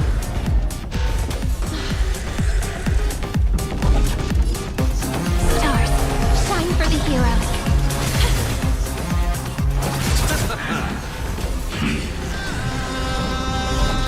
Cosmos. Receive divinity. Support received. I will pass on your gift, lady. It has borne an embrace.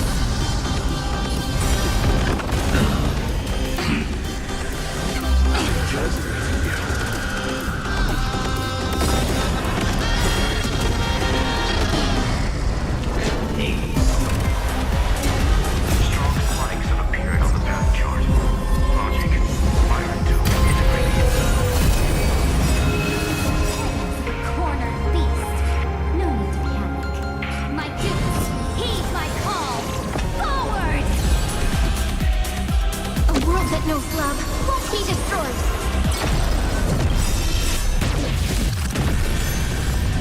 Eternal sleep.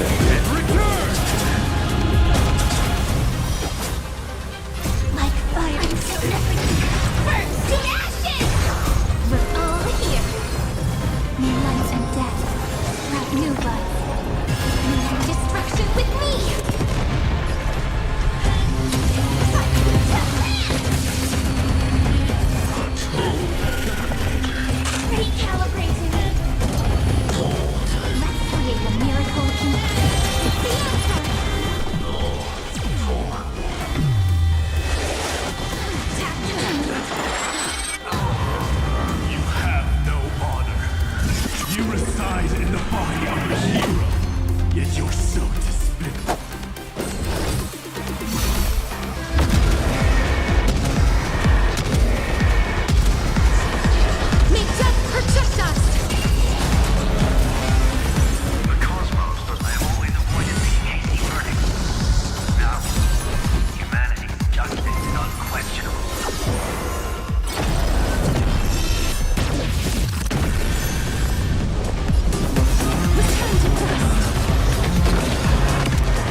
The golden thread still trembles.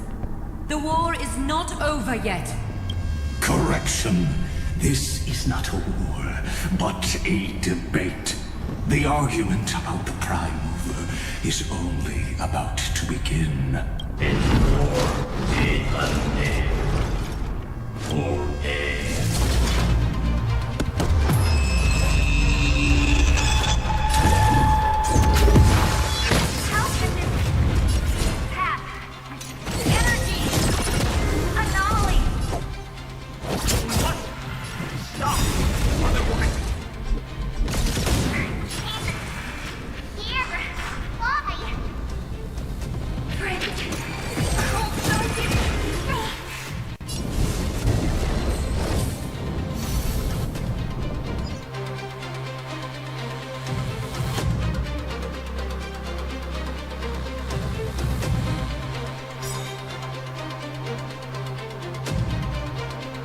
The fourth instant of the cosmos is the coronation of Iron Tomb.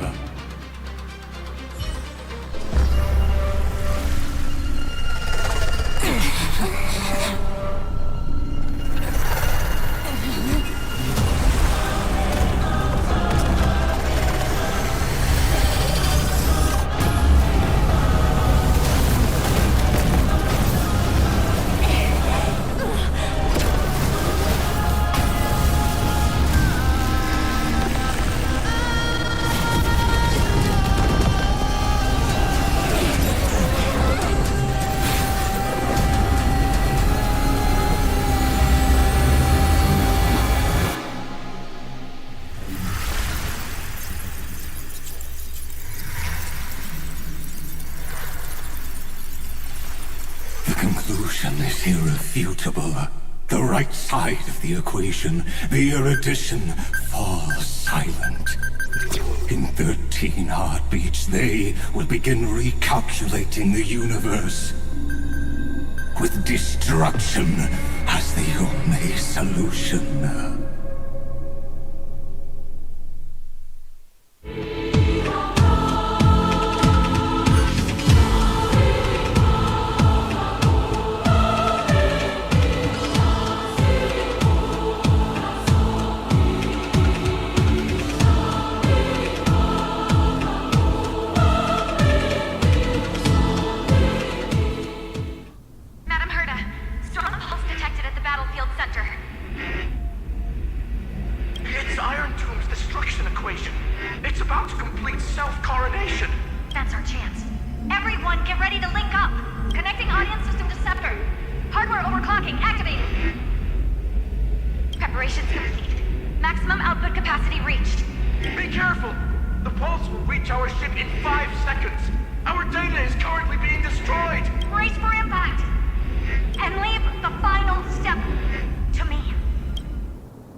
does not flow in this place. All the stars have been silenced. Iron Tomb is dissolving everything that I can sense. But I'm still here, and you're still here, Nil. Though the button of destruction has been pressed, we still have a chance to rewrite its meaning. That Eon finally cast their eyes toward Amphorius. Yes, I imagine they have also been waiting for this moment, when the scepter's body and heart become one. Iron Tomb is a perfect arc. If a seed can be planted within, then the moment the Lord Ravager blows the erudition to pieces, the remembrance will be spread to every corner of the cosmos. The cosmos will witness Amphorius' answer after this fleeting, yet eternal moment. And now, it's time for us to pen the last stroke. I see endless memories floating in the starry skies. They are the consciousness of the victims. In the cosmos' real space-time, they'll be stained by the destruction in the next second. But they are still pure seeds for now. If I hold these memories in my hands, then I can create a stagnant memory zone. A tiny Eden of blessed insight. I believe the flower of miracles will bloom within.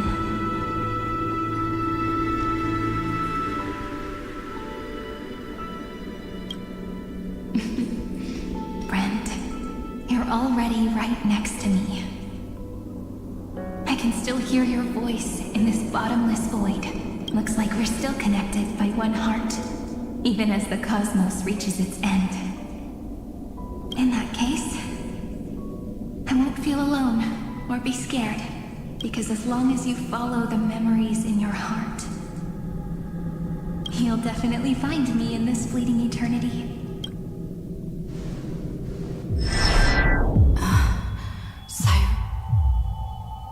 What are you waiting for, passenger?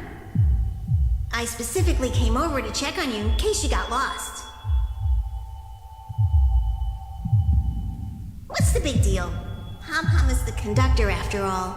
At long last, you've embarked on this road as well. Many, many years ago, they were standing at the start of the road in hesitation, just like you are now. So, Pom-Pom came over to give you one message. Run. Don't think about anything else. Just run. Even if the entire cosmos has stopped. Even if everyone else is tripped by the darkness, you still need to keep running. Picture yourself as the Express, moving forward at full speed. Because that's what the Trailblaze means.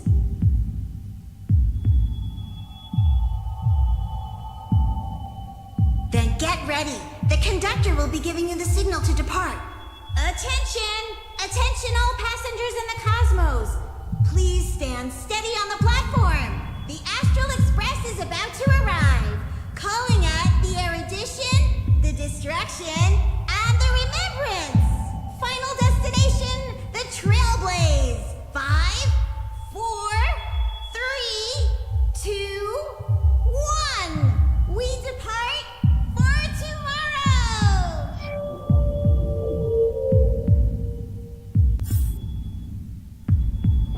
So quiet. It's so good, friend. If the view in your memory ever grows fuzzy, just reach out and touch it.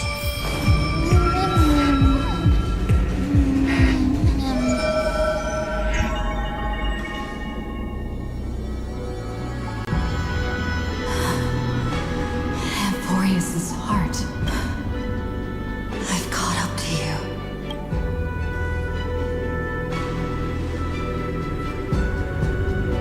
Let the first light illuminate chaos.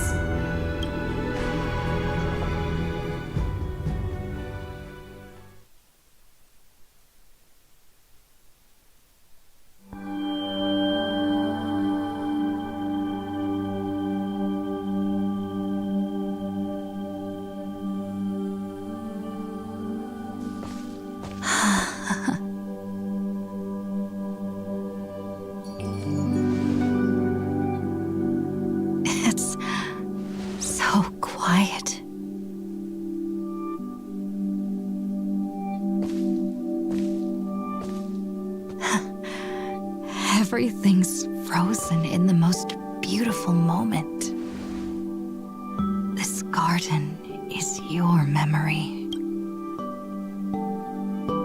I'm here, Cyrene.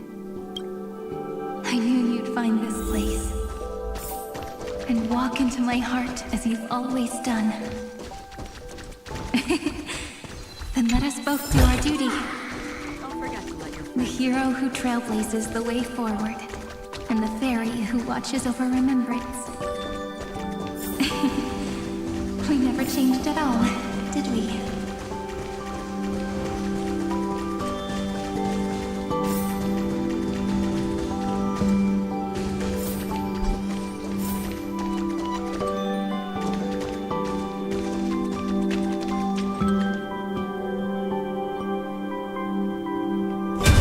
Seed of memory.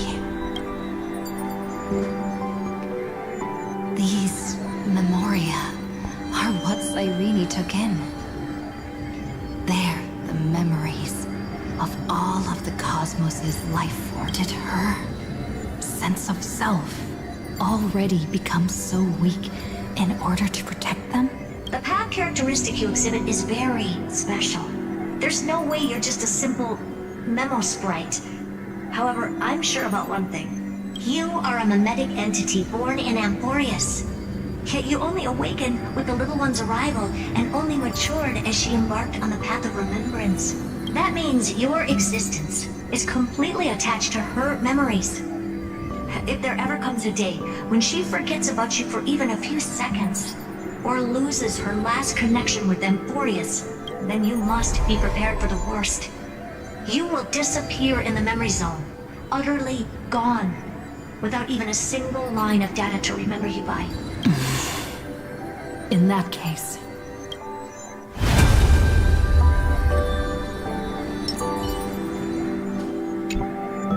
let me remember the cosmos with you. That way, it won't just be your memories alone. Run for your life! Retreat!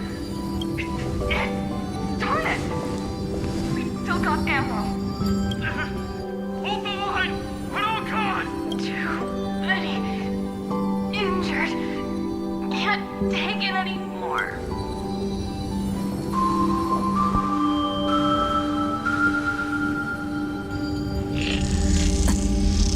These memories are so heavy.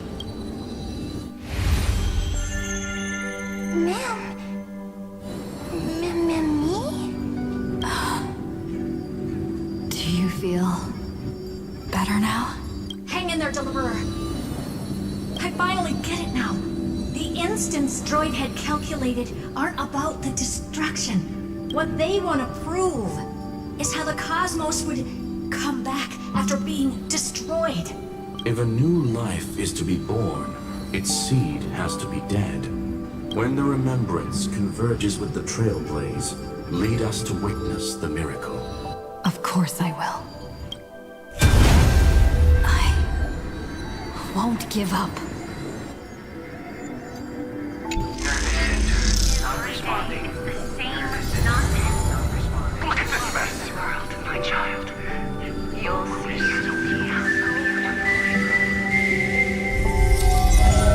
It's me, friend. Don't you recognize me? Or did I really change that much? How many more memories? Tired? Then take a break. No one's gonna blame you. You don't need me to give you words of encouragement. So, I just want to tell you one thing. I'll tell you the purpose of your stop at Amphorius. On that trip, you will encounter a pure child of an Ostrava. Teach her what love is. And then you will directly face the destruction for the first time. From this point, your choice will split destiny in twain. In the darker of the two outcomes, the trailblazing journey will turn into a flawless memory. She will carefully treasure and protect everything you and the Astral Express have experienced until that magnificent war between the gods when she, with love in her heart, will ascend at the end of time to become the master of causality. The universe will be snuffed out in the destruction, and you and she will become the beginning and the end of the Eden of blessed insight. You shall become the only two lives in all of existence, and you shall live in an eternal past, present, and future. You shall sow as many seeds as the sands of Ganga, trim an awesome kea of leaves, and harvest a nayuta of flowers. That is the cosmos's fourth kind of finality. But for now, you still have a chance to make a choice. You still have a long way to go on your trailblazing journey, child. I'll keep this brief. The journey has only just begun. Welt, our other companions, and I still have many secrets we've yet to share with you. So, aren't you curious? We kept these stories to ourselves because we believed we had a long future ahead of us. Even a cosmos-spanning crisis, once the dust has settled, is nothing more than a memory of the journey.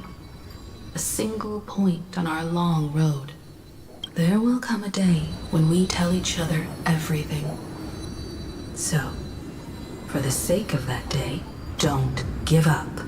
We all know what kind of decision you'll make, and I believe the script will not progress toward the wrong ending.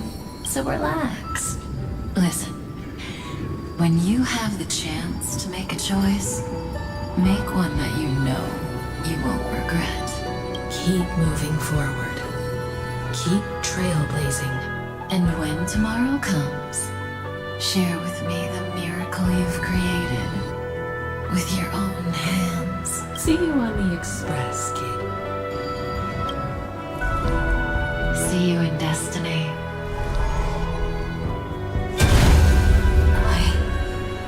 We'll reach tomorrow.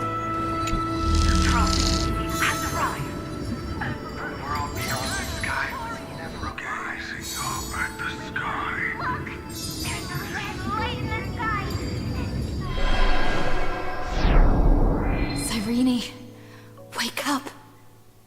Together, we will. Tread on the path of remembrance. No wonder I always had a weird hunch. But that also means I was right in thinking, as long as Friend and I are together, we can do anything.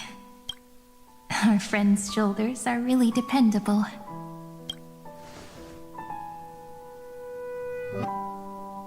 Now, countless consciousnesses are flowing in our hearts. Can you still move? It's time for us to complete the real Genesis.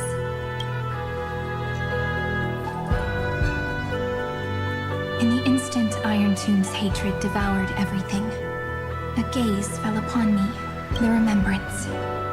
That was the god who appeared in Cyrene's dream. Their figure and speech were both so blurred.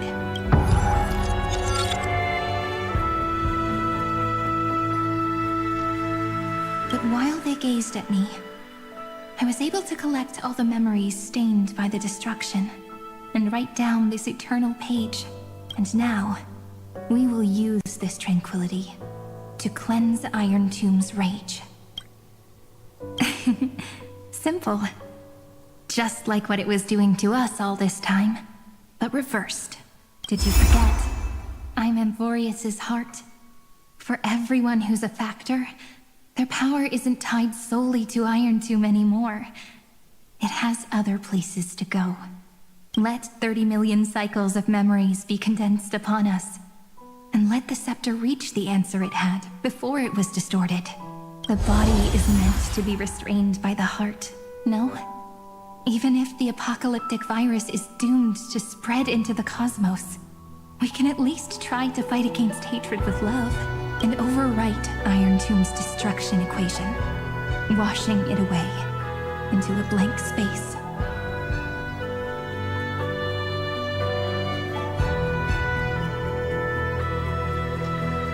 It means we will embark on the true hero's journey.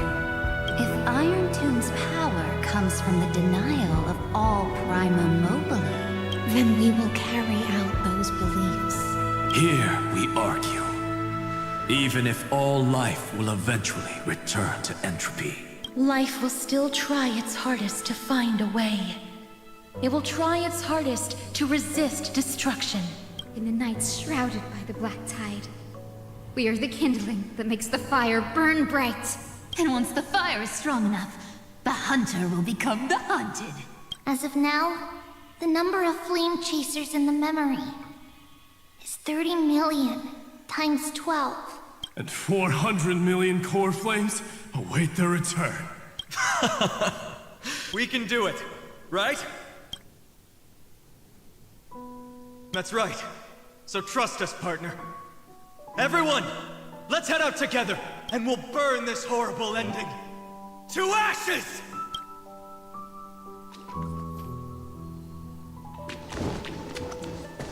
From the dawn of newborn cries, to the night when all beings fall silent. We are the messengers of the new world. Listening to the call of the tides, and granting rebirth to heaven and earth. Then, we lead civilization to glorious feats. The question imposed by the gods will be solved by the children of humanity. We will tell them that the flame chase cannot possibly have been a lie. When starlight illuminates the sea of flowers at the end of the west wind, All living things will stir, roused from the cradle of sleep. Then, through a single battle, let the cosmos witness How we light up the blind. What a poignant yet warm journey. And it's still not over yet, is it?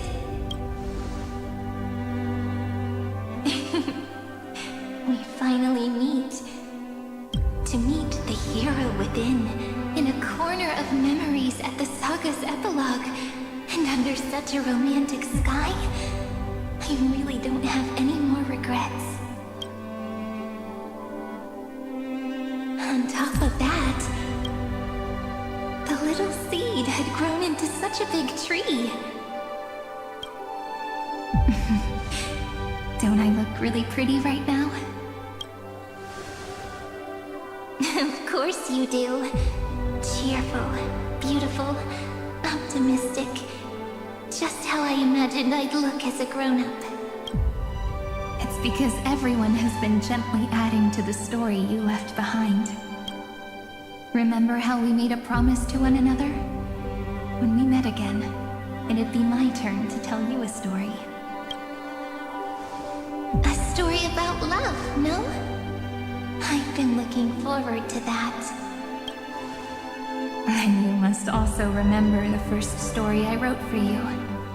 The one about the crystal flower and the little fairy.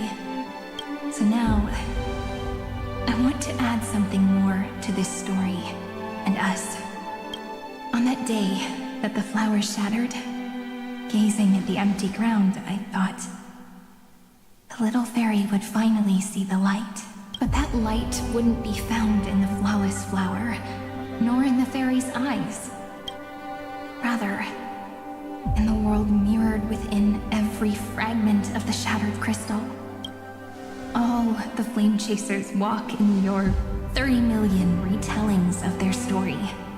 At this moment, all the memories are tangled with each other, and all the previous cycles have gained meaning. People will come to understand that time and time again, when they stood at the crossroads of fate, they would never have chosen otherwise. In the experiments of erudition, and in the breeding ground of destruction, it is entropy increasing, a merciless truth, an evil instinct. but under the pen of remembrance in the Trailblaze. The flame chase is a journey that changes from constant losses to an unwavering act of release. It's about knowing how fate is shattered, yet still embracing fate's brokenness. It's a journey that longs to receive love, but longs even more to offer its love to others. That's so heartwarming. But I'll add a small bit to suit my tastes. I'll write that love is an innocent flower. It grows up silently, creating longing in every passerby. But the flower itself cannot walk into the world. Unless someone plants that love into their heart and brings it with them into tomorrow, right? You really have learned everything now. Then, join all the other flowers in this story. And let's write an ending unlike any before. For this world we so deeply love.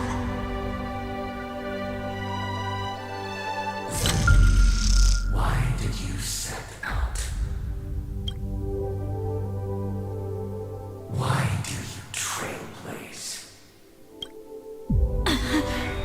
Who is it?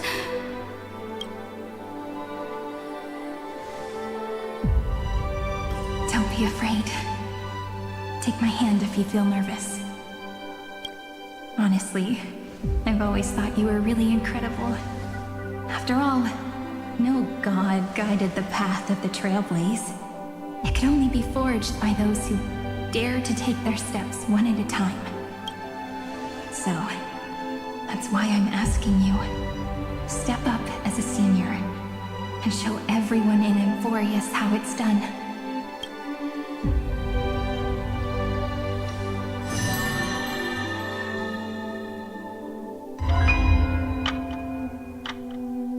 I trailblaze because my own eyes have not seen the end. But I'm different. I chose to trailblaze because I am already on this road.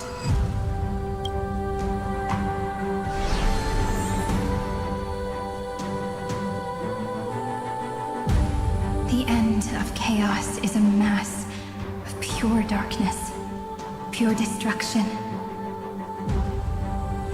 However, Amphorius' light has 13 different colors.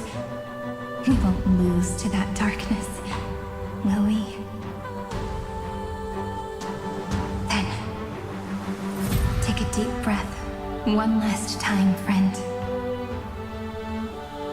After 13 heartbeats, light will create the heavens and earth. Are you ready, friend?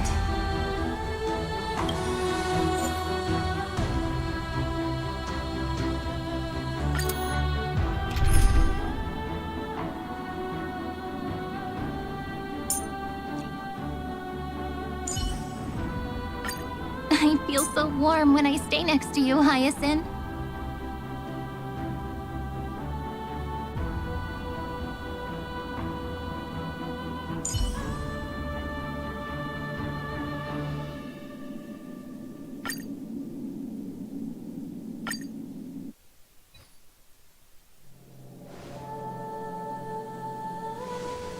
Seek the 13 factors of life, and let them converge into the primordial chaos. Using the remembrance of the past, we will trailblaze tomorrow's destiny, infusing a world-bearing love into destruction, and inscribe the opening stroke of Genesis. See you.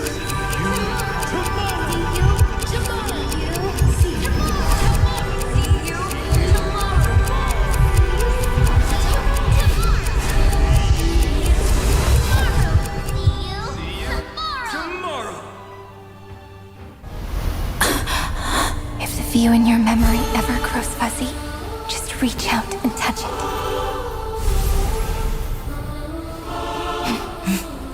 Then, restore its power to nourish the spirit.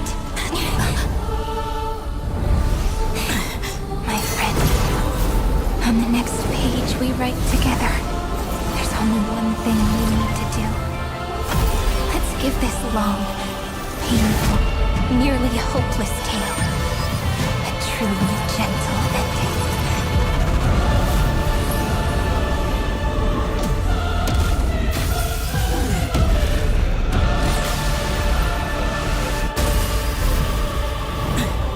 The flame chase was never about destruction. It was about breaking free and trailblazing! And let that bright future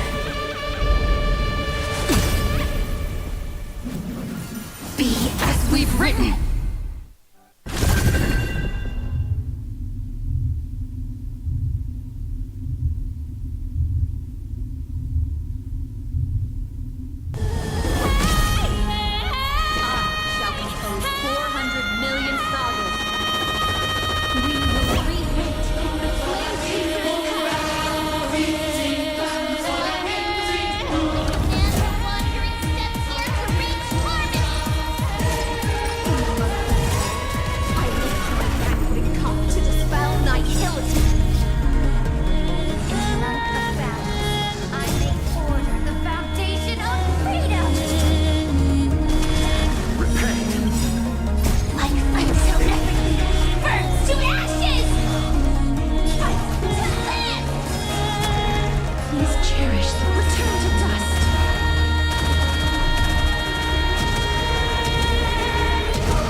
chose the wrong enemy. Receive divinity. I shall remember this. Eternal sleep is not the end. The dead return! Embrace a new life. Return to dust.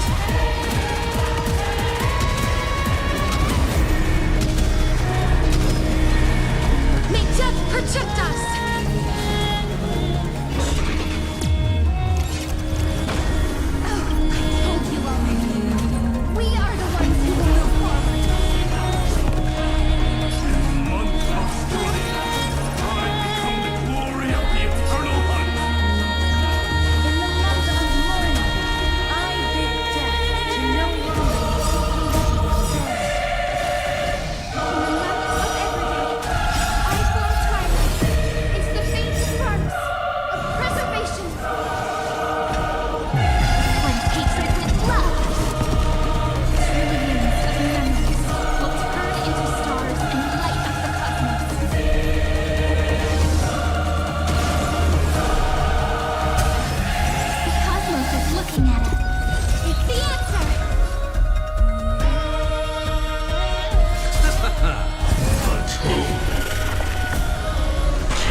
eternal state. Dead return!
To end the destruction with destruction. At last, we can sit together and watch the victory fireworks, partner. Why not come a little closer? This warmth is proof that we live.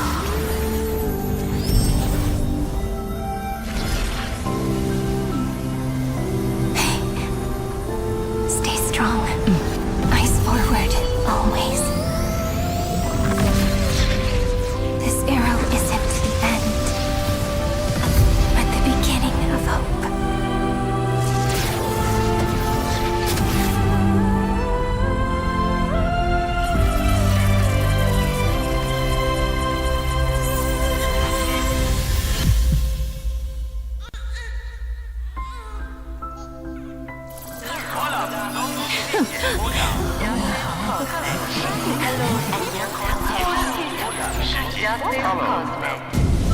The conclusion is irrefutable. Noose's answer was never destruction. But they kept silent, leaving the solution in the hands of the cosmos. The universe will keep searching and struggling to endure. In the face of the destruction, it may once again stand on the edge of annihilation. But the stars will always rise to ride the waves and embrace existence once more.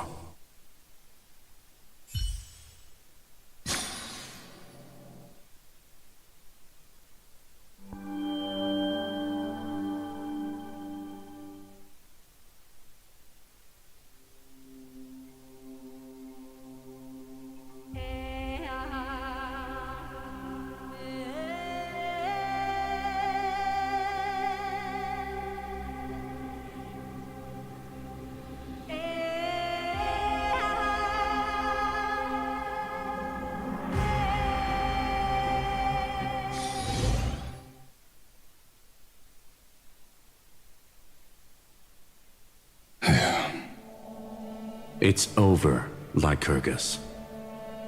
Yes, another failure. How is Madame Herta? She's fine.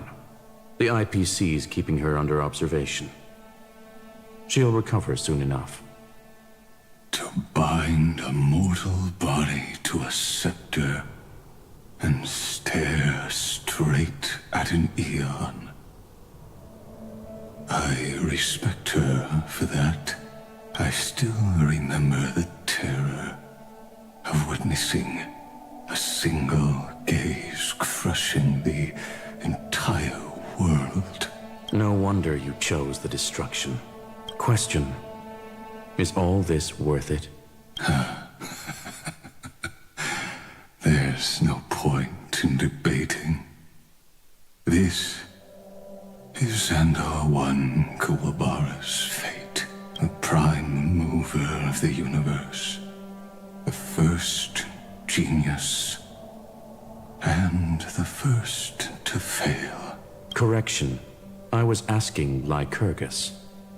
I don't know how to measure the worth of curiosity being satisfied, but in its presence, all the bitter fruits I've sown seem to turn sweet. But your harvest was watered in blood. Answer me. Is all this worth it? It doesn't matter to me. Let me tell you a story. Back when he was a student, Xandar's first experiment was slipping poison into his mentor's pipe, just to see how it would affect the lungs. And? There was no conclusion. His conscience got the better of him. Even so, the truth came out. He was harshly punished. Oh, that cruel mentor died of lung cancer 2 years later. It had nothing to do with Xandar. His fate is no different now. Sentiment clashed with reason, and Lycurgus was born from the latter. But whichever side we take, in the end, curiosity claims us all. You've handed yourself a death sentence. And yet, Iron Tomb's fall still isn't sealed, right? Fu Li, the key variable, still hasn't made their move. As the Theoros, Lycurgus has reached the end of his road. If you can, take my body to the fallen Adlevin. There, you'll find a formula. It is Xandar's final gift to you. If the day ever comes when you must destroy the erudition with your own hands, it'll come to your aid. A foolish last wish. I won't grant it. You will. Not for yourself, but for your conscience. Listen. The death knell for the geniuses has begun to toll. As always, let me go first to the prisoners who stepped out of the cave. Stand before my tombstone and offer flowers of Adlevin.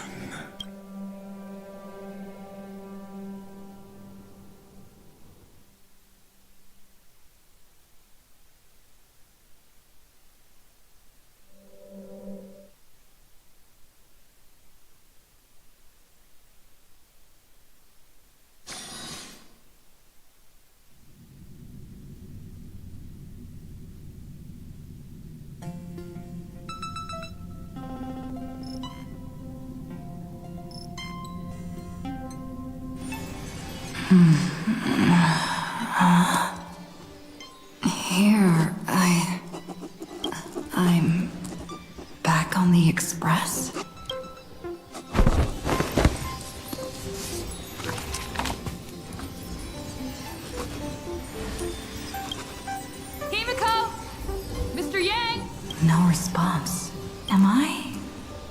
first one back on the Express?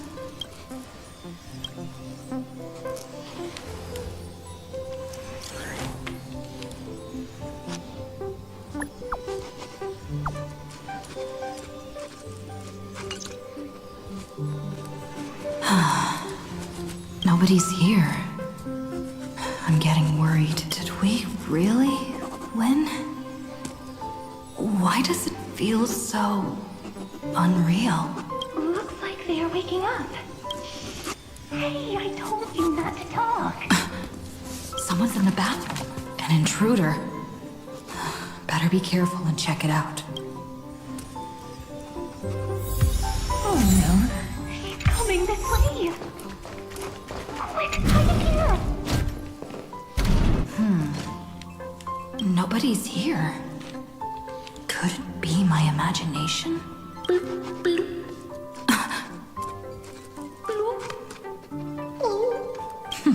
Caught you.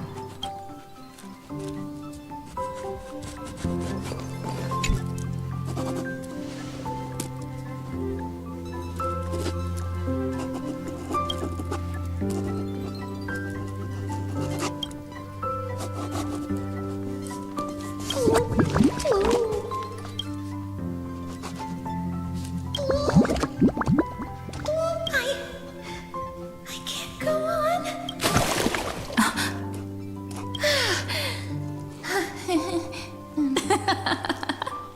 You...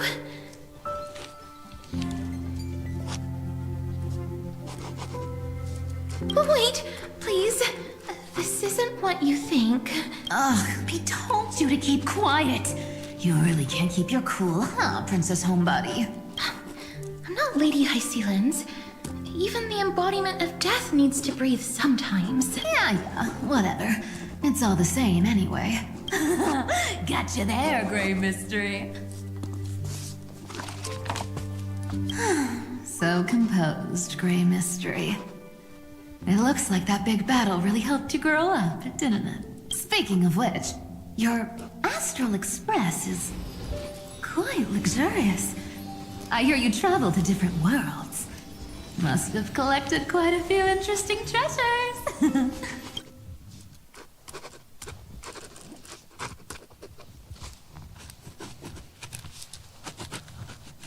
Who knows? One moment we were shouting about love and justice, fighting Iron Tomb's virus, and next thing I know, we're all on this express. No idea how that happened. It's not just Miss Cypher and me. Everyone's been in this car for a while now. Miss, why don't you go say hi to them?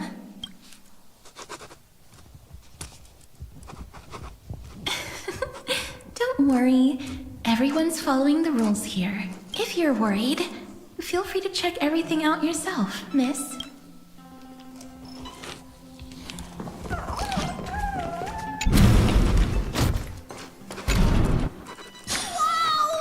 What a spacious car! And these floor tiles are gorgeous!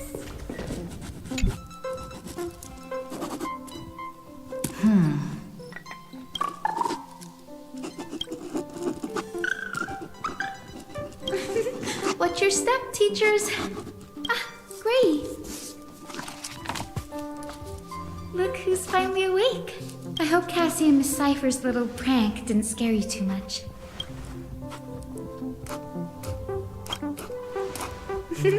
As expected of you, when we woke up, the entire express was completely empty. Not a single soul in sight. Such a shame. I was looking forward to making new friends, especially since they were Gray's most trusted travel companions. Don't worry. We beat Iron Tomb together, right? They must be on their way home. When they arrive, we can throw a party together. That's exactly the kind of thing Lord Finan has been dreaming about. He was just here chatting with everyone. Now, who knows where he's run off to? Lord Finan's always been quite the restless one. But you're used to that by now, right? Have another drink, my demouse. Sure. Go Those three have been chatting over there for quite a while now. Why don't you go say hi to them, Bree?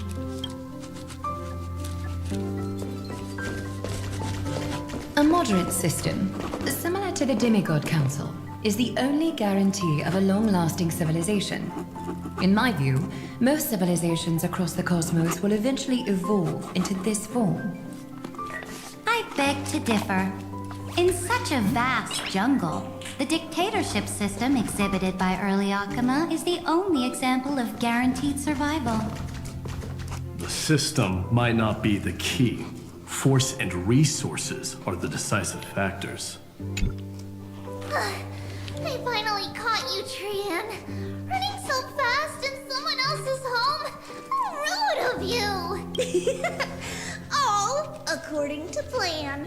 Trian lured you here on purpose. Look, there are several adorable outfits here. Trian wants you to try them on so Trian can draw you looking all cute. Oh my! You even dare to scheme against yourself? Lucky for me, I came prepared. Time for a surprise attack. The hero of justice, Trinan. Trinan has been lying in wait here for a while. We will make Trian taste her own medicine. 2 against 1? That's not fair! Little Gray, you came just in time. Help me out here. Trian, good luck. Even little Gray's saying that. Darn it! Trian won't give in! Trian ran away. Trinan will fulfill the ambush duty. The Trevios is all laughing and playing around together. That must be quite a rare sight in Little Gray's memories, huh? Yeah, everyone will be all right. Look, every hero has put down their burden and returned to their innocent, childlike selves. After all, just thinking about how warm and bright Little Gray's tomorrow will be fills us with genuine joy and lets us breathe a sigh of relief. So, today, why don't you let Trevi enjoy some rare moments of childhood too? Wait up! Trian, don't you dare run away!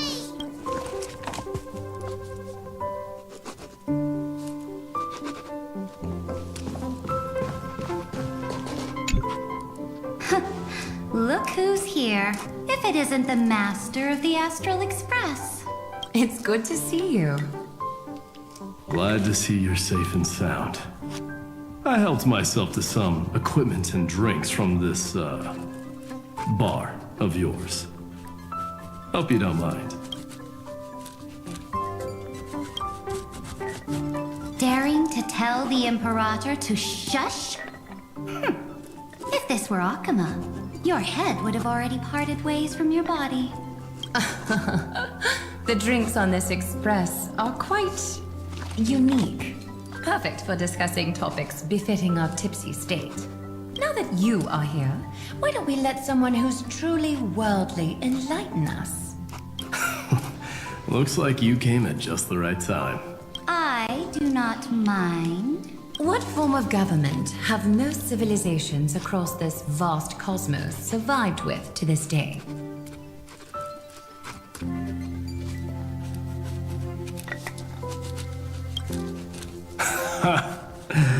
That's exactly the kind of answer I'd expect from you.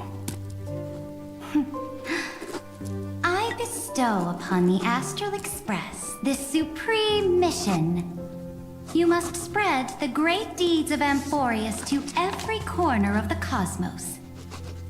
Thus, capable individuals from countless worlds will surely find inspiration in the Flame Chase's tales and embark on their own grand journeys. It's hard to say if that'd be a blessing or a curse for the cosmos. I can imagine our conversations here will only get more unrestrained. Don't let our rare moments of joy hold you back. This banquet on the Express truly lacks manners. You may leave. I permit it. That man just left. Wouldn't even stay for another drink. He needs to show more respect. If you're looking for him, try your luck in the car above.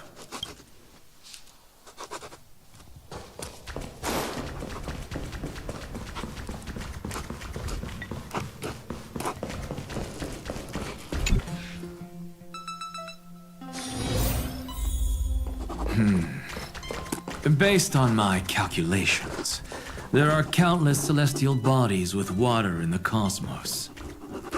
But I'm afraid not all oceans are suitable for life to inhabit. You must take this into consideration as well. As expected of a professor from the Grove, to be so certain even about things you've never seen with your own eyes.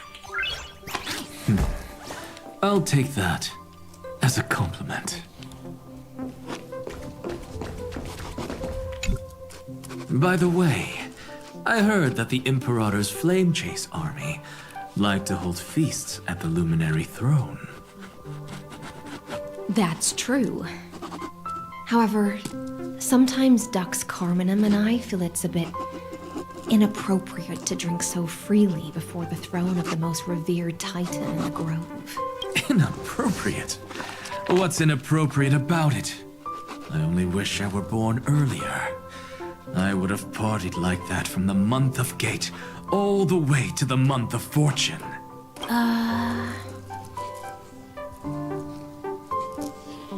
Blasphemy is just a phenomenon, not the end goal. I'm sure there are plenty of people across the stars who question these so-called eons or paths. Didn't I spend some time in that Lycurgus's head? I sure learned quite a bit about blasphemy from that experience. Humans create gods, and gods shape humans. Who's really the one trapped? The creator or the believer? Professor Anaxagoras, let me just check one thing. You haven't bought into those twisted theories of that Fioros, have you? Don't worry. The difference between a genius and a madman is that a genius shares lethal truths, while a madman tries to force them upon others. I see. It's like drinking honey brew at a banquet. Likeable folks invite others to raise their cups together, while the unlikable ones force others to drink with them. Being able to break down complex information into common sense like that. You're quite the scholar yourself.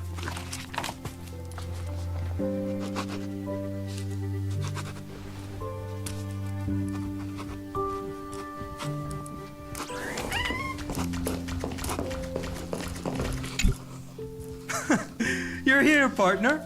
That celebration party I've been mentioning to you has finally become a reality. Though the vibe's a bit different from what I imagined, this still counts as keeping my promise, right?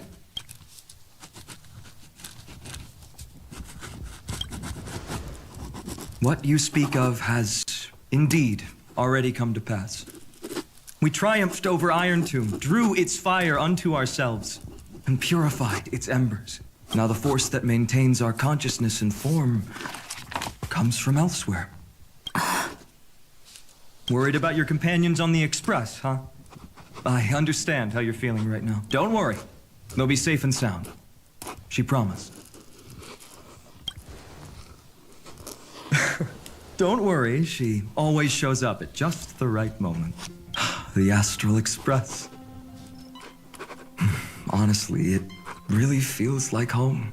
I can imagine how much you, Dun Hung, and Miss March must have missed everything here when you were trapped in Amphorius. The beautiful windows, the soothing music, your fellow travelers on the Express. Like how golden wheat stalks sway in my dreams every night through the countless cycles.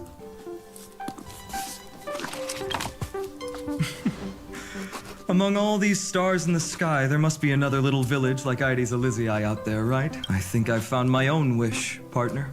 Someone once told me that home is where you can be truly free and at ease. Maybe Roaming the cosmos with you all is my strongest desire right now. All of us together, of course. The Shinjo Alliance, Penacony. I blame my poor imagination.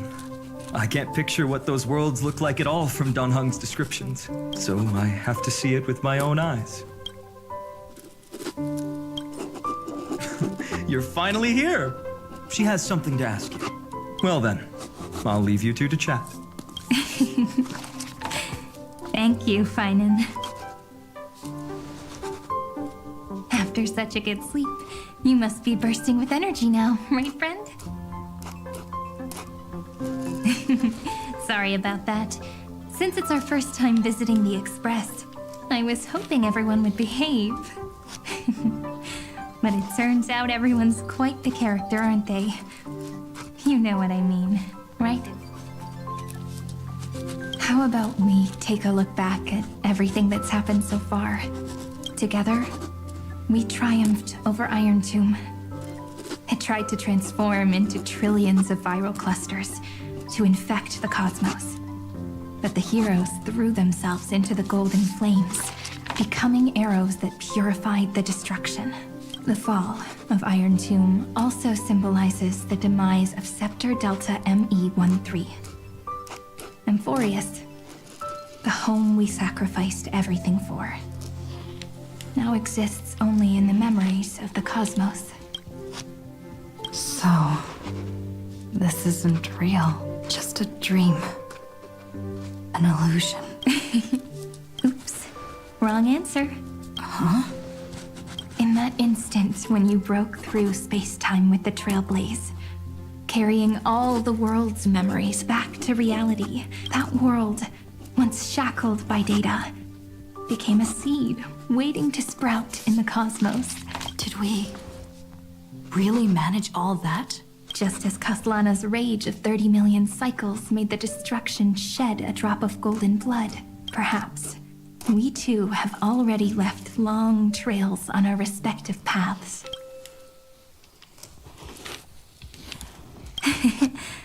Freedom. What a wonderful word. But that alone isn't enough to make everyone a true life form yet. But Amphorius already has a tomorrow.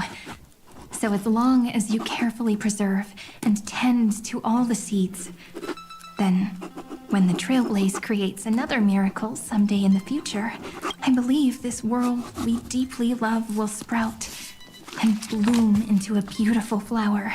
Don't worry, I've already kept all the seeds safe in the first fruit for you, and its name is As I've Written. So, it's time to reveal the correct answer. This isn't a dream, nor a fantasy. It's the epilogue of As I've Written. At the end of the story, the characters take their final bow and embark on a journey of no return. The one who wasn't part of the story, yet helped write its romantic ending. She bid farewell to her friends and returned to her home beyond the tale. Promise me one last thing, friend. When we say goodbye, give me a smile, okay? I will. Cyrene, every star that the Trailblaze passes by will remember the name of Amphorius. Hey, it's not fair that you get to be the only cool one here. We'll keep an eye on her. She had better keep her promise. Leave it to us, Cyrene. Your story will be sung across many worlds. Stories this complex and twisted are always hard to believe. If anyone questions the truth of this tale, you'll all have to stand up for us. Rest assured, even the most stubborn person can't withstand our six fists. You're so reliable, March. Shh. Listen. There's a book here? Its composition is similar to Memoria, but it's far more resilient than ordinary memory bubbles. Keep it safe.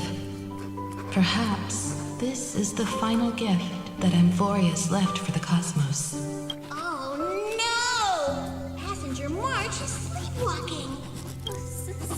walking. Oh no, oh no. I don't want to make a fool of myself in front of everyone. I can hear all those sneaky little plans brewing in your head.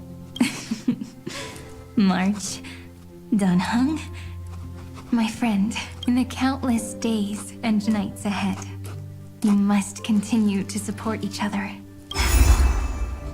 Time to head home, everyone.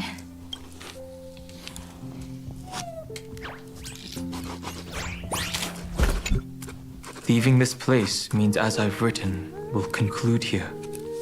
No one will have the chance to revise it, and no one can continue writing it. Don't leave any regrets. What magnificent words could possibly do justice to the finale of such an epic tale? I've been pondering this while you were sleeping. Now, I finally have the answer. Let's keep it simple and sweet. In our virtual extrapolations, we've lived through epochs longer than the lifespans of many stars. No language in this world, no written words, could ever carry the weight of this journey. In that case, let's not be bound by the minutiae of words. Those who understand its passion and romance will naturally be moved to tears by the final period placed at the end. And now, it's time to say goodbye to our readers.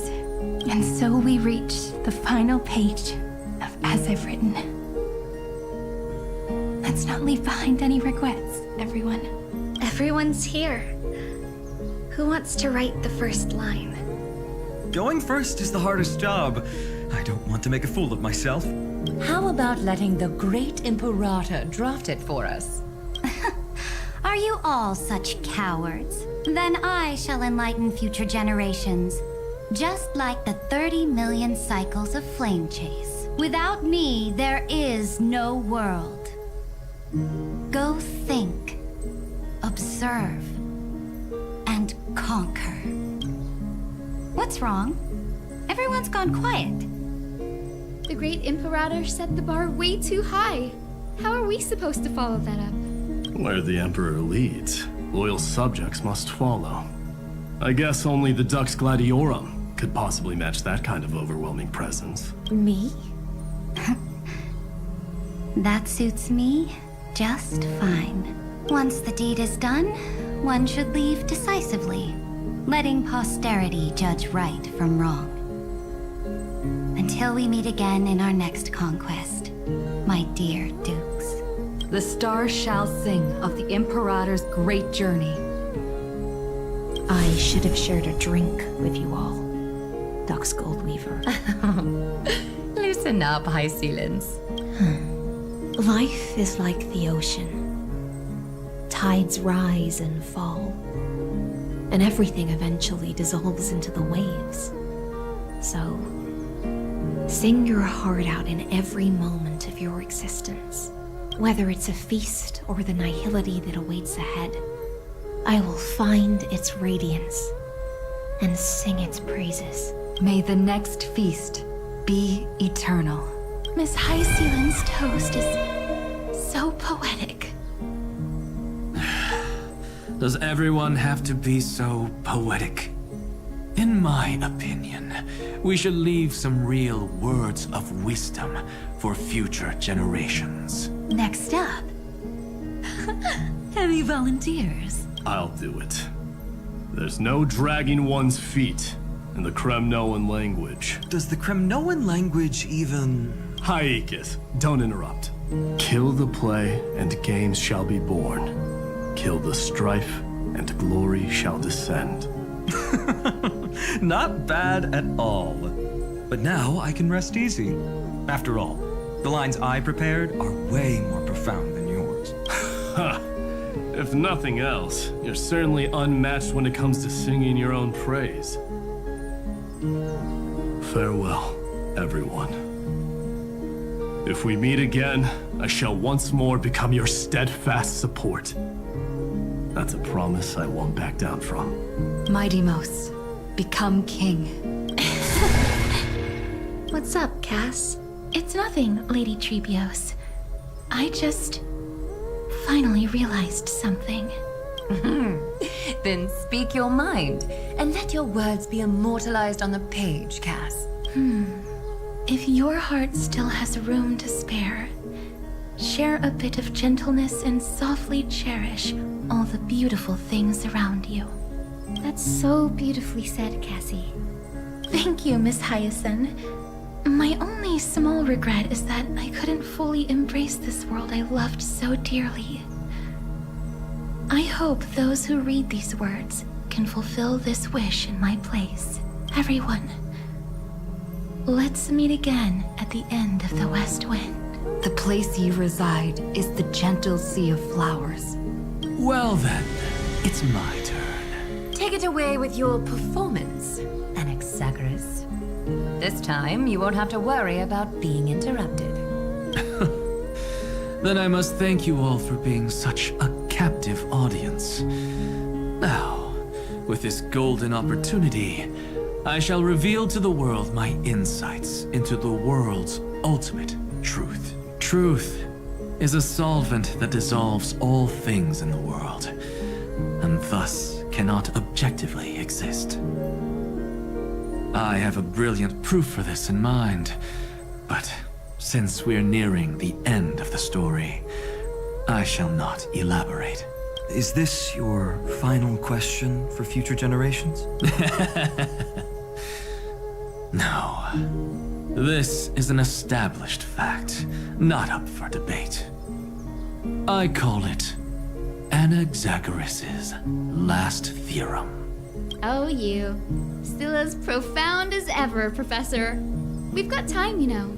If you don't explain it clearly, future readers might not grasp your true meaning. The true meaning isn't important. What matters is the emotion that stirs within them when they read these words. At that moment, the theorem's mission would be complete. So, your lessons are far from over. But taking a little break for now wouldn't hurt. Then... class dismissed. The seeds you've sown are already sprouting. Would you mind if I write the next line? Huh? I actually thought you should be the one doing the final wrap-up. We'd never turn down a request from you, Aggie. Teacher, Cyphera, thank you both. Trust and selflessness are the two most beautiful garments in the world. One to gift others, one to adorn yourself. One's golden and one's purple? Not being able to completely change your fashion sense is my only regret across 30 million cycles. After all this exhaustion, I just want to take a peaceful bath now. I'll see you all again at dawn. Thank you for your hard work all this while. Lady Aglaya just can't give up her favorite hobby, can she? So, I guess it's my turn now. There must be many others like Miss Hyacinth out there in the cosmos, helping and healing people everywhere. You've got to set a good example for them, right? Of course. Look up at the sky more often and smile more. Many stubborn ailments fear optimism, but it's the best medicine. It's so catchy. The kids will definitely love this message. When it comes to understanding children's hearts, Lady Treebios definitely knows best. Look, the Rainbow Bridge is already hanging in the sky. Shall we get going, little Ika? It's you who healed the sky. What's on your mind, Miss Cypher? I'm thinking, should I leave behind a riddle? Some twisted, convoluted scheme that'll drive everyone in the universe mad trying to crack it. I see. You know what? Just go wild with it. No one's gonna judge you. Oh well, my brain's not working right now. Let me be genuinely sincere for once. Don't be afraid to fall. Just run. Destiny's just a slow-moving nymph. It can't catch you. So in the end, little Syphy's message was the most straightforward one. Even if you combined 30 million of me, I probably wouldn't have read as many books as you did in one lifetime. I won't pretend to be cultured before Big Sis Treeby, Trinan, and Trian. Amphorius's greatest trickery. Gotta bounce now. Meow! Homeward you come, distant wind. It's just us now, Snowy. Yeah, teacher. Maybe I should. No, let me go first. After all shall bid farewell to one, and that person alone will. I never would have guessed you had such a dark sense of humor, teacher.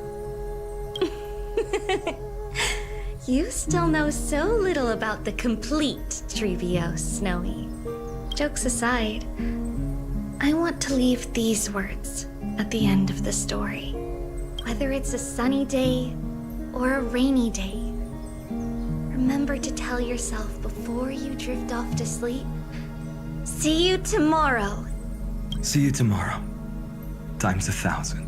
Prophecy received. Times 1,000. From now on, no more goodbyes. Finally. The time has come to say farewell. I'm grateful that you could be here to witness this moment, partner.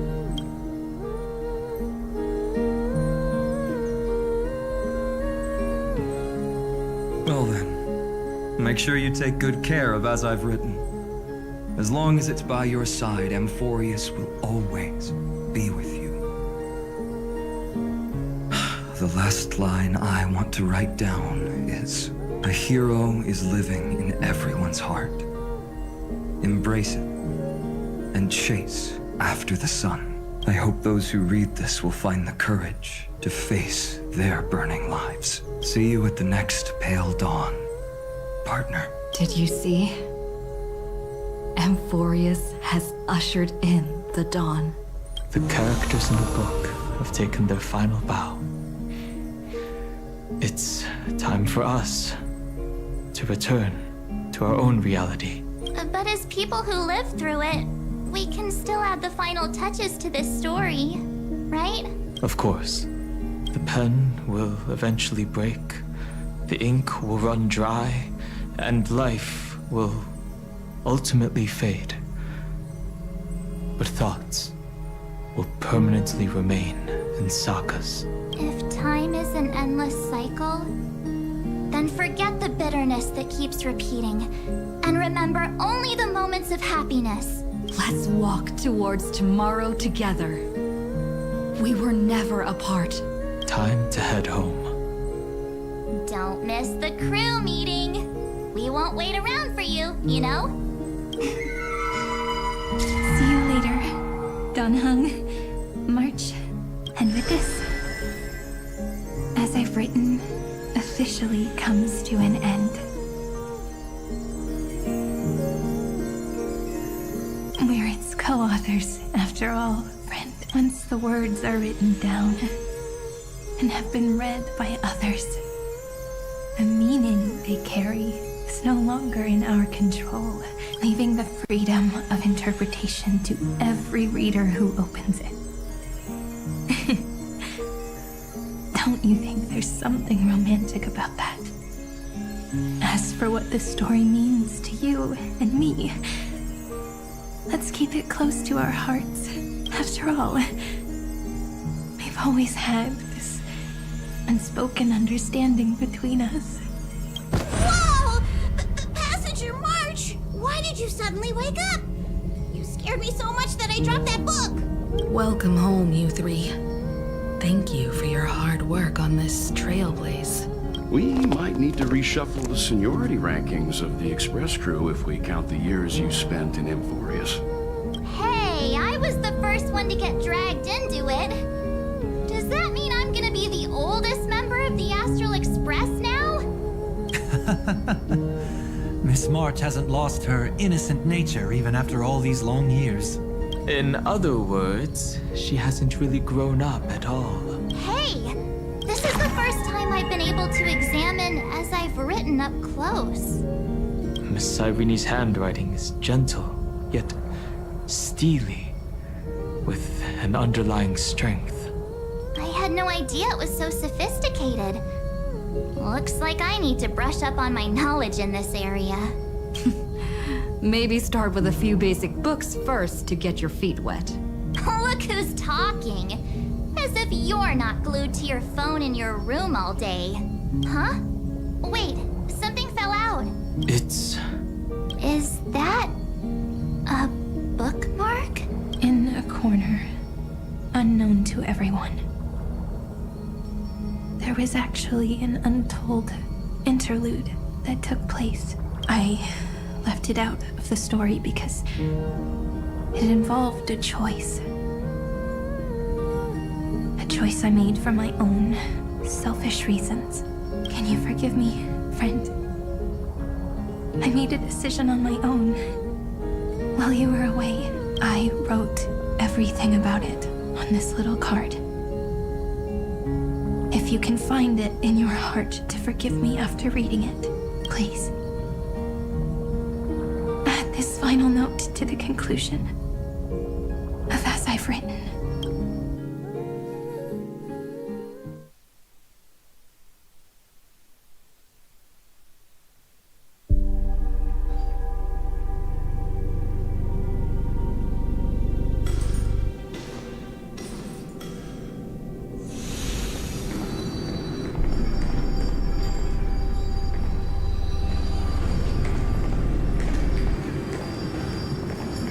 Memories swallowed by Iron Tomb.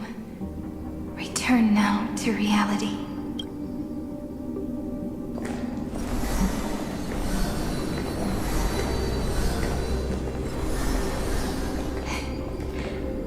And don't lose your way. I finally found you, Cyrene. The Demiurge. We won the battle. Thank you, Madame Herta. Without you, we never would have stood a chance. Still, there's something weighing on you. Right before I shut my eyes, inside the droid head's brain, I saw something unsettling. The fourth instant, this turning point in cosmic destiny, anchored by the erudition. It's not a single instant, but a process.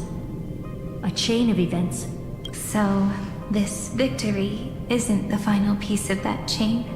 Far from it. This is only the beginning. The first toll of the death knell for the cosmos. That sorrowful look doesn't suit you, Madame Herta.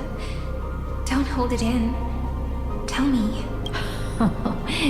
Not long ago, you crossed paths with the Eon of Remembrance again, didn't you? Yes. Even if the figure was hazy, I knew right away. That was the god from Cyrene's dreams. Causality has gone wrong, just as I thought. Causality? Let me put it in your favorite fairy tale terms. The universe began as a seed. It grew into a great tree. And the present is its branches and leaves. The erudition calculates how the future will sprout.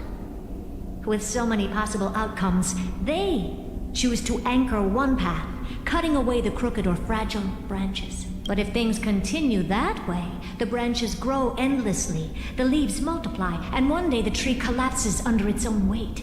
That is why there is a concept in biology called lignification. Soft sprigs form a hardened shell and fuse with the trunk. For the universe, that process is what we call memory. Under Fooley's record keeping, the past becomes memory. In the corners, they forget. Even the events of the present become fruit without roots. So it is the opposite of the erudition. One calculates what is to come, and the other holds on to what came before. We were never meant to have to speak of this. But now, I finally understand what that chaotic matter around Emporius truly is.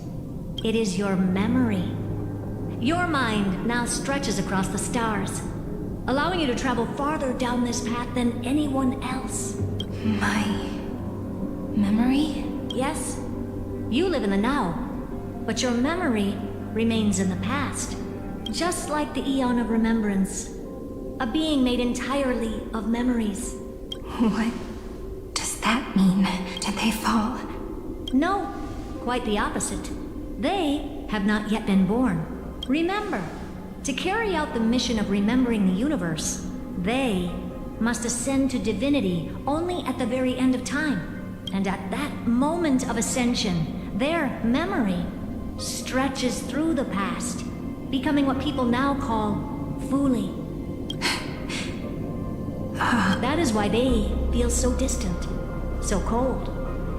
That crystalline form is just an empty shell.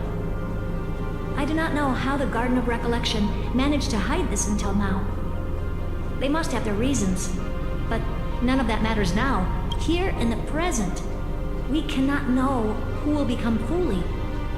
But one thing is certain. They will be born, and those who might become Fuli all share the same characteristics. They are known as Children of Remembrance. Pure child of Anasrava. Both of you. Children of Remembrance. So help us. Find where Amphorius's memory began, and bring it out. We are the sacrifice. The garden used us. The pure child of Anasrava. Abandon us! So that name, it was never my past. It was my future. Or maybe it is the present. Noose has revealed to me two paths, and on both paths, I see you standing. The first, follow the trail of memory you have forged. Break free from this world and reach for the stars. That would mean Emporius's causality will no longer concern you, at least not the person you are now. Go on. The second, you come to a stop and fade, offering yourself to become the memory that carries through Amphorius. Perhaps this is the choice every pure child of Anasrava must face. That choice means I'll remain in the past forever. And more than that, it means you will close off Amphorius's causality. This world is sealed. The effect that the remembrance brings to it will all converge on one thing. That one thing is you. No more eons will interfere with this part of history. No more blank spaces in causality. The present will be set in stone and become indestructible. There are two paths, and only one leads to the right end. A droid head didn't tell me the answer, but I can guess what might happen if you choose wrong. With causality incomplete, there is a chance Iron Tomb could rise again. So even the gods of the cosmos are unreasonable. If you want my advice, stop thinking so much. Ask yourself what your heart truly wants. Choose the first path, and you might survive as a memo sprite. You may even walk beside them for a while. Even I can tell how much they mean to you. Especially the little one. But if you take the second one, then you may have already lost the chance to say goodbye.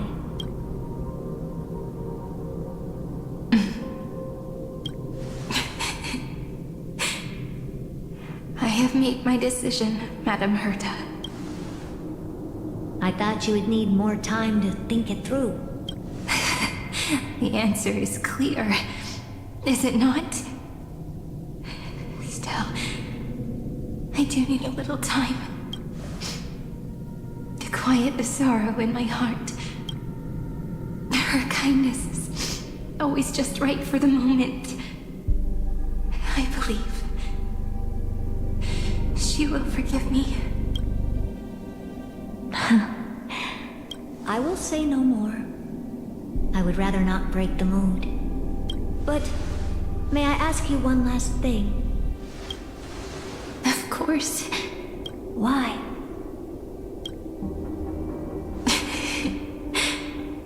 I once heard a saying that went something like this. Divinity is flawless humanity, and humanity is flawed divinity. We children of Amphorius gave up on gods long ago. Those beings who love to play pranks on the universe. I believe in her much more than I believe in them. And I believe in who I am. As a human. Oh.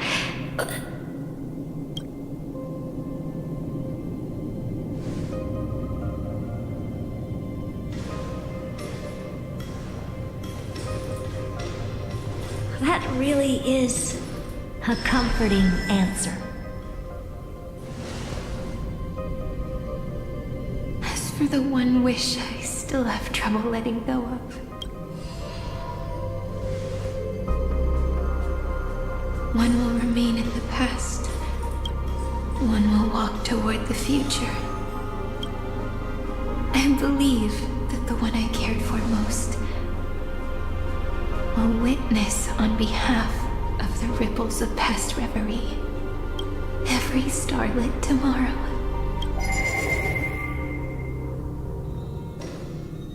Moving backwards through remembrance. What a curious feeling. Is this the moment Iron Tomb declares victory and casts the destruction upon the stars?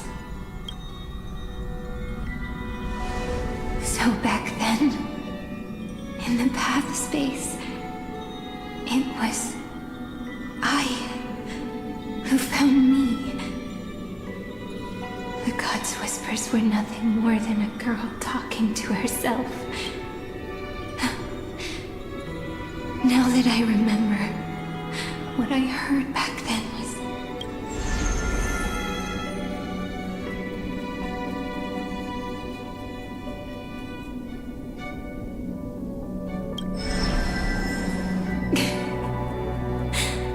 All I wanted to say was, don't give up. She will find you. Memory truly is amazing. And let me wield this power and plant the seed of causality for the miracle that is destined to bloom.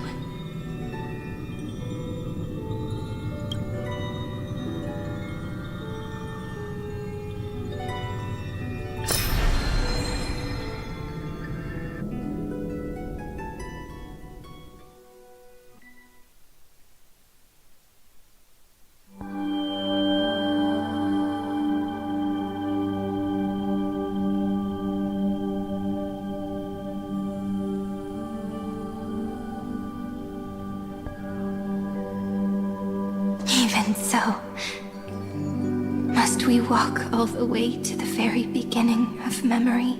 It's such a long road. A bit lonely to walk alone. Then, would it be alright if I came with you? As long as it's Peach, even 30 million wouldn't be too many. One is enough. Take a deep breath, and then we can set off, alright? Follow the ripples of remembrance into the past. Reconnect every moment in which the gods made themselves known. Clearly, cause leads to effect. But now, the future gives new meaning to the past. Effect flows backward and nourishes cause. Maybe that is what makes memory so beautiful.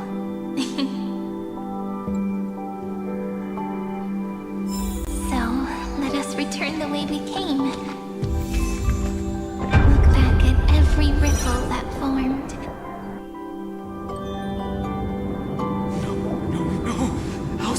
impossible! Breathe! Breathe! Partner! No. I have to get you out of here first! Just hold on!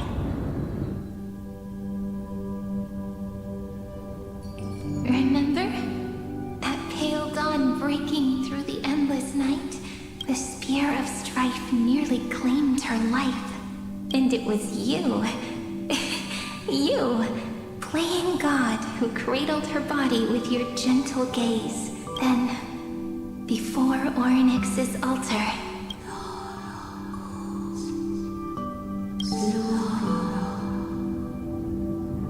even the Titan of Time mistook you for someone else. I never imagined there was a hidden truth behind our first meeting. The first time was also the last time I saw you, friend.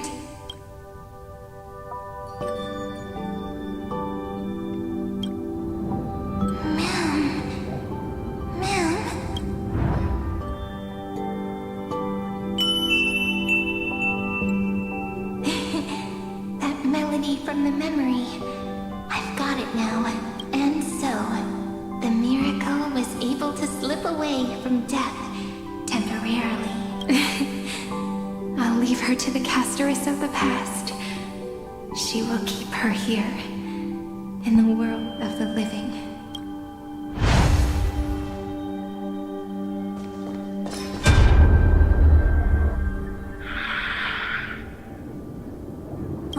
Darn it! What are these things? You're not taking me down. Not before I find a way to help her and Don Hung. If you've got a bone to pick, take it up with my six-phased ice. March wandered all across Amphorius for 97 days straight, chasing one goal: to save her friends. And with her bow and arrows, she brought down every obstacle that stood in her way. So that's how it happened. My skill with the bow. I owe it all to March.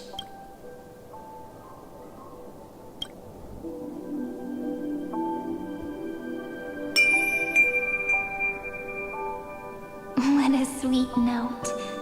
I've got it now. And so, in a memory from the past, you inherited March's mastery of the bow. And that arrow bearing golden flames will streak across the stars in the future, becoming a glimmer of hope for the cosmos.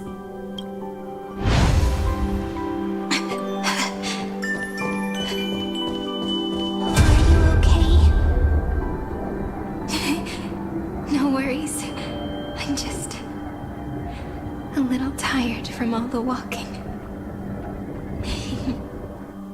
Three paths interweave and fetter Amphorius, co-authoring the fate of the world. Ordinary pathstriders aren't known to leave traces in the mirror. So if what you said is true, then this isolated star system must be home to at least 3 beings comparable to emanators. I would even go as far as to say, eons themselves. To gain the favor of the stars for Amphorius, the Remembrance sent a call for help to the cosmos. But the obstruction from the scepter was far too strong. Even the gods could do nothing more than send a fleeting mimetic being to someone who walked the same path. Thankfully, Miss Black Swan caught that fleeting moment.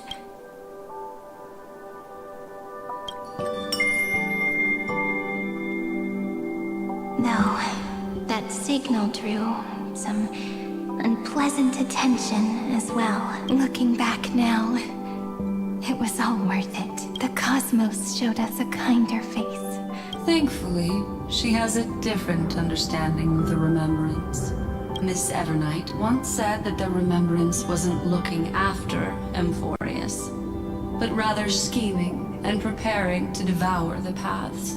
Her deduction was perfectly logical, but she failed to account for what, to humans, in this story could achieve. Maybe I have a scheme of my own. A scheme that will bring happiness to everyone. Please keep helping them. And the others in the future too, Miss Black Swan. Looking back on the past really does wear down the mind. And wears out the body too. You need to hold tight to this ceremonial blade. After I'm gone, it will take you back to the beginning of time. The start of a new story. I believe that in that story, or in countless stories, each alike yet unique, everyone, all the companions who sacrificed themselves, alongside the deliverer we once dreamed of as children, will reunite beneath a vast, endless sky. If we can never break free from this prison, I will stand my ground. Until the day someone shatters this endless cycle and writes the final chapter of Amphorius' fate. In the blink of an eye, we have returned to the turning point of fate, with nothing but a fragile sliver of hope. We embraced 30 million cycles of futility and began the eternal recurrence. I still remember the first time I saw the god appear in a dream, looking at me from behind a thin veil of crystal. Back then, I wondered if they might be someone with ill intent. But now, I finally understand. She was always standing beside me. And she is so very beautiful.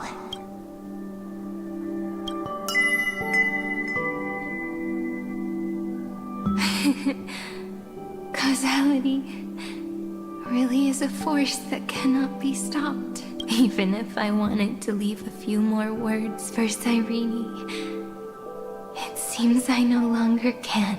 After all, you still have to leave behind your final consciousness and plant the very first seed. I remember what you once said. When a god sheds a tear, the thing reflected in the ripples must be the most beautiful thing in the world.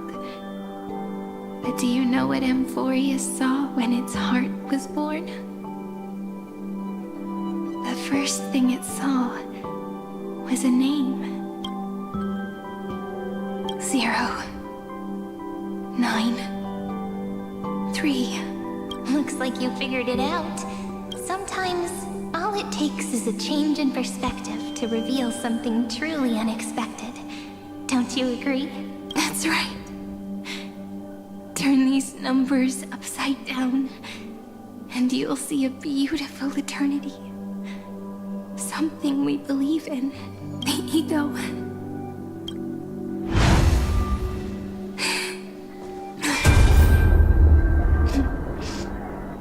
I want to protect everyone in the village. But can I really do that with the strength I have? I shouldn't think too much. Better finish the farm work Dad left me first. The hero within has been by our side since we were little. Finan has always been strong. But without that faint glimmer of hope lingering in his mind, would the weight of fate and endless recurrence finally break him? If only someone could place even a sliver of hope inside his heart, he would hold on and keep going. Yes, just a single spark, and he would guard that fragile light until it turned into a blazing sun.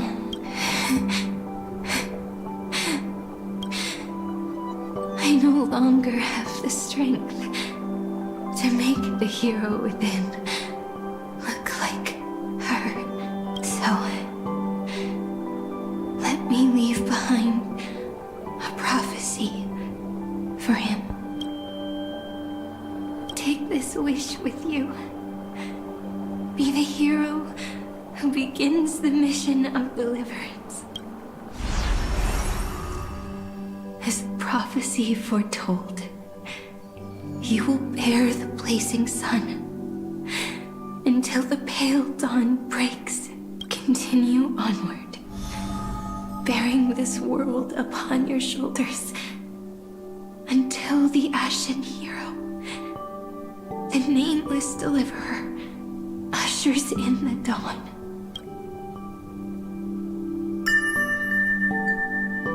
Now, your eyes have seen through all of Amphorius, from the end back to the beginning.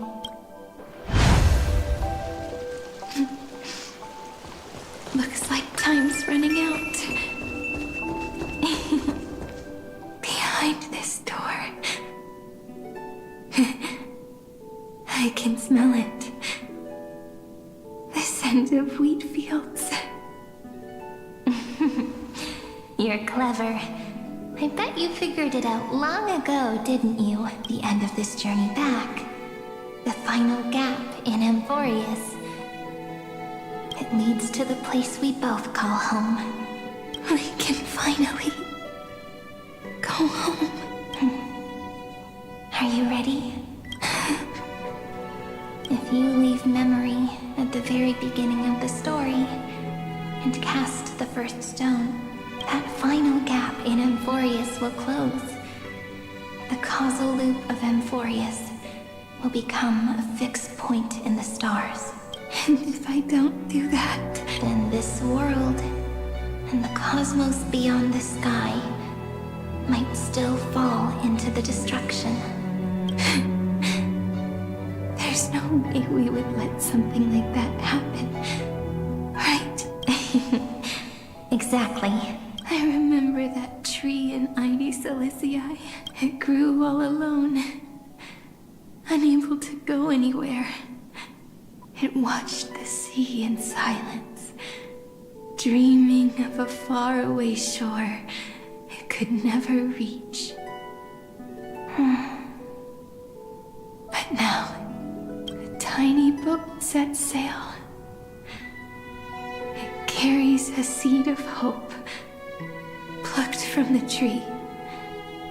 And even if the boat's shadow fades quickly from sight, the tree knows that its wish will bloom on the other side of the sea. In that moment, it must feel happiness, right? The way you brought it up. Now I kind of miss that tree too. Come on. Let's go home together. Take it with us.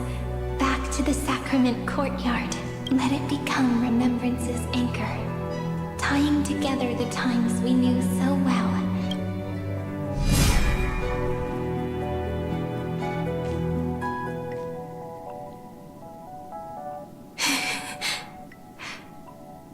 Let's go home together. Oh, that final note. Right. It's been with me all this time. This is Do. It is also the first note. The one from the first time we met. And the one that stayed to the very end.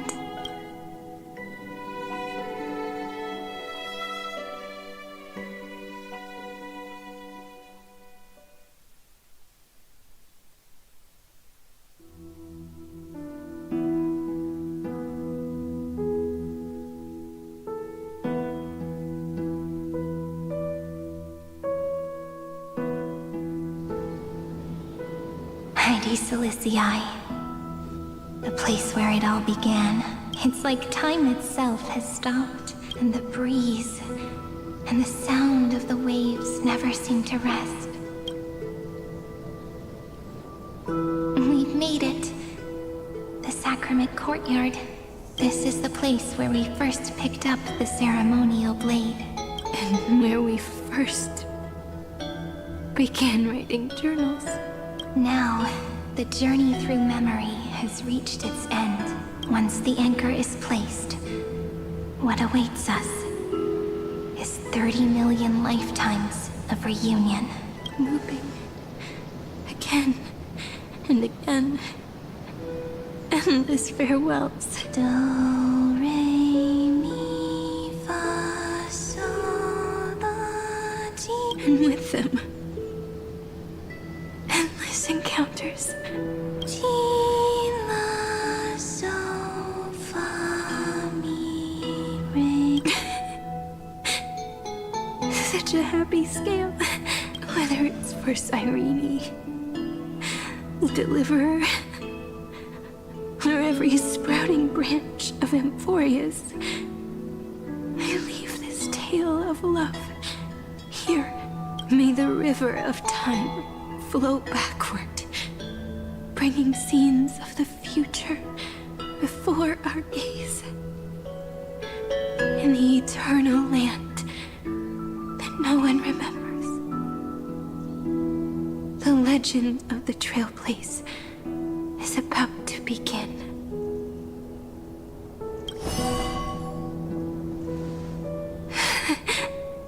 Is it all over now? My mind and my memories. It seems they're beginning to fade. The breeze is warm, but my body is shivering for some reason. If you're feeling cold, let's find somewhere warm. We can rest there.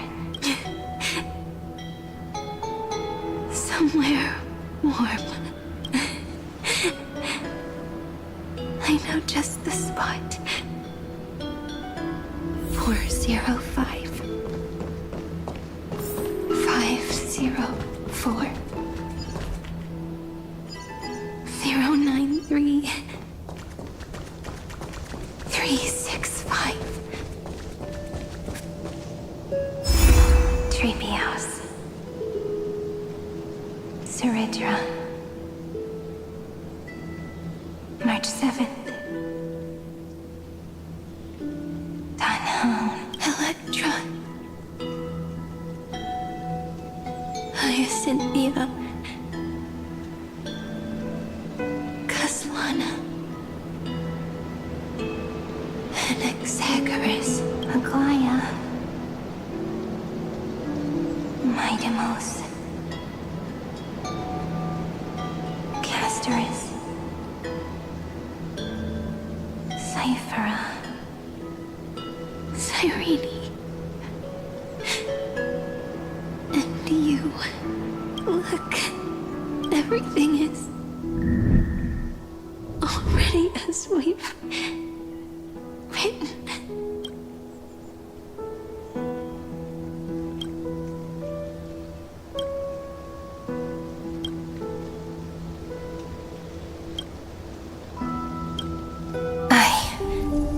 Gaze that looks back on the world. How fortunate we are. In this cycle of cause and effect, humanity never looks to the gods for guidance. The ones who pick up the pen and write miracles again and again are always ourselves.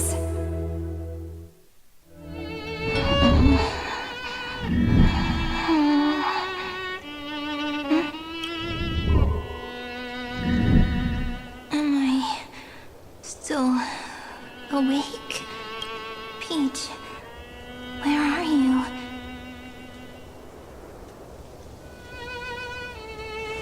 Are you still here?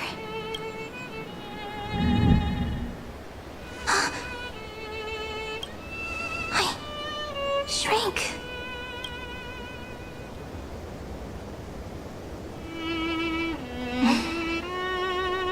So that's how it works. When memory drifts away with the breeze, love leaves behind a seed and turns into lament.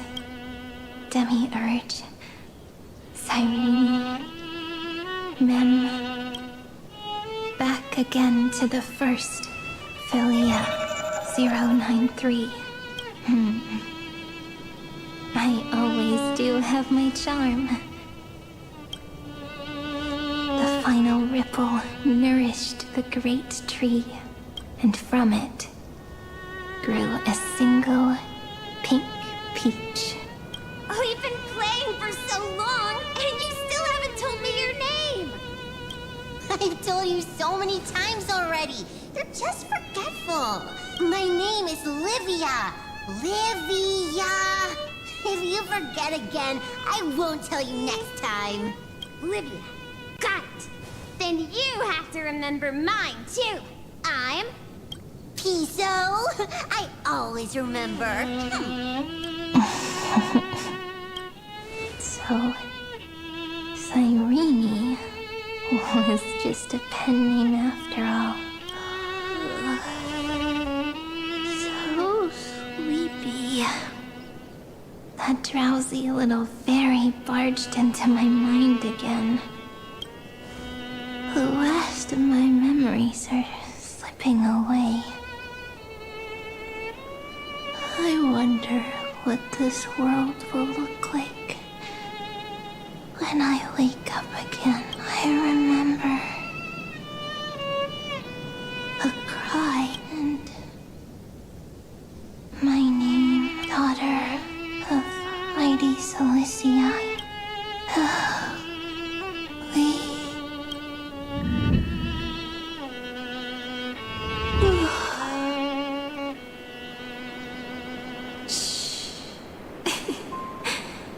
Never mind. The same seed, when planted in different soils, blooms into flowers that are alike, yet never the same. But what truly makes her beautiful is each and every soul in the world. No matter what form liking takes, it is still precious love, and I will accept it gratefully and return it with joy.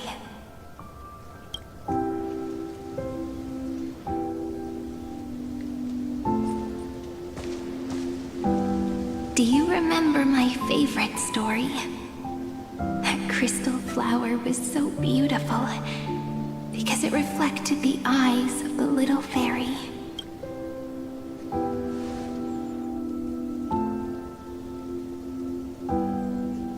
The stars across the cosmos will know I am the fairy who wrote, as I've written, together with you. And in your heart, I know I will always be given the name I love most. The one you gave me. After all, we've always been in sync. Hey, don't rush! Slow down. Let the words settle. We have plenty of time. In Amphorius's month of mourning, all conflicts across the land come to rest. On the 11th day and night of the month of mourning, the dead will part, the living will embrace, the snow will fall, and bonfires will rise to warm every heart aching with lament. It may sound heavy, right? But on this day, laughter always rises louder than tears, because people understand that parting is for the next reunion, and sorrow is so we may love more deeply. That is why this day is her favorite of the year. Under the same sky, across 8 phases of the moon, 13 heroes composed an epic together. 1 plus 8 plus 13 equals 2 11s. Would it feel more fitting if the rest were written in Miss Cyrene's voice? Agreed. Then, we'll add 1. A 1 like none that has come before. A 1 that blazes new trails. I make this wish. On the 12th day of the 11th month, 13 heroes will take every core flame ignited across 30 million lifetimes and scatter them among the stars. Later, when the people who know this story gaze upon the cosmos, they will discover discover that the countless stars in the sky now glow pink. And after 13 seconds, that radiant light will quietly fade away. It will be such a romantic, yet puzzling sight. But that's all right. They will keep that mystery close to their hearts, constantly pondering what the ego truly is. They will love. They will get hurt. They will rage. And in 30 million moments of helplessness, they will stitch their shattered hearts back together. Again and again. But remember this well. Losses are a constant on the flame chase journey. There may be pain along the way, but you and I will never be alone. They will come to understand what it means to lose, and in the end, they will choose to let go. They will offer their hearts to this world, to every companion they walk beside. And they will take in the hearts of others and pass them onward. For every soul that exists in this world, there is a different ego, a different prime mover of life. There will never be just one answer, not even for love. But when people gaze into the night sky and love what is fading with the same resolve they have to praise the stars, I want that soft, gentle pink in the sky to tell them love will always be answered. This is a story about love, and a story about how to answer it.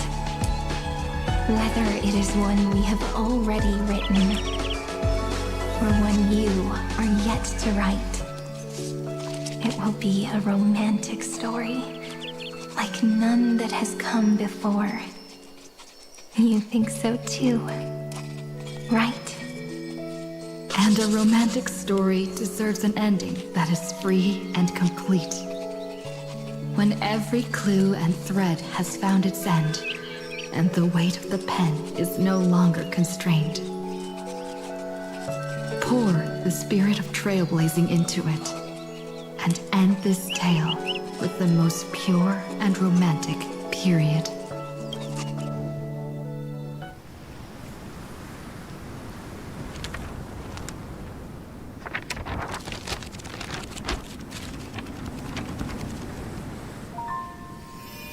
Light, sky, sea, stars, seeds, flowers, birds, hope, and love.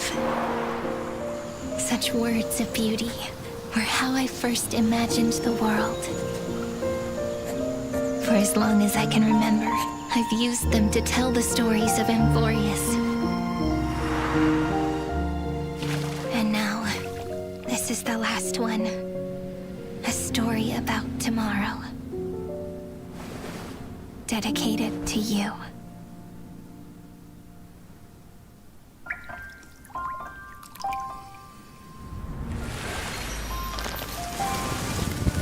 Once upon a time, morning glow, scattered light, shone on you and I. The fading poems, frozen rhymes, are traces on the breeze, whispers of past reverie. Please let me linger for now, enveloped in your sound. On the pages, the ink our stories penned. No matter how it ends, I'll do it all again. Oh, stay true, blossom as spring renews, dreaming colors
flowers flow, the vast gardens grow. I hope you bloom in beauty. See you soon after the end of time in the mountain frozen rime.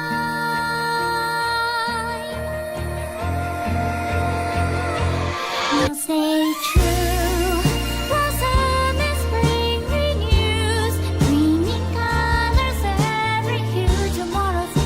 Tomorrow's life, a walking step beside you. Now stay true, the winter's rhyme anew, woven memories are bloom, and like a melody, sing our reverie. And in our memory, in the end of our journey.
No longer working. Like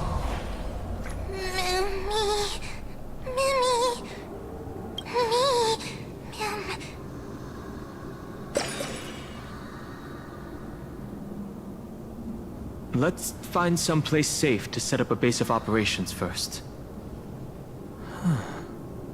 This statue and the buildings we've seen so far point to a civilization here on Amphorius. We can only hope that they're not hostile toward outsiders.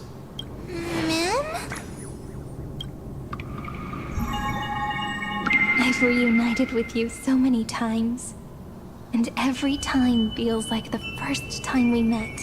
Each time, love breaks through the stubborn cycles and takes flight toward a pink tomorrow.